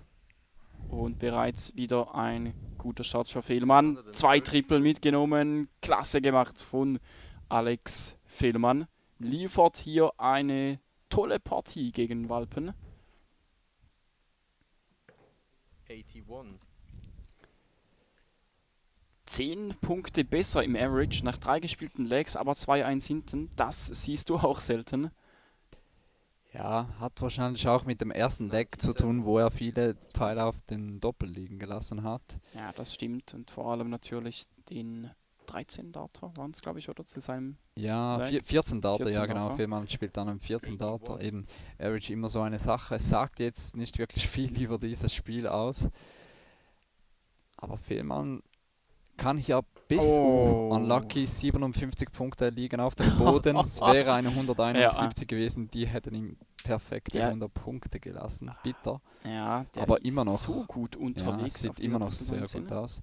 Aber da habe ich Fehlmann definitiv unterschätzt, muss ich zugestehen. 59. Spielt Alex, you heute require oder 187. in dieser Partie einfach richtig, richtig gut. Ja, und in der Gruppenphase war, glaube ich, nur eben Zweiter, so, darum Ja, trifft. das stimmt. Nein, 57. stimmt ja nicht, Gut ist ja nicht die gestellt. erste Runde, aber trotzdem. Und hat, glaube ich, 58 gespielt im Schnitt. Hat, glaube wegen einem Leg ist er überhaupt, Weitergekommen ja, sogar. habe ich von Okay, ihm beim Vorbeilaufen gehört. 44. okay, also da war es richtig knapp, aber jetzt scheinbar einen Gang gefunden. Muss nicht über Okay. Top spielen, weil ja, Walpen erst bei 236. Stimmt, Verstehe ja. ich, wieso dass er das so spielt. Jetzt haben wir 60. Stellen, perfekt gemacht. Tops nach 15 Pfeilen, also wirklich Ja, ein hervorragendes Leg nach dem anderen. ja, Walpen gefordert hier. Ist noch weit zurück, braucht mindestens jetzt 2 Triple. Hat Ja. er, aber nicht die, Ja, die er ich wollte. dachte ja nicht Zu nach wenig. dem ersten geworfenen Ja. Pfeil noch 2 Triple. Ach so, okay. Tops Rest jetzt für Fehlmann zum 2:2. Doppel 10. Beide Pfeile nicht wirklich nah am Game Doppel, aber der Stark. dritte Alex sitzt. Fehlmann. Das war auch wichtig für den Kopf, auch wenn er vielleicht noch einmal 3 Pfeile bekommen hätte. Den jetzt zu machen, das war wichtig. 2-2 und mittlerweile hat Mika Flücker mit einem 81er Average sein Spiel gewonnen. Wow, Flückiger, also auch wieder richtig stark unterwegs. Ja, und was ist eigentlich mit dieser Triple 19 los? Die müssen wir, glaube ich, auch drehen nach dieser Partie. 133. Wow. Die wird hier richtig bombardiert, diese Triple 19. Wer ist dein Favorit jetzt, stand zu diesem Zeitpunkt, Laurin? Cello Ja, oder Ich glaube, Fehlmann? das ist klar. Also zum jetzigen Zeitpunkt definitiv der Mann hier im Bild. Fehlmann on fire. So wie er spielt, aber Aber natürlich, du kannst Cello nicht abschreiben. Das ist natürlich auch klar. 57. Also, ich denke, es macht immer noch Cello. Irgendwie, der okay. ist einfach so abgeklärt in diesen Ja, das entscheidenden stimmt. Momenten. Und auch jetzt wieder findet er das Triple, auch wenn es nur 130. ein Okay, gewünschtes ja. war. Dann noch die Triple 19 Covershot, perfekt gemacht. Super Switch auf die 19. Hat mir auch bei Stefan Belmont vorhin gut gefallen. Auch immer wieder auf die 19 runter und einige Triple so noch mitnehmen können. Ja, Das ist eben dann schon die Klasse, die solche Spieler wie Walpen, 58. Fehlmann oder auch ein Belmont haben. so jetzt definitiv über die 19, den 5-mal die 19 lässt ihm den Big Fish natürlich, noch einmal die Single 19. Und dann machen wir erneut einen Klasse Versuch. gemacht. Einen Lauf. Ja, Belmont hat ihn ja vorhin auch einmal gestellt gehabt. Er wollte ihn aber auch nicht checken. Das ist der kleine Big Fish, aber auch der will nicht fallen. Stellt sich aber Doppel 18. Schön Wichtiger gemacht. Moment. Also die stellen sich am Laufband ein Doppel nach mindestens Achtung, spätestens Fehlmann. 12, 15 Pfeilen. Schade. Ja. 100. Marcel, you require 36. So, jetzt könnte er wieder in Führung gehen. Doppel 18. Game short Und and the gleich der first erste two Marcel sitzt. Walpen. Average wird jetzt Six deutlich leg. nach Alex oben to go gehen. first. Geht zwar noch Game. 77. Ja. Fehlmann immer noch vorne vom Ja, Average. noch 7 Punkte sogar vorne. Aber Walpen jetzt natürlich mit den besten Karten dieses Spiel zu gewinnen. 58. Fehlmann lässt ihm ja auch die Chance, in dieses Leg hineinzufinden. Kein Triple von Fehlmann. Walpen macht das besser. 100. Ja. Ja, ein solider Start. Nebendran sehen wir Stefan Belmont in seinem Achtelfinale. Spielt dort, glaube ich, gegen Marc Bichsel. Also einige 59. hochkarätige Partien, die hier anstehen. Ja, im Hintergrund gut zu sehen. Belmont gegen Bichsel. Erstaunlich, 95. wie oft sein Pfeil auch in die Triple 5 geht. Ja, das stimmt. Das war bestimmt jetzt das dritte Mal und Fehlmann versucht sich weiter auf der Triple 19. 58. Ja, die Triple wollen momentan nicht so richtig fallen bei Fehlmann. Ja, In einem entscheidenden Moment in dieser Partie. jetzt sieht wieder alles nach Marcel Schiller-Walpen aus, hat die Pfeile Ja. übernommen in diesem 6. Leg. Du hast es noch vorher gesagt. Ja, vielleicht war es auch Fehlmann, da hat er fast zu gut gespielt teilweise. Ja, da hat er sein Pulver vielleicht dann auch verschossen. Es war dann kaum vorstellbar, dass er das durchziehen kann. Ja, das wäre in Richtung 90er Average gegangen. Hätte er so weitergespielt. 42. Aber scheinbar auch Mika Flückiger in den letzten 2 Legs 100 plus Average gespielt. Okay, also Mika Flückiger, ja, scheint auch heiß auf den Definitiv. Turniersieg oder zumindest auf 45. auf einen langen Sonntag zu sein. Ja, das habe ich auch so das Gefühl. Der hat uns ja auch an den letzten Turnieren schon überzeugt, der junge Herr. Einer der jüngsten im Feld. So, 100 Punkte 41. hätten ihm ein machbares Finish gelassen. Vielleicht noch einmal die Chance für Fehlmann mit 2 Triple sich in dieses Leg zurückzumelden. Jetzt über die 19 versuchen. Ja, Perfekt. Nochmals die 19 für 100. 83. oh, das tut 60. weh. Das tut Ja, weh. hat zumindest ein Finish. Im Ja, die Gegensatz zu 96 Marcel wären Walpen. aber schöner gewesen, Klar. oder? Cello kann sich nur stehlen. Ja, auch 165 eine Bogey Number. Alex, you require 150. So, startet wieder auf der Triple 19. Ja, Jetzt diese schon nicht mehr möglich. 57 lassen ihm 57. 96 Rest. Also Marcel beide hier mit requires einem 7. 2-Dart-Finish. Cello aber mit dem Vorteil. Ja, das wird ein Matchstart geben, mindestens. So ist es. 20 für die Doppel 16. 38. Verzieht. Ja. Alex Fehlmann kann hier also tatsächlich den Decider erzwingen. 20, besser gesagt Triple 20 für die Doppel 18.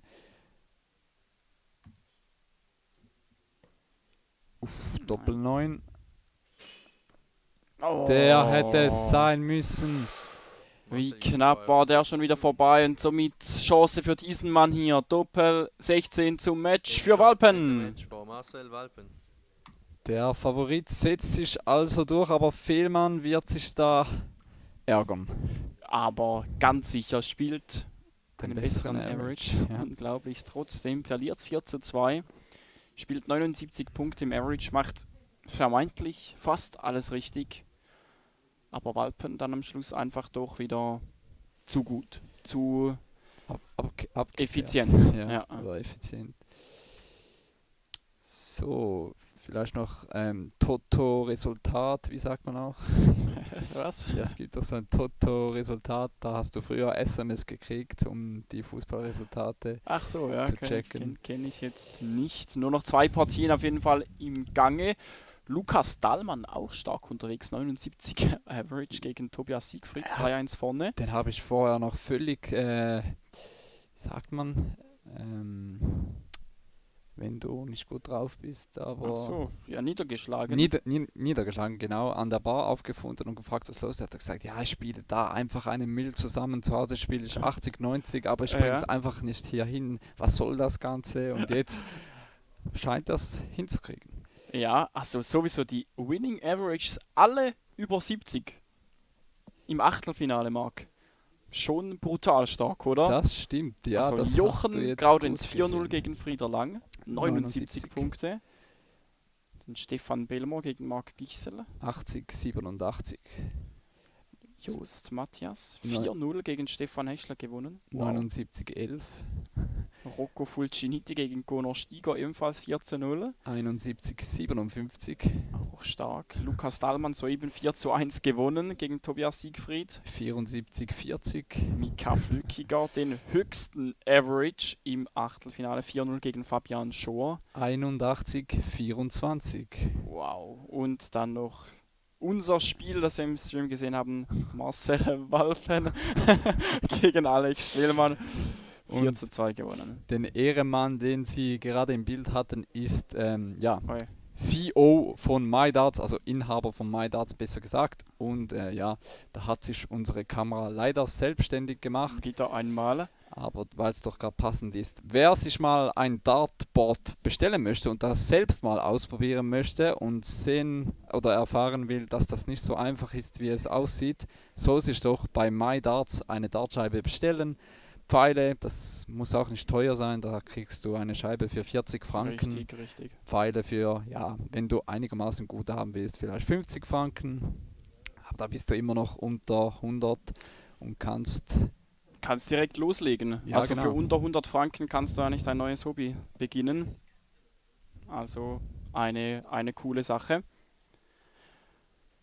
Ja, ich denke, wir schalten gleich noch einmal in die Pause. Vielleicht können wir ja wieder mal die Zuschauer fragen, wen sie im Stream sehen wollen. Können wir das noch? Was denkst du? Eine Partie ist ja noch im Gange. Vielleicht können wir da noch unser Wort einlegen. oder? Die Partie, die wir dort sehen. Schumann gegen Fabian Limacher. ja, klar. Die spielen ja im Hintergrund. Wir könnten es eigentlich auf dieser Ding einblenden, oder? Geht das? Das wäre noch cool. Ja, ist aber sowieso gleich. Ja, vielleicht. Fertig. Schumann, nein, er zwingt vielleicht gleich den Seesider. Dann kannst du es einblenden. So, jetzt kommen meine IT-Skills. Was ist los? Schumann ist nicht zufrieden. So, da sehen wir uns ganz kurz. Da geht's wieder zurück. Und jetzt das gut bekannte Copy-Paste. Zack, da ist es ja auch schon. So, Ja. ja. Also sehen wir auch noch das Scoreboard der Partie, die wir im Hintergrund sehen. Vielleicht sehen wir es ja auch bereits dann an der Reaktion. Wahrscheinlich ein kleiner Spoiler-Moment wird es Ja. definitiv geben. Schumann macht es auf jeden Fall nicht. Sah nicht nach Freude aus. Doch, Oh. weil ich habe auch gedacht, immer wenn die Spieler so the Caller, das machen noch viele, machen so, das Zeichen sitzt. Hatte er gerade Ach den so, Arm habe gehoben. ich nicht gesehen. Also das wird Okay. dann der Spoiler in diesem letzten Leg sein, wenn er den Arm hebt. Gut, vielleicht da gibt es dann auch den Handshake Ja. im Deciding Leg, also zwischen Schumann und Fabian Limacher. Den haben wir auch noch nicht so oft gesehen, oder? Fabian Limacher, glaube ich, noch nie im Stream. Nein, und ja, Aber spielt hier eine starke Partie. spielt auf Also- jeden Fall jedes Turnier im Trikot seines, ja, wahrscheinlich ist es sein Lieblingsverein, Manchester City. Wahrscheinlich, ja. Aber der geht auch so unter dem Radar verloren. Ja, völlig richtig. Ich schaue gleich mal ganz kurz. Nein, das funktioniert leider nicht so. Ach so, ist er auf dem anderen. Ach so, okay, gut. Machen wir es wieder zurück. Also, dann schauen wir nachher, wie die anderen Partien dann aussehen, die Begegnungen. Die wollte ich eigentlich kurz nachschauen. Kann ich aber vielleicht so machen. Ja, so funktioniert's. Schau gleich mal den Turnierbaum an, währenddem wir auf den Ausgang der letzten Partie hier warten. Was gibt es denn da so für schöne Duelle? Marc, das erste sticht mir da direkt ins Auge. Jochen Gaudenz gegen Stefan Belmont im Viertelfinale.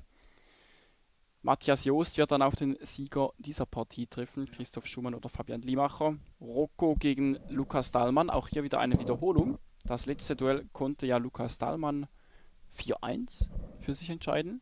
Ja, ich glaube, oder 4 4-0 nach sogar. Hause oder 4-0 sogar. Und Mika Flückiger Ah. gegen Marcel Walpen. Ai, das ist schwierig. Ich glaube, da müssen wir eine Abstimmung machen, oder? Ja, hätte ich auch gesagt. Also, zur Auswahl steht Mika Flückiger gegen Marcel Walpen oder Stefan Belmont, Jochen Graudenz. Wie Ja. viele Stimmen muss ein Spiel haben? Ich hätte gesagt, 10 schaffen wir schon. Bis Macht alle mit.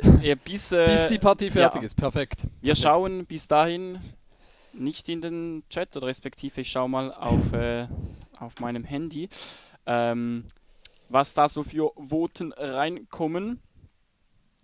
Wen wollt ihr im Stream sehen? Marcel Walpen gegen Mika Flückiger oder Jochen Gaudenz gegen Stefan Belmont? Schreibt's jetzt rein, dann können wir das noch so an die Turnierleitung weitergeben. Bin ich ehrlich gesagt wirklich gespannt. Oh, da kommen einige Spieler rein. Mika Walpen, Graudenz wäre cool. Mika Cello, Mettu Joost, okay, auch eine Stimme für Joost. Mika Cello, ja, bisher eindeutig für Mika gegen Cello.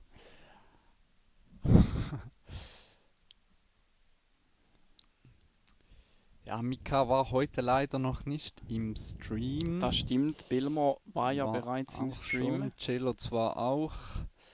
Aber Ja, das Graudenz Belmont, Oh, das das kann man eigentlich gar nicht zeigen, ehrlicherweise. Man kann beide nicht zeigen, habe ich so Ja. das Gefühl. Ich glaube, beide werden... Aber so vom Jetzt von- kommen doch einige Stimmen für Belmont Jochen. der Qualität des Spiels Jochen gegen Belmont wahrscheinlich doch noch Ja, ein bisschen. ja, ich Oder glaube... nicht? Ich glaube auch, ja. Also müsste eigentlich so sein. Hat Schumann hier gerade den Sack zugemacht? Es sieht so aus. Ist zwar noch nicht angekommen bei uns, aber Schumann gewinnt die Partie 4:3 gegen Fabian Limacher. Es ist sehr, sehr eng. Patrick, was wünscht sich Belmont Graudenz?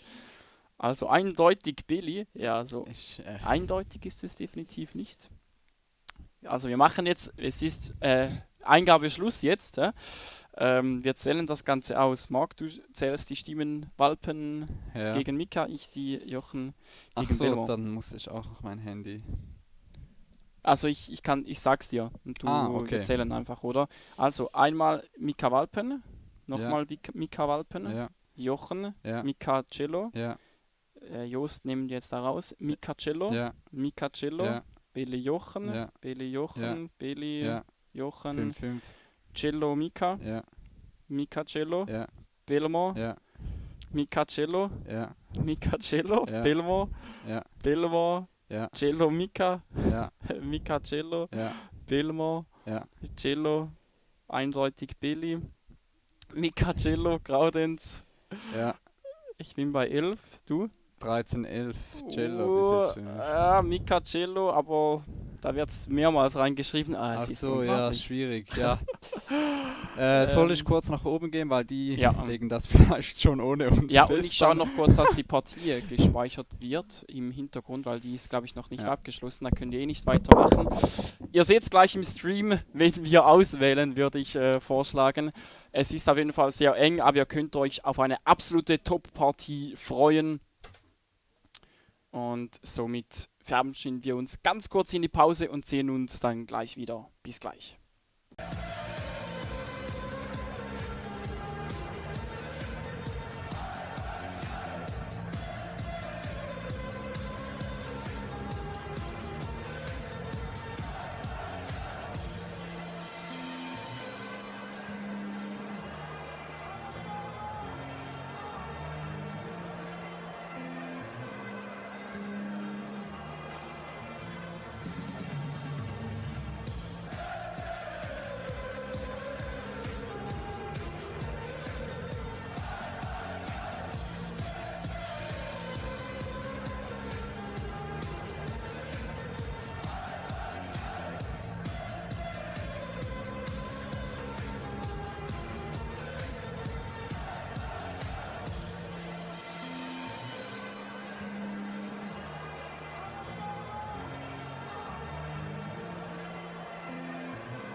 So, willkommen zurück im Livestream.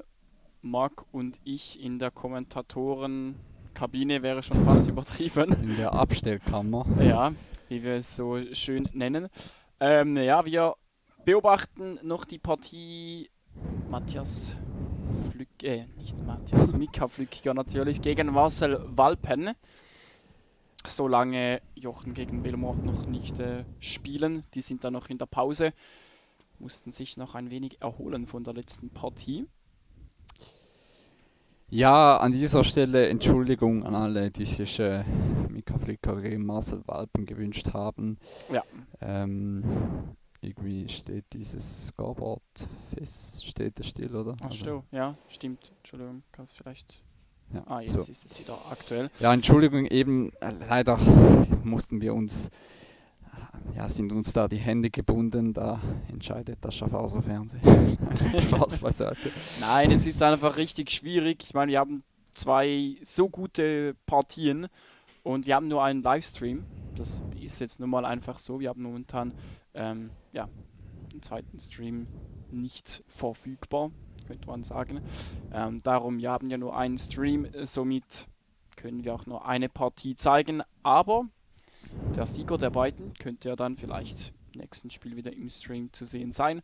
Und so können wir schon einmal etwa die Hälfte der Partie wahrscheinlich mitverfolgen, da Graudenz und Belmont nach wie vor nicht beim Einspielen erschienen sind. Ja, Herr Jochen Graudenz geht dann noch seinen verkäuferischen Tätigkeiten nach. Ja, Versucht da diese neuen Darts-Schuhe diversen Spielern zu verkaufen. Also, ja, wir wollen jetzt keine Werbung für Jochen machen, aber wer Interesse an diesen richtig, klar. Oki, speziell die Seitenschuhen von 180 hat, Jochen hat sie im Sortiment. Richtig, nicht gesponsert übrigens. Ja, nicht Muss man gesponsert. natürlich auch erwähnen, aber wir können ja trotzdem Werbung für unsere Spieler natürlich machen, da unsere Spieler das ja auch für uns machen. Ja, und vor allem Jochen hat uns wirklich schon einige Spieler vermittelt. Definitiv, muss man ja. ehrlicherweise sagen.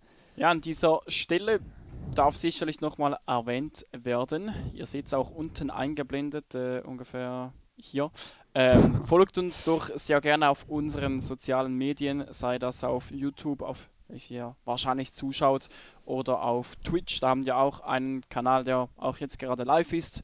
Den verfolgen wir ehrlich gesagt aber nicht aktiv im Chat. Also falls ihr auf Twitch schaut, dann dürft ihr auch gerne auf YouTube vorbeischauen. Und natürlich auf Instagram, Facebook, Twitter, da freuen wir uns über jeden, der uns da abonniert. Ja, es wird noch der Link von Dart Connect gewünscht, dann schicken wir den doch noch rein. Ja, genau. Können wir natürlich auch machen. Dann sehen wir einfach ganz kurz die Partie nicht mehr. Ja. So, Also ihr könnt auch einfach auf Dart Connect gehen, dann auf Events und dann ist das meistens das oberste oder zweitoberste Turnier. Seht ihr dann gleich Ja, genau, SDC Tour Live-Events. Event. Ja. Also ist unkompliziert. Richtig, Walpen auf dem Weg zum 2:0 in dieser Partie. Ja, den macht er auch im dritten Pfeil. Verwertet er hier die Chance. Du hast es vorhin noch kurz zu mir gesagt. Du denkst, Walpen setzt sich ja klar durch. Ja. Es scheint auch irgendwie so. Hier ist noch das Bild ein wenig verschoben, aber wir sehen jetzt hier eingeblendet, Belmont und Graudenz beginnen sich aufzuwärmen. Somit müssen wir die Partie Flückiger gegen Walpen auf unserem zweiten Bildschirm natürlich noch weiter mitverfolgen, geben euch da jeweils Bescheid, wie es aussieht. Ganz genau, ja. Jetzt aber voller Fokus auf, ist es das, wie soll ich sagen, vom Niveau her das größte Spiel, das wir bisher hatten? Von all unseren Turnieren, Laurin? Vermeintlich ja, oder? Also ich glaube vom Potenzial her, was die beiden spielen können, bin ich überzeugt davon, ja, dass das die beste Partie werden könnte. Von der Fische her, schade ist es ein Viertelfinale. Ein Finale wäre natürlich noch, aber vielleicht könnte ein Finale zwischen Walpen und dem Sieger von diesem Spiel dann nochmals alles toppen. Okay, ich verstehe, was sie machen.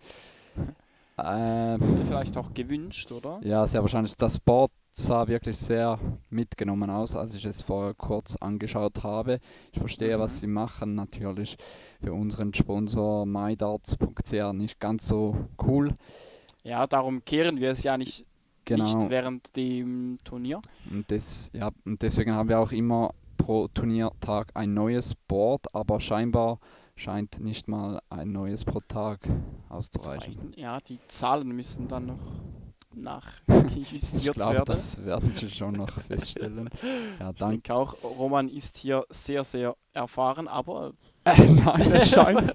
Jetzt wird das gleich merken. Das ist jetzt. Okay, das ist ja mal. Habe ich jetzt auch noch nie gesehen. das wäre jetzt witzig gewesen, hätte das Spiel begonnen. Wir sehen auch die Spieler.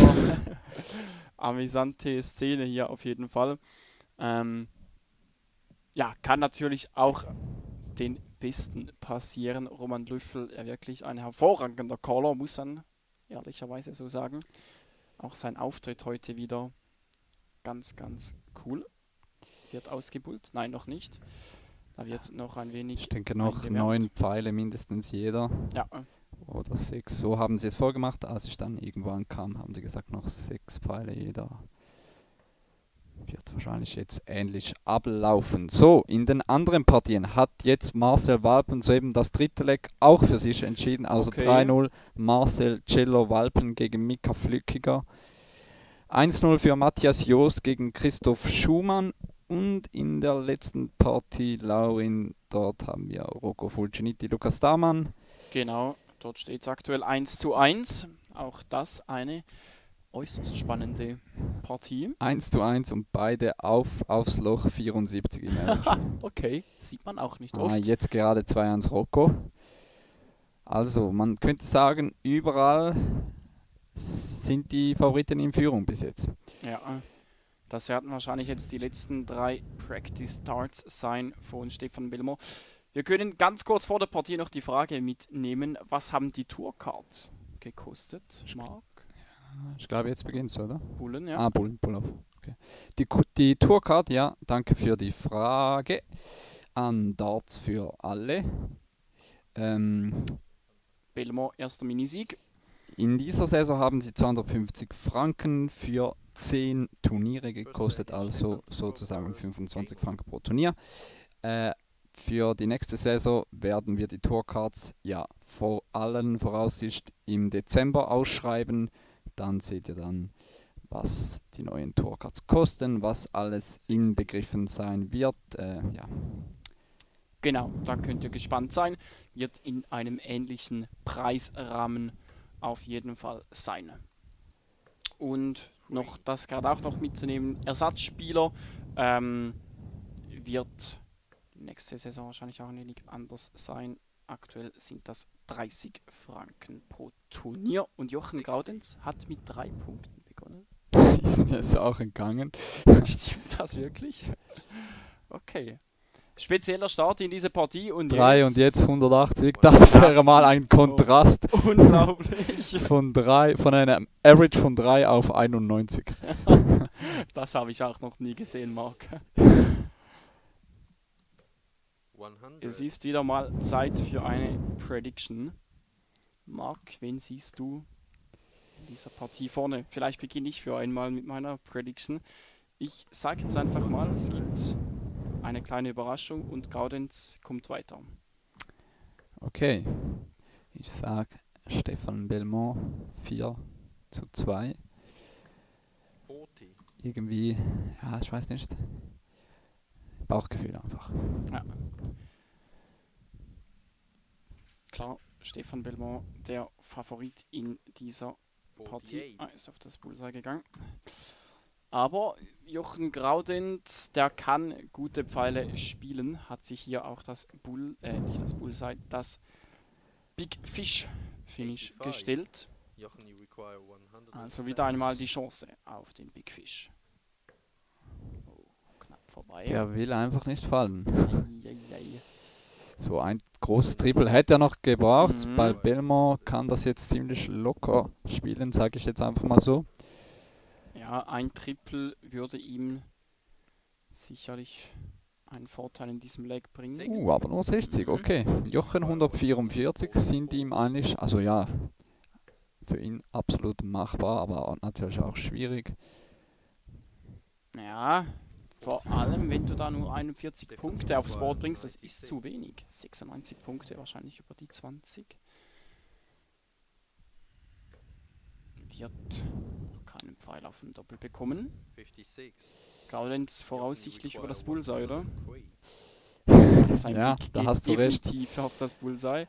Gute Zahl getroffen, Ja. aber kein Doppel mehr für ihn. Somit Belmont 3 Pfeile für die Doppel 20 zum 1:0.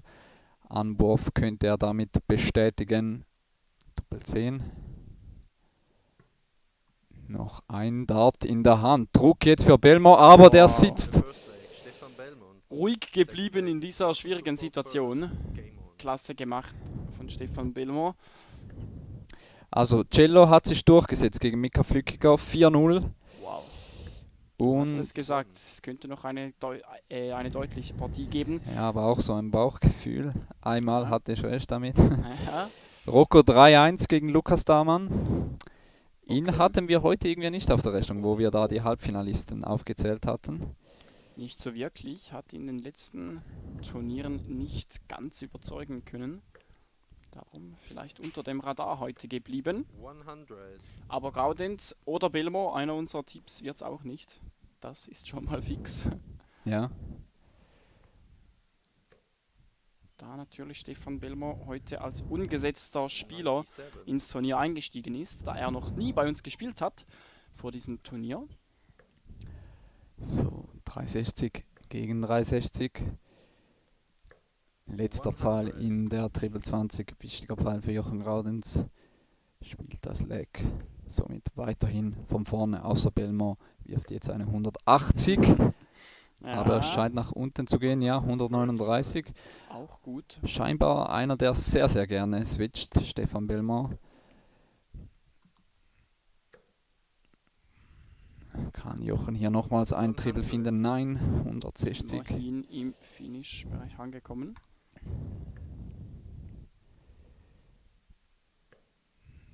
Die 1. Belmont hat auch eine sehr ruhige Art. Ja, extrem. Also, als ich da gecallt habe, kam es mir vor, als wäre es ihm fast langweilig beim Spielen. So Ja, locker. es scheint ein wenig so. Oder? Ja, auch im Hintergrund sein Blick klar fokussiert, aber schon fast wirklich so gelangweilt. Sehr, sehr interessant zu sehen. So, 140 checkt er nicht aus und er kann sich auch nicht stellen. Nur 40 Punkte. Okay, das könnte zu wenig sein. Gaudenz hier die Chance. 75. Ich glaube, er geht auf Bull. Nein, Triple 17 war das. Single 18 für Tops zum 1:1 Ausgleich für Jochen Gaudenz. Chance jetzt für Belmont. 100 Punkte, Ein machbares Finish in 2 Pfeilen. Triple 19 für Tops. Immer noch möglich, die 100 Punkte. Wow, Ja, der vor sitzt allem für Doppel einen Spieler, 20. der das sehr gut im Griff hat, die Triple 19. Genau gleich wie Jochen vorhin. Ja, Einfach auf der anderen Seite. So, Jochen, jetzt müsste es dann aber die Doppel 20 sein. Weit weg Doppel 10. Und auch der ist es nicht. das wird ihn nerven. Da muss er den Ausgleich machen. Schafft er Das aber nicht. kann er sich gegen einen Stefan Belmont eigentlich nicht leisten. Glaube ich auch nicht. Also Belmont lässt hier auch liegen. Letzter Pfeil, aber jetzt auch für Belmont. Kann ich mir nicht vorstellen, aber er Unglaublich. lässt liegen. Und Jochen hier mit ein klein wenig Dehnübungen hat er wieder bereits Probleme. Eigentlich ist es sein Knie. Ja, 1:1. stark von Gaudenz 1:1. Wow. Ja, danke an Moonstone Pictures für die Beantwortung der Frage. Ersatzspieler zahlen 30 Franken. Genau, wie von uns 100. erwähnt, ein wenig mehr also, als das ein Turnier über die Tourcard kosten würde, damit sich das Ganze natürlich auch lohnt für die Spieler. 100. Hintergrund Christoph Schumann gegen Matthias Joost. Wie steht's da, Marc? Erst 1:1. Erst 1:1, okay. Kann das Der sein? Switch von Rocco Belmont. immer noch bei 3. Ja. Ah, wow. Rocco plötzlich 3-3. Vielleicht, Okay, vielleicht- Comeback von Lukas. vielleicht hat es da auch nicht aktualisiert bei Joost. Okay. Komisch. 60. Wow. Sehr, sehr spannende Partien also. Genauso wie diese. Ein absoluter Leckerbissen, auch wenn die Averages Ja. bisher erstaunlich tief sind. Vom Niveau her nicht die beste 100. Partie bis jetzt. Könnte ja noch was werden. Ich 3-1 Matthias glaube- Joost, ja, das hat es jetzt aktualisiert. Okay. Ich glaube, die werden sich da noch steigern. Kann ich mir nicht vorstellen, dass beide unter 70 bleiben. 43. Stefan Belmont. Nummer 1 der Schweiz im Stil-Dart. 60. Er muss und- also der Favorit sein. Erst gerade hat er sich als Schweizer Meister gekrönt im Stil-Dart, nachdem er, ich glaube, in den vergangenen 2 Jahren jeweils im Finale verloren hat. 100. Stefan, you require 100. Das war er gegen unterschiedliche Gegner. Da weißt du das? Ich glaube zweimal gegen Thomas Junghans, ganz Stimmt, sicher bin ich aber Junghans, nicht. genau. Dieses Jahr konnte er sich gegen Felix Schierz durchsetzen. So, 76 geworfen, müsste bei 69 Rest stehen. Wird jetzt wahrscheinlich, ja nochmals, Triple 19 ja. oder Triple 15 für Doppel 12 spielen. 121. Klasse gemacht also. Bringt also sein Anwurfleck sehr wahrscheinlich durch. Gut 98. aufgestellt von Jochen, auch wenn es 24. nur 100 Punkte sind. So, Doppel 12, der sitzt gleich im ersten. Stefan Belmont. 2-1. Ladies, Jochen to four first. Game on. Ja, und da haben sie den Average bereits auch schon ein wenig steigern können. Man merkt auch, das Niveau wird besser zwischen den beiden. 60. Matthias Joost mittlerweile 4-1 gewonnen gegen Christoph Schumann. Also die ersten beiden Halbfinalisten. Marcel Walpen gegen Matthias Joost. Nein, nicht gegen, oder? Oder weißt du das zufällig? 140. Also Walpen im unteren Bracket sicher. Ich weiß nicht, ob Joost ist, glaube ich, im oberen Bracket. Würde Okay. auf den Sieger der beiden treffen, aber bin ich jetzt nicht 100% sicher. Vielleicht kannst du das noch kurz ausfindig machen. Graudenz hier mit einer schlechten Aufnahme. Chance für Belmont nach der 140 direkt noch weiter wegzuziehen. Unglaublich. Sein Switch ist wirklich der beste auf der SDC-Tour, meiner Meinung nach. Also Ja. da macht ihm keiner was vor. Definitiv. Es ist eigentlich das komplette Gegenteil. Jochen zu Belmont, was Ja. in Sachen Switch. 85. Auf jeden Fall. Da kann ihm nur Fehlmann vielleicht noch das Wasser reichen auf der Triple 19. Ähnlich gut da unterwegs.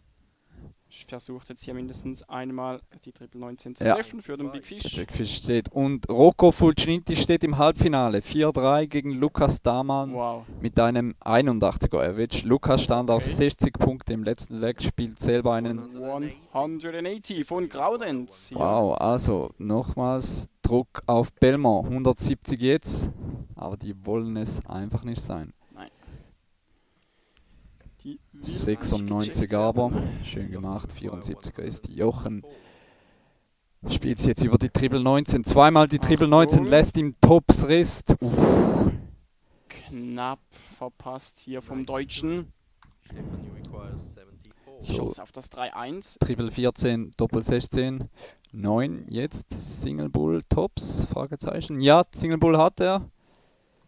Doppel 20 zum 3-1. Verpasst aber. Chance für Jochen Graudenz. Ja, den muss er jetzt fast machen, Wie Graudenz. spielt er das? Triple 14, oder? Ah nein, Triple 10, okay.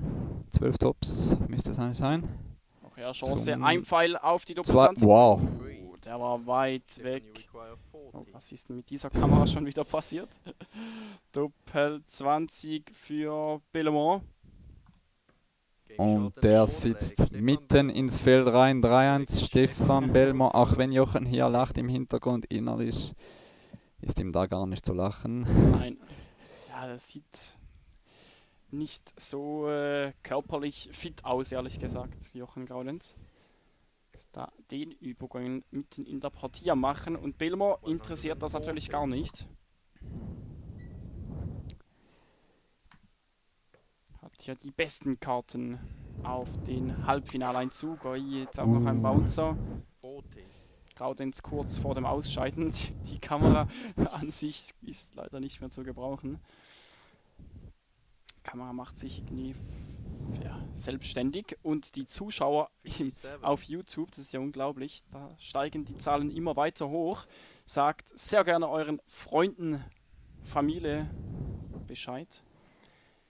Denn gleich wird es dann auch weitergehen mit den Halbfinalpartien. Da hoffen wir natürlich, dass genauso viele wieder mit dabei sind. Aber die Partie ist ja noch nicht zu Ende. Ja, und ein kleines Lebenszeichen von Jochen mit dieser 100. Ja, Belmore muss das Ganze auch zuerst über die Runden bringen.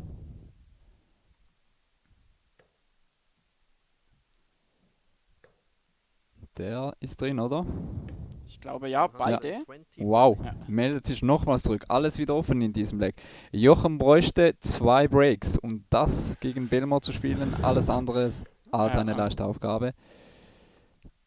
144 wäre unglaublich wichtig jetzt und das macht er auch. Jochen braucht genau dasselbe, wenn nicht eine 180. Einer hat er und unglaublich auch er mit der 140. Das ist stark. Das ist richtig stark. So spielt es über die Triple 16. Nochmals die 16 für Tops zum Match, zum Halbfinaleinzug. Stefan Belmore zweimal die 20 verpasst. Jochen kommt zurück. Hat noch einmal die Chance auf die 96 Punkte. Triple 20. 81 Rest, Triple 19 oder Triple 15. Die 19 versucht er. Verpasst er auch. 62 kann sich nur noch die Doppel 16 stellen. Zumindest Druck ist da für Belmore. Auch er wird wissen, das muss er jetzt zumachen oder er will es zumachen. Doppel 10. Ist drin. Sauber gemacht von Stefan Belmore, bezwingt also Jochen Graudenz mit einem knappen 80er Average. Vielleicht noch ein wenig unter seinen Möglichkeiten geblieben in dieser Partie, aber trotzdem stark gemacht. 4-1, wie heißt es so schön, ein gutes Pferd springt nur so hoch, wie es muss. Das hat er ja getan in dieser Partie, qualifiziert sich also für das Halbfinale und wird dort auf wen? Ich schaue jetzt auch gleich nach. Er trifft auf Matthias Joost. Auf Matthias Joost. Anderes Halbfinale, in diesem Fall Rocco gegen Balpen, ja. Auch hier wieder eine spannende Partie, eine spannende Angelegenheit. Beide Partien wären sehr, sehr spannend, meiner Meinung nach. Ja, wollen wir nochmals fragen? Oder ja, wahrscheinlich, ich würde vorschlagen, oder? Ja, fragen wir einfach mal, auch wenn wir vorher nicht wirklich nach Resultat entschieden haben. Ja, aber das stimmt. Trotzdem. Wenn es dieses Mal wirklich sehr eindeutig ist, dann werden wir... Ja, es war wirklich auch sehr knapp. Einige Stimmen auch doppelt gewesen für Walpen und Flückiger, muss man dazu fairerweise sagen. Also, wen wollt ihr im Livestream sehen? Möchtet ihr Jochen Graudenz gegen... Nein. Okay, noch einmal Versuch. Stefan Belmore gegen Matthias Joost oder Rocco Fulciniti gegen Marcel Walpen? Ja, jetzt sehen wir den Livestream. Ja, warum hast du... Ja, es war einfach eine schwarze Ach Wand. so, ja, stimmt. Ja, vielleicht kannst du auf dem Handy kurz alles klar. den Stream-Chat aufmachen. Dann können wir mal schauen, ob da ein paar Voten reinkommen für vielleicht auch eine bestimmte Person, die ihr unbedingt sehen wollt. Oder einfach für die Partie, spielt keine Rolle. Vielleicht hat aber auch die Turnierleitung bereits entschieden. Ja. Mal Das schauen. Internet in dieser Abstellkammer lässt eben auch zu wünschen übrig. Ja, das stimmt. Zum Glück haben wir hier eine LAN-Verbindung, sonst wäre es schwierig. Schauen wir doch da kurz nach. Ja. Also. Walpen, Belmore, Admet Joost, Fulciniti. Weil Belmore sieht man im Finale, okay, ist natürlich auch eine Ansage. Aber doch eher mehr Belmore jetzt, oder? Insgesamt. Ja, Belmore gegen Joost wollen doch deutlich mehr sehen. Ja, dann bringen wir doch diese Partie, respektiv gehen wir mal bei unserer Turnierleitung informieren, oder? Dass wir diese Partie gerne hätten. Ich würde vorschlagen, wir verabschieden uns doch ganz kurz in die Pause und sehen uns dann gleich mit der nächsten Partie. Bis gleich.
So, ich melde mich bereits wieder zurück aus der Kommentatorenkabine.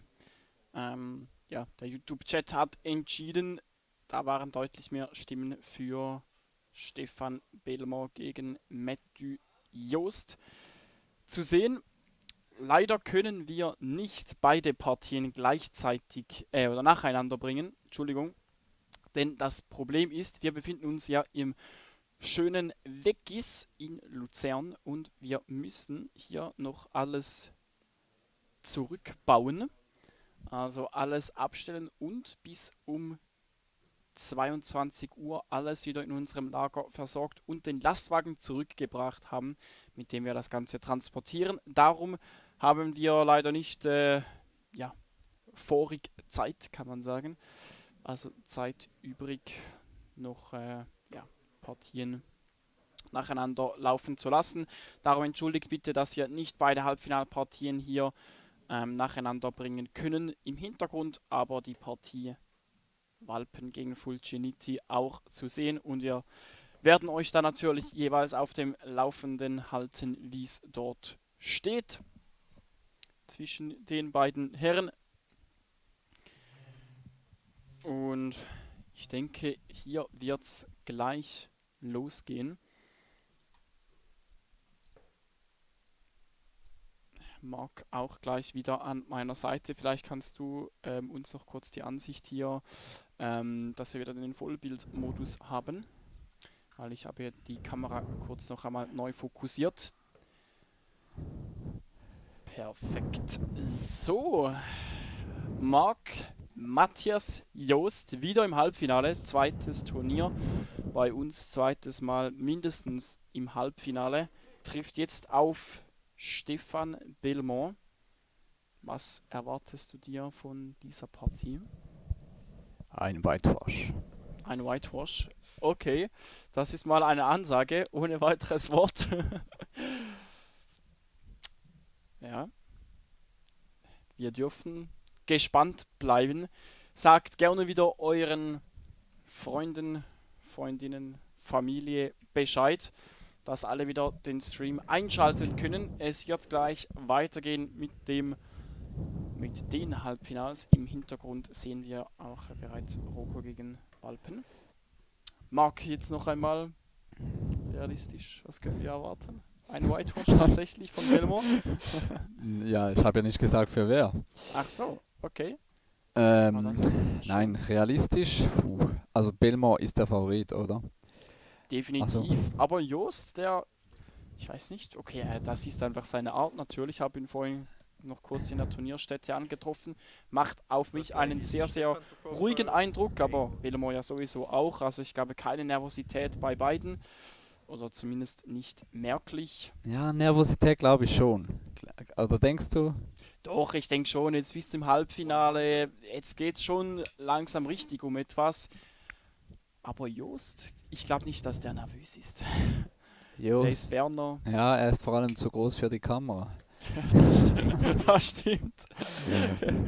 Das ist ein wenig unglücklich. Ja, Jost ist auch ein heimlicher Filmkritiker. Hast du das schon gesehen? Der hat auf Instagram einen Account, wo er unzählige Filme bewertet hat. Tatsächlich? Jeweils das Cover des Films postet und dann von 10 Punkten, glaube ich, 1 bis 10. Tatsächlich? Ja, ich abgibt. noch nie. Sehr, sehr interessantes Hobby. Ja, das stimmt. Das ist wirklich spannend. Matthias Jost, also ein Filmkritiker, okay. 60. Jetzt muss er aber zuerst Stefan Belmont besiegen, dann kann er vielleicht einen nächsten Film Reinziehen.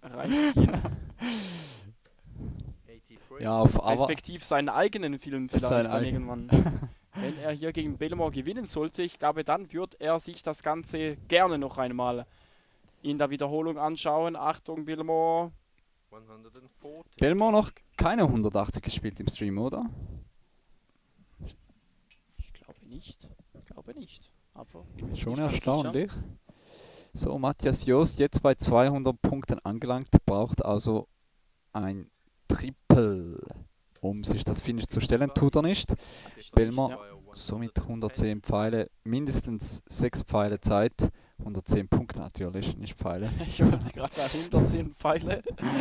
72 Rest, Triple 16, perfekt gestellt nach 15 Pfeilen auf der Doppel 12. So, jetzt wäre eine 140 ganz gut, um ein wenig Druck auszuüben. Marc, wollen wir die Players Cam nach ein wenig rauszoomen, dass Matthias Joost auch besser auf dem Bild zu sehen ist. Ja, Doppel 12 jetzt zuerst für Belmont Game shot in the first leg. und das Stefan 1:0 für Belmont. ihn. Second leg is Matthias to throw first. Game on.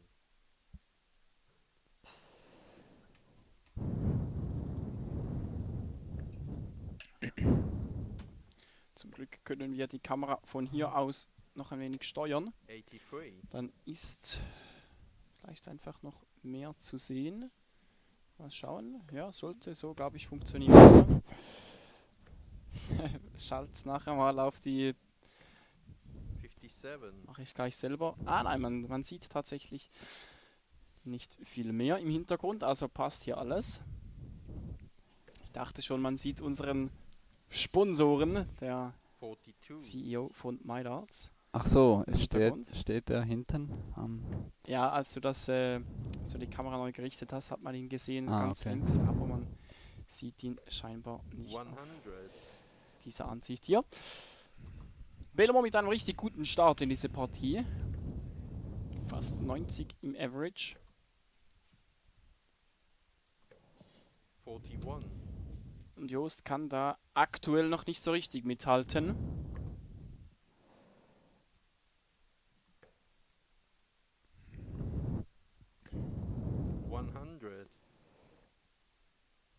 Was ist das eigentlich für ein T-Shirt von Joost? Kennst du das? Nein. Okay. 121. Bleib Jetzt dran aber in diesem Leg. von Joost. 1-0 Rocco Fulciniti, danke für das Update an Mumi79 in Live-Chat. 42. Keine Oh. gute Ja, Aufnahme. Chance Matthias Joost. Ist ja auch sein Anwurf-Leg, also wäre ganz wichtig für ihn, dieses Leg auch zu holen. Gespielt wird übrigens First to Five Legs. Ja, stark gemacht. Von Joost, genau. Du hast es angesprochen, Marc. First to Ich Five glaube, Legs jetzt. jedes Mal erwähnen wir das zwar, aber man muss es auch immer wieder erwähnen, weil es schnell mal vergessen geht. Klar, ja. Also, 92. ich glaube, das kann man auch immer Nein. so erwähnen. 89. Was war jetzt das? Ja, ich wollte gerade sagen, zuerst 140 geschrieben Doppel. und dann Doppel 16 für Joost. Ach so, Doppel jetzt war ich gerade ein wenig 8 zum stark. 1:1. Matthias Joost. Third leg Starkes is Checkout Stefan von to Joost. Der first. ist ja mittlerweile bekannt für solche Finishes bei uns. Also auch letztes Mal hat er einige High Finishes gemacht. 140. Aber bereits wieder ein Klasse-Start für Stefan Belmont in dieses dritte Leg. 140 Punkte. Kann Joost nachziehen. 100. 100 Punkte. Auch gut gemacht. Okay, Stefan Belmont heißt also Ach so, okay, man Stefan spricht das Belmont. Belmont. Wusste ich auch nicht. Also ja. 137. Stark von Stefan.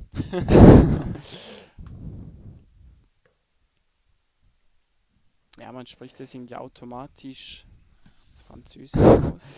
Ich glaube, ab jetzt sage ich ihm einfach Belly, wie Ja. eigentlich fast alle. Richtig, ja. Ist, glaube ich, einfacher.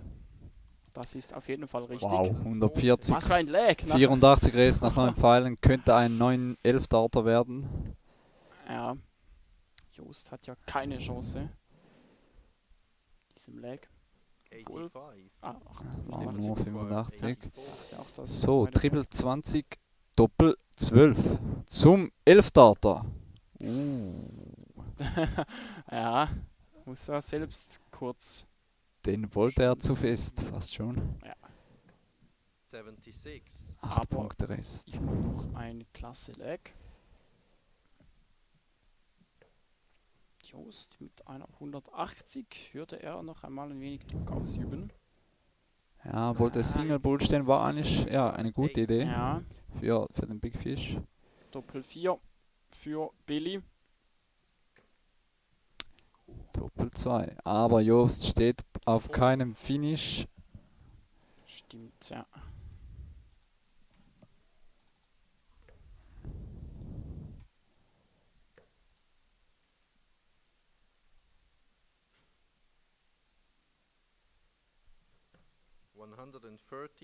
Klasse gemacht von Wow.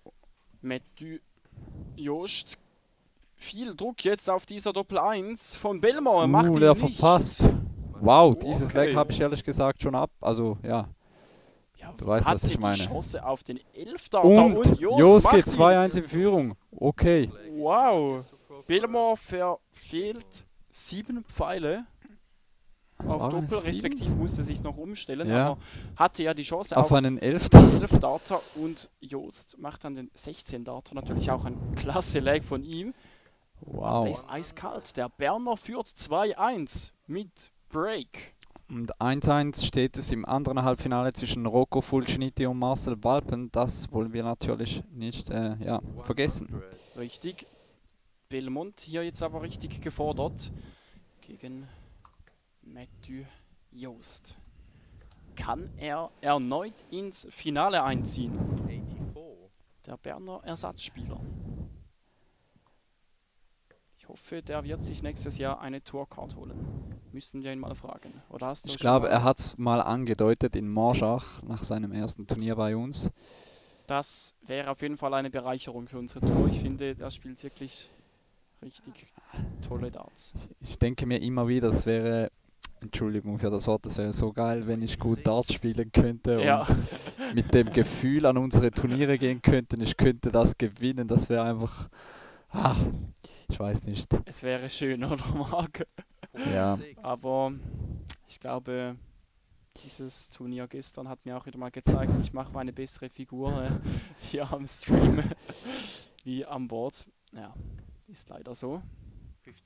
Das ist wie soll ich sagen, wie früher im Fußball, im Turnunterricht, wo ich immer wusste, wie soll ich sagen, ich kann einiges reißen. Ja, Und da hat man sich auch immer so gefreut, wenn man wusste, heute spielen wir Fußball. das stimmt. Und ich ja. glaube, die Spieler, die müssen sich immer ähnlich fühlen.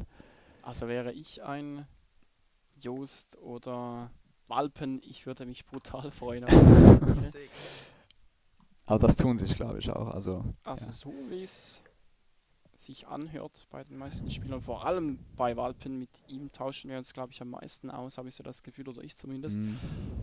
Der freut sich immer extrem auf die Turniere. ja, auch Stefan hat mir noch geschrieben, als ich ihn für die Bildrechte gefragt habe, hat er auch gesagt, er freut sich schon sehr auf den Sonntag.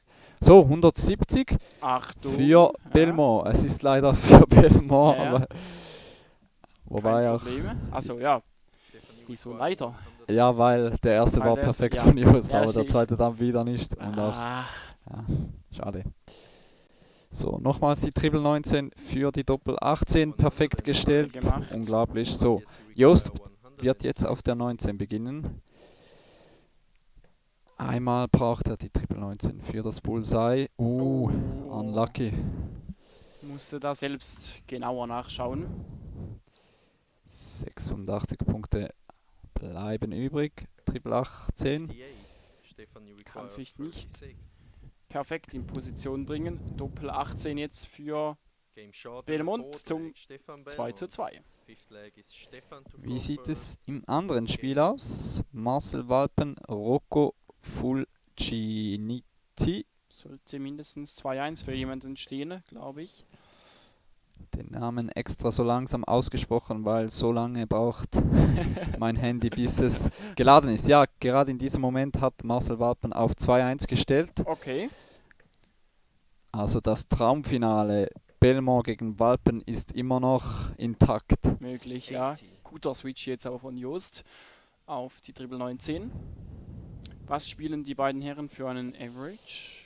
Unter 70, ja. okay. Ähnlich wie vorhin. Also vorhin im Livestream. Ja, das stimmt. Hier unser Spiel auf einem richtig starken Niveau. Achtung, Jost. 140. Die war jetzt auch wichtig in diesem Leg gegen den Anwurf von Belly.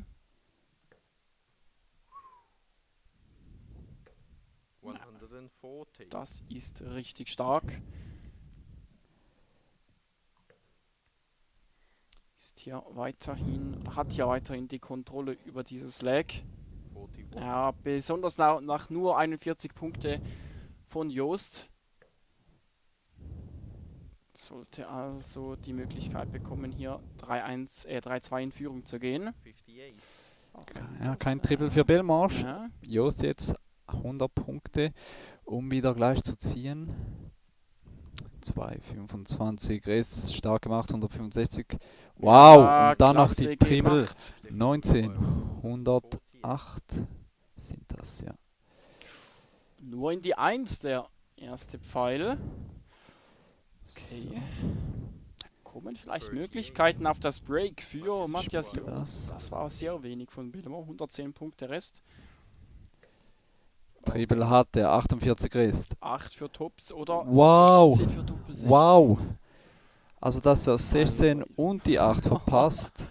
Gibt's eigentlich gar nicht. Gibt's eigentlich gar nicht. Wow, Oder und dann gleich ein- nochmals. Ja. Wow, aber Belmo hat noch 110, also der Ja. muss auch zuerst. Muss ein Triple Hat er treffen. 50 Rest, 10 Tops oder 18. Ei, Und verpasst auch er! ebenfalls. Gibt's denn das? Das. Okay. 78. Wow. Sehr überraschend. So, jetzt Das Lag. hat er gleich 4 Zahlen, die er treffen könnte da unten. Ja, und eine hat Aber und ist nicht so die er wie noch wollte. erleichtert, dass er nicht ein Triple getroffen hat oder die Triple 19. So, Doppel 4. Doppel 4, ja. Am Draht, aber Den kann er vielleicht nutzen. ja, der ist schwierig, weil der in der Ecke war. Der wäre so wichtig gewesen für Matthew Joost. Doppel 16 und der sitzt dann wieder. 3-2 Stefan Belmar bestätigt seinen Anwurf, führt wieder in dieser Partie. 2 Legs in Folge.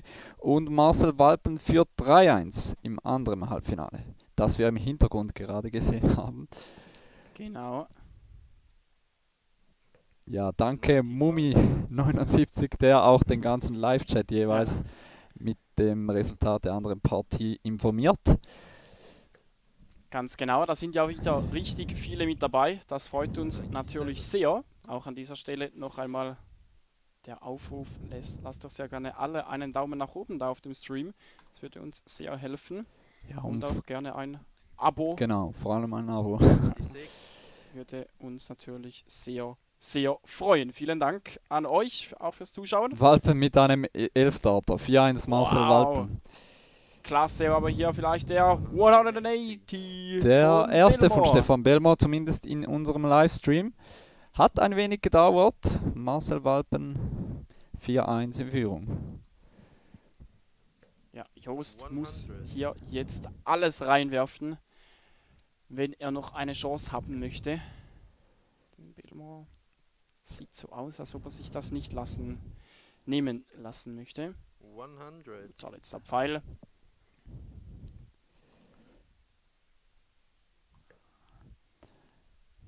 Joost auch ein Spieler, der sehr selten runter switcht auf die 19. Wow. Er weiß warum. Just, ich weiß einfach nicht, der ist, ich weiß nicht, wie ich es dir sagen soll, aber der, ich kann's, Was meinst du? ich frage mich immer wieder, wie er das schafft, dass diese Pfeile so präzise, weil er hat schon eine, ja, wie soll ich sagen, Eine spezielle Wurftechnik, Ja. meinst du? auch wenn sie eigentlich, wenn ich sie jetzt so genau anschaue, eigentlich doch sauber ist. Es sieht einfach bei ihm anders aus wie bei anderen Spielern, oder? Ich weiß nicht, ob das ist, weil er vielleicht aufrechter steht. Stimmt, Ja, Doppel 16. ich glaube, das Belmore? ist es. Zum 4:2. 4-2 Stefan Ja, Belmar. da wäre Joost bereit gestanden, kommt aber nicht noch einmal ans Board ran. Somit wirft jetzt Stefan Belmont, Belly genannt, zum Match an, zum Finaleinzug bei seinem ersten SDC Tour Event. 100. Guter Start. Da muss man auch ein Kompliment am Belly machen. Er hatte den ganzen Druck auf seinen Schultern. Also wirklich, alle haben Definitiv. erwartet, dass er zumindest das Finale erreicht. Jetzt macht er den Switch und direkt trifft er die Triple. Ja, da hast du völlig recht. Ja, klar, jeder erwartet eigentlich nur den Turniersieg von Stefan. Und er liefert hier auch völlig ab. muss man ihm lassen. Aber auch Joost bietet ihm eine tolle Partie. Auch er über 80 im Average. Richtig stark, was der Berner hier zeigt. 123. Wieder 123 Punkte. Joost möchte es noch einmal wissen in diesem Leg. Bleibt dran. Und Belly bleibt vorerst ohne Triple. 60. Jetzt muss er das doch ausnutzen können. Als erster in den Finish-Bereich reinkommen. 100 Punkte wären wichtig. 96, lassen ihm am Finish, 164. Also der Erste, der im Finish-Bereich ist, aber Belmo wird ihn da gleich antreffen, sofern er Braucht jetzt ein Triple, das war wichtig. perfekt Shanghai-Finish steht, also Vorteil Belmo, aber Joost zuerst dran. Achtung, Triple 18. für das Bullseye. Schade, 86 Rest wird es gleich nochmals auf der Triple 18 versuchen und kann vielleicht den Dart nutzen, der da bereits steckt. 96. Nein, Nicht ganz, aber steht bereit, falls Belmont hier das Shanghai-Finish auslassen sollte. Guter erster Pfeil. große Single 20 für Tops, Zum aber der Match. ist doch im Weg. Nein, er ist wow, da nicht. spielt ihn rechts vorbei. Stefan Belmont zieht in das Finale ein. Alle haben es von ihm erwartet, er hat geliefert. Ist aber doch erleichtert, wie man sehen kann. Definitiv, ja. Tolle Partie aber auch von Matthias Joost, muss man sagen. Und die andere Partie ist bereits durch und somit auch klar, Walpen hat wahrscheinlich auch gewonnen. Kannst du uns nachher noch kurz updaten, Marc? Zuerst Gratulation an Stefan Belly Belmont für den Finaleinzug. Und macht das Finale gegen wen perfekt, Marc?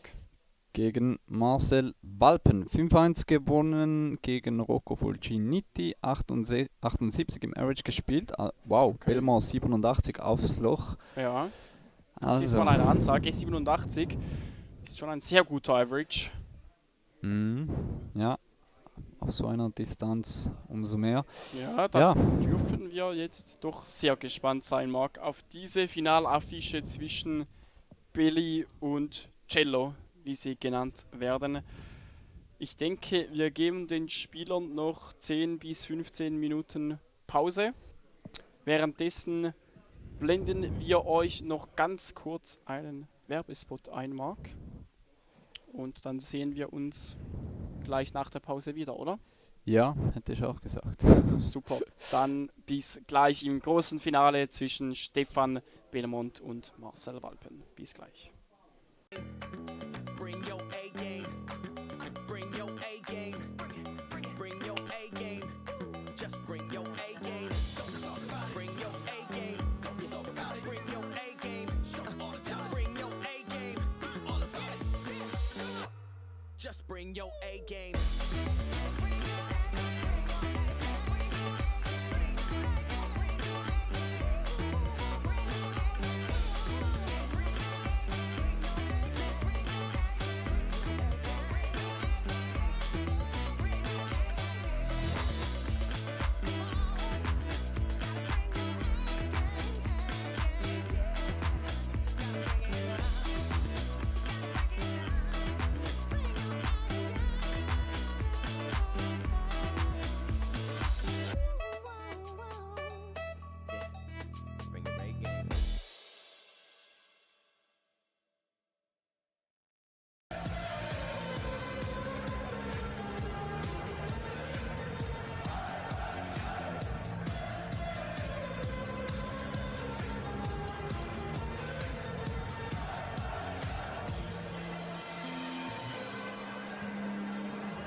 So, herzlich willkommen zurück zum großen Finale zwischen Marcel Cello Walpen und Stefan Belli Belmont.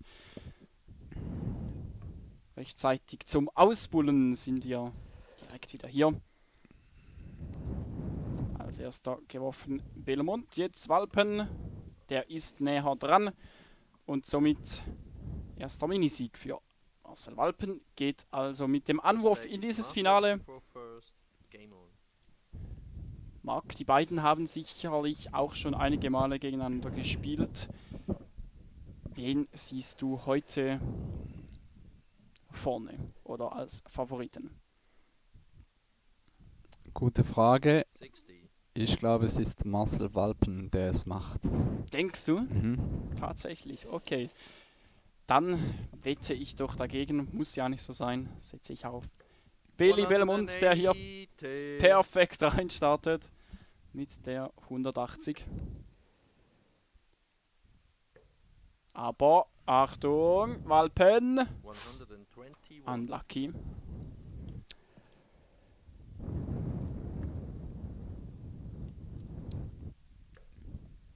Ja, die beiden kennen sich bestens, sie trainieren sogar zusammen. Also fast schon ein Freundschaft-Duell. Ja, das stimmt, man hat es auch gesehen beim Handshake, sehr, sehr kollegial. Walpen hat mir auch gestern noch kurz mitgeteilt, Billy sei zu schlagen, meint er.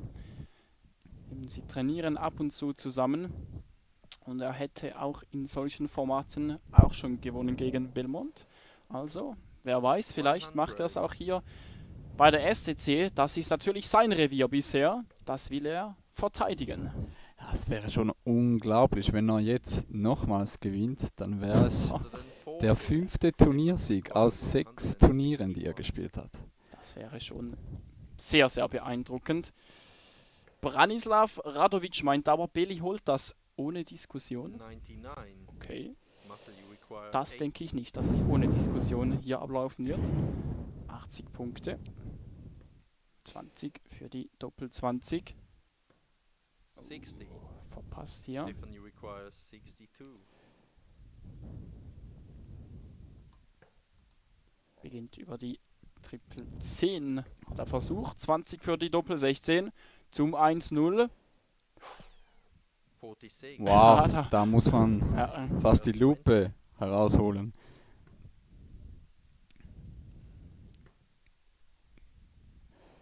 Letzter Dart in der Hand, Doppel 5 für Walpen und der sitzt auch noch gerade so. Wichtiges Leg für ihn, 18 Darter. Das gibt ihm bestimmt ein gutes Gefühl.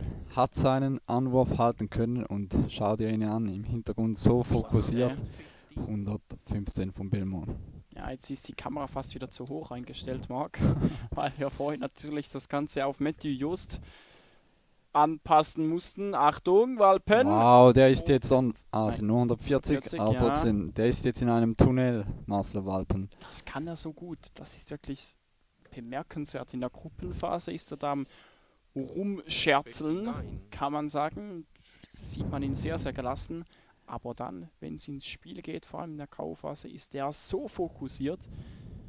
Schau dir diesen Blick an. Der sieht hier nur noch das Board.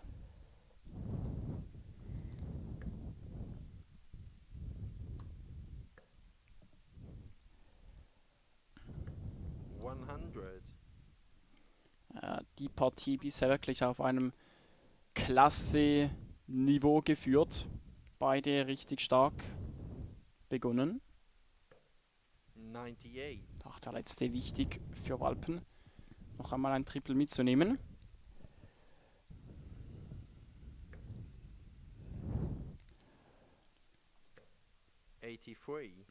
Alles klar, in 2 Wochen also schneiden sich die Terminkalender der Swiss Darts Association und der Swiss Darts Corporation erneut. Schade. Ja, das ist wirklich schade, dass da einige Spieler nicht bei der SDA mitspielen können. Marc hat den Spaß von mir leider nicht ganz mitbekommen. Ja, natürlich, da gibt es ab und zu mal Überschneidungen, aber da sind ja auch gespannt, wer dann bei uns mit dabei sein wird und der vielleicht da absagen muss. Cello stellt sich 4 Punkte Ja. Rest. Hm, Ja, nicht ganz so gut Naja, eigentlich. verstehe Aber ich er nicht. steht bereit, falls Belmont das Was Bull kann nicht sein? trifft. Und das tut er nicht. Ja, wenn er jetzt checkt, dann hat er recht. Wie immer, wenn man checkt. ja, Doppel 2. Auch die kann er natürlich. Doppel 1. Jetzt der Pfeil in der Hand. Was für ein wichtiger Pfeil. Oh. Lässt aus. Das wäre das 2:0 gewesen. Ich warte jetzt mal ab, bis Belmont checkt oder nicht. Weil eben, wenn er immer noch checkt nachher, hat er immer noch recht. Guter Marker. Was für ein Fall für Belmont. Aber auch er trifft nicht. Unglaublich. Aber Cello steht jetzt auf diesen 2 Punkten, weil er sich vorher 4 Rest gelassen hat. Sieht man nicht oft bei ihm. Und genau das wird zum Verhängnis. Aber da ist er selber schuld, ganz ehrlich. Ja, da hat er sich selber in die Bredouille gebracht. Doppel 6 jetzt für Belmont. Wow. Am Draht. Oh, Aber kann er, ja, Doppel 3. Doppel 3, letzter Nein, Pfeil. Und auch der das soll wird's es nicht nicht. sein. Double Trouble in diesem zweiten Leg.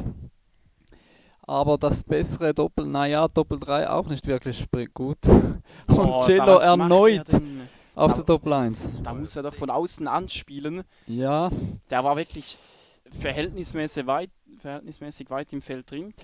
er geht direkt drauf, oder? Oh, sorry. Falsche Einstellung. Und Letzter noch Pfeil. ein Pfeil Jetzt hat muss er. Und auch der ist es nicht. Wow, unglaublich. Ja, das ist wirklich unglaublich. 27 Pfeile von Belmont und immer noch ist das Leg Unglaublich. nicht eigentlich. ausgespielt. Walpen macht sich hier das Ganze noch einmal Trockenübungen im Hintergrund. Und Oh. erneut zum dritten Mal Das gibt's Inside. doch nicht. Zum Das dritten gibt's Mal nicht. überwirft er sich. Das gibt's wirklich nicht. Ich glaube, jetzt steht er um, oder nicht? Nein, der geht drauf. Ja, geht drauf. Landet jetzt auch im Madhouse. Hättest du das gedacht? Nein, also. Und auch er verpasst. Also Walpen jetzt. Jetzt muss er. Wow, Belmont schon 30 Pfeile in einem Finale. Das Das gibt's hat doch er, nicht. glaube ich, noch nie gespielt wahrscheinlich. Kann selber gar nicht fassen da im Hintergrund. Da ist er, da bin ich sicher, nervös. Kannst du mir Und nicht Walpen erzählen? zum 4. Mal. Ach, du. Zum 4. Mal überworfen. Das ist ja das Krasse. Dass Ja, er, und zwar mit dem ersten, nicht Ja. dem dritten oder wie auch immer. das ist der perfekte Mark. Ja, Ich glaube, den jetzt macht macht er. er es. Den Ja, macht den er. macht er auch. Das tut weh, vor allem für Marcel Walpen. Natürlich für Marcel Walpen. Die Averages gehen gleich auf 62 runter. Bitter, bitter. Aber auch das gibt es bei solchen Top-Spielern und das kann man wirklich so sagen. Die werden beide Q-School spielen, oder? Belmont auch, oder? Ja, Schon? ja, Also, definitiv. und die werden da auch Chancen haben, da bin ich überzeugt, sich da beweisen zu können. Aber auch so kann es mal zugehen bei den Herren.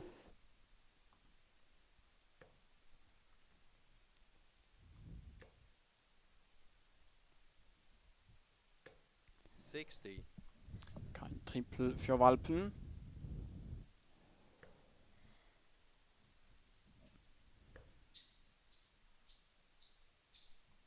Wow, was für ein Leck. Ich kann es immer noch nicht glauben. Ja, ich bin auch ein wenig schockiert. Und alles hat genau mit dieser 140 angefangen, Ja, die ihn Boah. da irgendwie in die Zwickmühle gebracht hat. wo er eigentlich, ja. Aber wieso hat er das eigentlich gemacht? Ja, gut, er hat wahrscheinlich der erste Pfeil war gut in der Triple 20, dachte er, den nutze ich gleich aus, spiele ihn an. Aber ja, ich weiß einfach nicht. 64 Rest, da kannst du Triple 8 oder Triple 16 treffen. Beide liegen nebeneinander. Beide lassen dir ein gutes Doppel. Ja. War schon sehr speziell. Alpen jetzt aber wieder im Rhythmus drin. Jetzt hat er wieder diese 64 Rest. Mal schauen, ob er Triple 20 spielt. Ich glaube nicht. Nein, jetzt nicht mehr. Ich denke, das wird eher in Richtung Triple 8 Ja, anvisiert. definitiv. Oder Triple Zweimal 16. die 16. Nein, Tops, okay. Aber wollte, glaubt ihr, 16 so, ja, definitiv. definitiv. Da musste sich kurz neu fokussieren. Dachte schon, er hätte keinen Doppel gestellt, habe ich so das Gefühl, oder? Ja, Belmar 160, das wäre jetzt mal ein... Ja, schon wieder vorbei. Bevor du den Satz beendet hast. So schnell kann es gehen im Darts. Jetzt muss aber das 2-1 fallen für Walpen. Doppel 20. Nein, Doppel 10.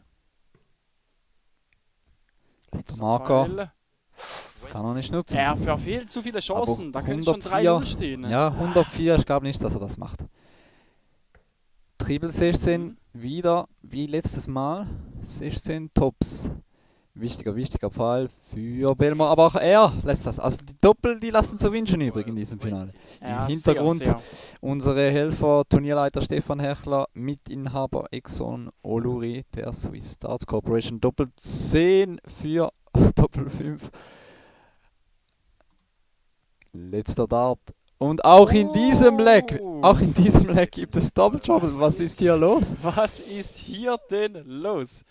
Doppel 10. Wow, der verbaut ihm das Feld. Da lacht er schon, weil es so Ja. links, rechts. Er weiß Immer nicht, noch wohin. geht er wieder rüber. Sehr sympathisch, oder? Wow, wenn er das So. jetzt noch trifft. Oh, Nein, der war knapp. war kein schlechter Versuch. Aber beide wieder über 21 Pfeile und mindestens schon 6. Ja, ich glaube, Walpen war ja bei 64 nach 12. Doppel 10. Doppel 5 erneut. Und erneut. Oh, das ist doch unfassbar. Ja, das ist wirklich unfassbar. Doppel 10, jetzt wird das machen. Ja. Break für Stefan Belmont und es könnte ja eigentlich auch 3-0 für Marcel Walpen stehen. Ja, da muss er sich an der eigenen Nase nehmen.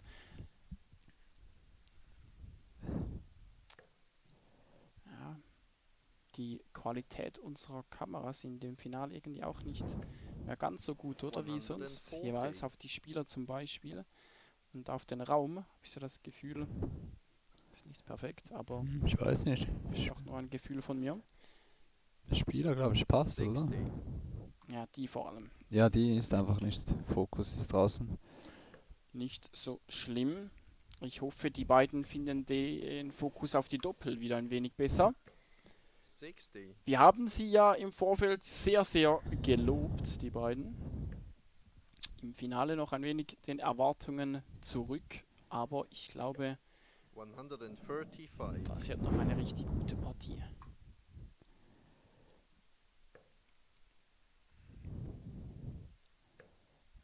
Starker zweiter Pfeil von Billy. 140. Und auch der dritte ist im Trippelfeld drin, ganz, ganz stark gemacht. Okay, spannend sehe ich anders, aber als Branislav Radovic Stefan darf und kann. Also für mich muss Stefan, also ganz ehrlich. Ja, also für mich Walpen, klar, wie ich gesagt habe, er möchte natürlich diesen Titel verteidigen, will zeigen, hey, ich bin der Chef hier bei der SDC, was er bisher ja auch war. 137. Aber Wow, für Belmont. mich, Doppel schon- 12 nach 12 Pfeilen. Geht Belmont, uns. bitte, Belmont. ist schon ein wenig unter Druck, würde ich sagen. 140. Sehr, sehr starkes Klasse. Leg von beiden. Jetzt zweimal die 12 zum 3-1. So einen Fall hatten wir doch gerade vorhin. Aber Ja, jetzt macht das besser. Wunderschön genutzt. Fifth leg is Marcel to throw first. Game on. 3:1 jetzt für Billy. Walpen muss seinen Anwurf jetzt halten.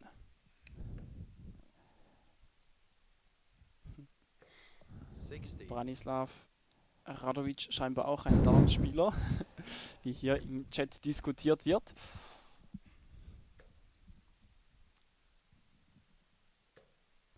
Klasse gemacht mit dem letzten Pfeil. Nimmt er noch ein Triple mit.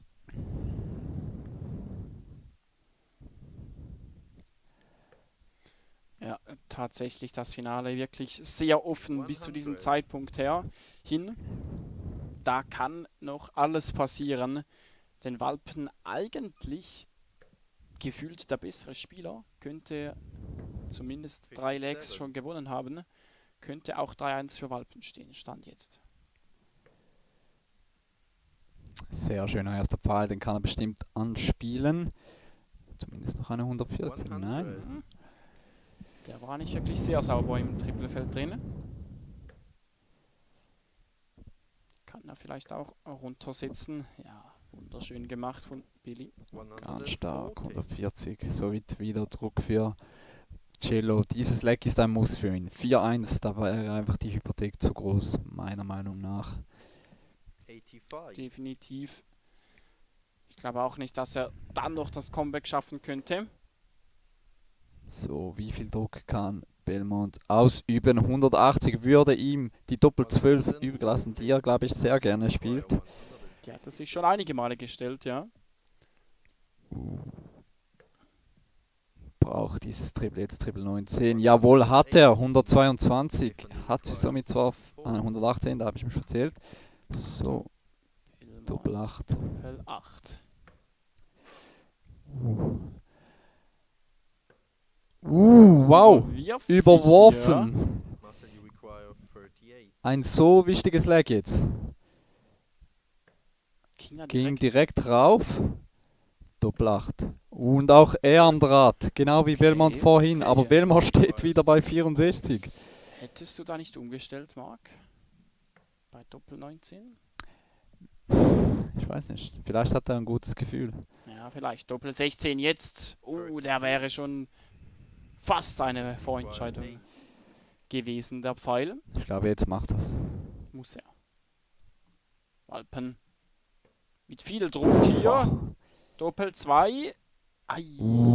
Ich glaube, die Doppel lassen ihn Ja. im Stich in diesem Finale. Belmont mit der Chance zum 4-1. Das wird er sich doch jetzt Kleiner nicht nehmen Matchstart. Ist eine große Aussage, aber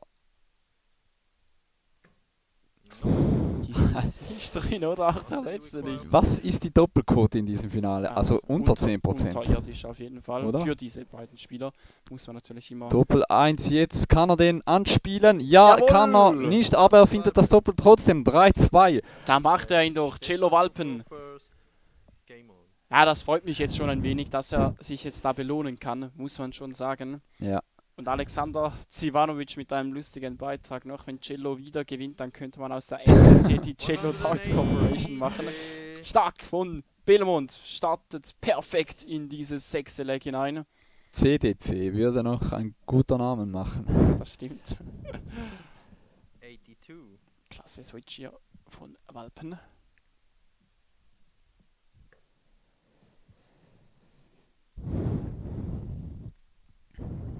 So, kurzer Moment, um 77. durchzuschnaufen. Ja. Aber nicht für die Spieler. Ja, Die weil müssen da immer voll dran bleiben.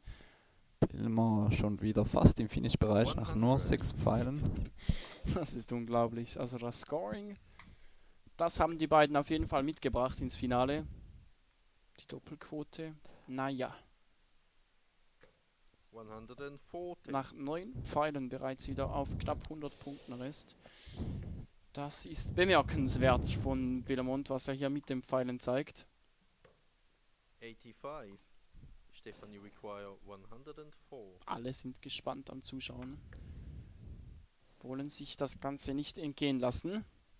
Doppel 12 erneut. Hat er? Ja, Wow. hat er schon getroffen. Und auch jetzt wieder 4-2. High Finish von Belmont zum 4-2. Die Checkquote ist immer noch besser als bei uns in der Bundesliga Deutschland. Gut, da muss man wahrscheinlich auch immer schauen, welches Spiel. Ich denke, da gibt es schon auch sehr, sehr gute Spieler, oder, in der Ja, definitiv. Bundesliga. Aber klar, wir meckern hier natürlich auf einem hohen Niveau. Marc. Ja, gut. Und das Scoring kompensiert es eigentlich auch. Also ich meine, mit dieser Doppelquote würde ich wahrscheinlich einen 20er Average spielen und die spielen immer noch einen 75er Average, also schon sehr stark. Ja, der First 9 Average wäre jetzt interessant. Ich glaube, wir können das schon organisieren, nicht? Kann man Ja, nicht vom aktuellen Spiel, oder? Ist, glaube ich, vom ganzen. ich weiß nicht. Ja, kann gut sein. Kann Kann da gut ja sein. umstellen. Ich glaube, es kann das. Im Nachhinein können wir das sicher ausfindig machen. Definitiv. 77. Sehr gemacht. Ich würde sagen, wir So. konzentrieren uns auf das Spiel. Ja, Cello muss jetzt alles daran setzen, seinen Anwurf halten zu können, um zu verkürzen, weil sonst bräuchte Belmont noch ein einziges Leg. Braucht hier noch seinen Triple, somit ja, einigermaßen alles in der Reihe. Auch wenn Belmont jetzt, ja, er braucht jetzt das Triple. Das ist das falsche Triple. Kleine Chance für Belmont. Aber auch er bis jetzt bleibt drauf und trifft es. Vorteil jetzt auf der Seite von Billy. Marcel Walpen. Was hat er noch im Köcher? Oh. Kein Triple. Zu diesem Zeitpunkt hat er nicht viel im Köcher. Achtung. 14 oder Triple 4. Oh, wow. Triple 16 Ja. da, oder? Also traut Walpen die 138 nicht zu. Hätte sich nicht mal ein Dart aufs Bull gelassen mit der Single 16. 16, ja, das stimmt. Und hat recht. 77. Ja, 58 ist. So, Belmont mit der Tops. Vorentscheidung, Fragezeichen. Noch nicht. 5-2. Ja, das könnte schon ein wenig die Vorentscheidung gewesen sein. Definitiv stark gemacht von Stefan Belmont.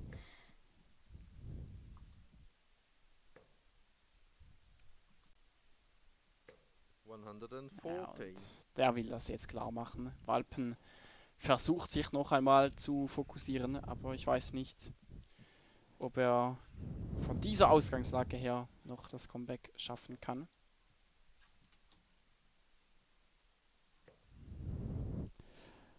Hat Billy die Tourcard? Ja, Stefan Belmont hat die Tourcard sogar für beide Tage, aber bis jetzt noch keine Zeit gefunden, um bei uns zu spielen. Leider, ja. Aber schön ist er heute mit dabei und scheinbar gleich im ersten Anlauf erfolgreich. Ja, und wenn er heute gewinnt, hat er sie bereits wieder draußen für beide Tage und sogar noch das Q-School-Ticket obendrauf. Das stimmt, ja. Also finanziell hat es sich rein theoretisch schon ausbezahlt, wenn er gewinnt. Es ist ja noch nicht fertig. Nein, den Walpen meldet sich noch einmal einigermaßen zurück. Ja, wir hoffen eigentlich auch, dass es noch ein bisschen länger geht, weil Sendezeit im Schaffhauser-Fernsehen haben wir noch eine halbe Stunde. Stimmt, ich glaube, das erste Mal, dass das Finale Ja. überhaupt in voller Länge gezeigt werden kann, sonst vielleicht mal ein Leg zu sehen gewesen. Auch natürlich mal schön, dass die Zuschauerinnen und Zuschauer im Schaffhauser-Fernsehen voll auf ihre Kosten kommen und auch das Finale miterleben dürfen. Vielleicht können wir ja noch ein Siegerinterview organisieren. Wenn Ja, das wäre sicherlich auch noch schön. Mit dem Mikrofon sollte das ja möglich sein. Ja, der war ganz, ganz wichtig von Walpen.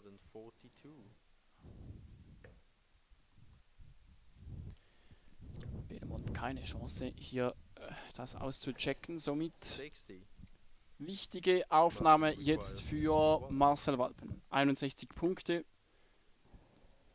Doppel 18.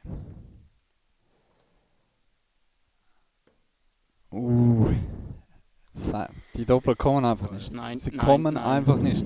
Und da Wird den ersten könnten- Matchstart gehen für Belmont. Wahrscheinlich Single. Oh, Bull sogar für Doppel 16. Zum Turniersieg und er macht es gleich. Stefan Belmont, SDC Tour Winner Nummer 8.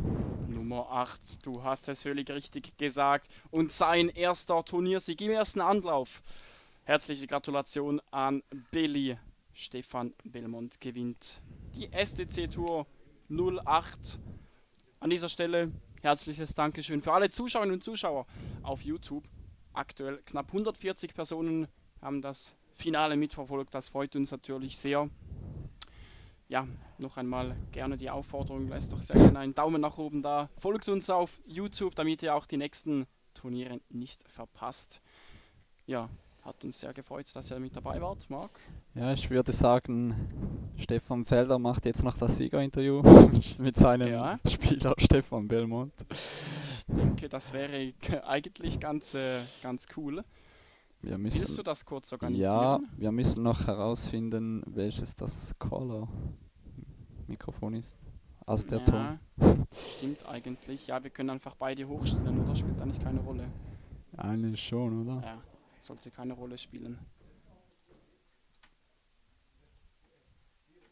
Ich schau mal kurz, dass die... Wollen wir es vor dem... Wer macht das Interview? Fragezeichen. Gute Frage. Ach, Stefan Felder wäre eigentlich schon interessant, aber ich glaube nicht, Ja, dass ich er frage mal ganz schüchtern bei ihm nach. das ist doch gut. Ansonsten unser Caller kann das sicherlich auch. Oder einfach du, Marc. Willst du mir dann kurz ein Zeichen geben, wenn ich das Mikrofon hochschreiben sollte? Respektive es ist ganz hochgeschraubt, also wir können es nicht lauter machen.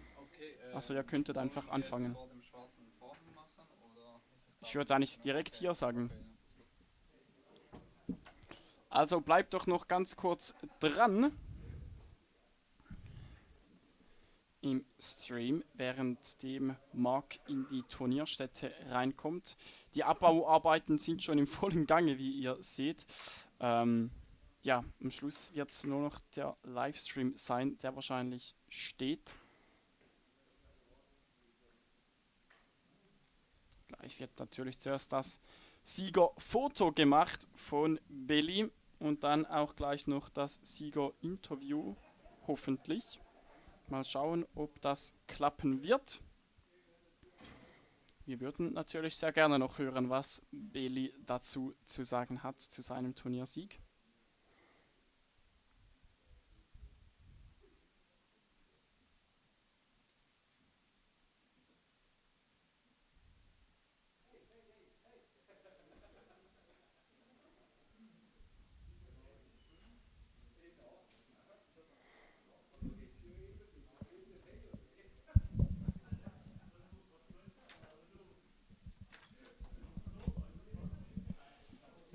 Ja, die Kamera macht sich ja wieder einmal selbstständig.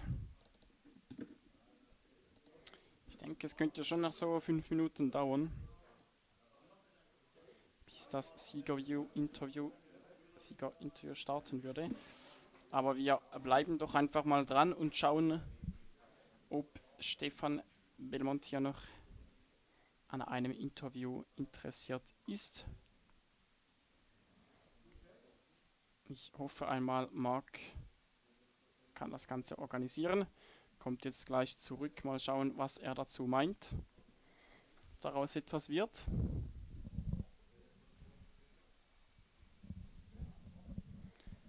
Kommt wieder zurück in die Turnierstätte. Auf jeden Fall möchte Stefan Felder für seinen MyDarts-Account wahrscheinlich noch ein paar Fotos schießen von Cello Walpen, dem Finalist. Jetzt seid ihr live dabei, wie das hier so vonstatten geht nach dem Turnier. Auch einmal spannend zu sehen. Natürlich Siegerfotos, aber auch Runners-Up-Fotos. Walpen heute ja nicht der Turniersieger.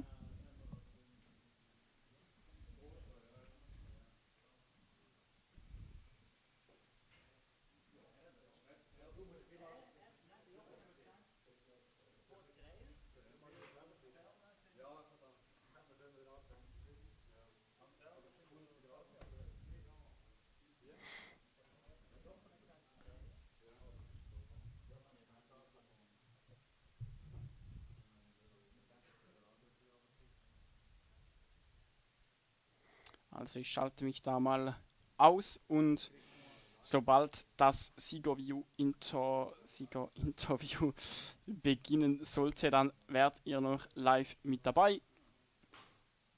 Foto vom Turniersieger wird jetzt natürlich auch noch geschossen von unserem Fotografen Jakob Dahlmann, Entschuldigung, der hier im Bild ist.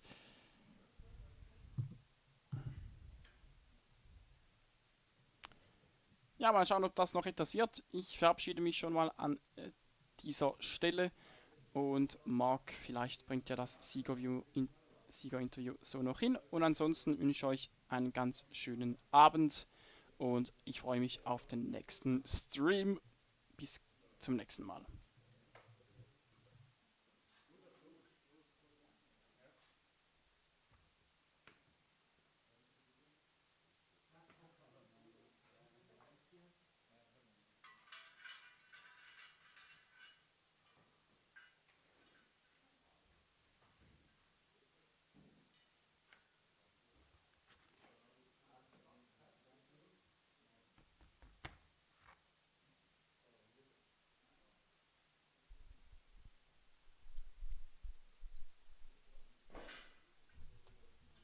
Also das Interview wird leider an dieser Stelle nichts mehr. Ich verabschiede mich in diesem Sinne vom heutigen Stream. Danke vielmals fürs Dabeisein. Einen schönen Abend euch noch und tschüss.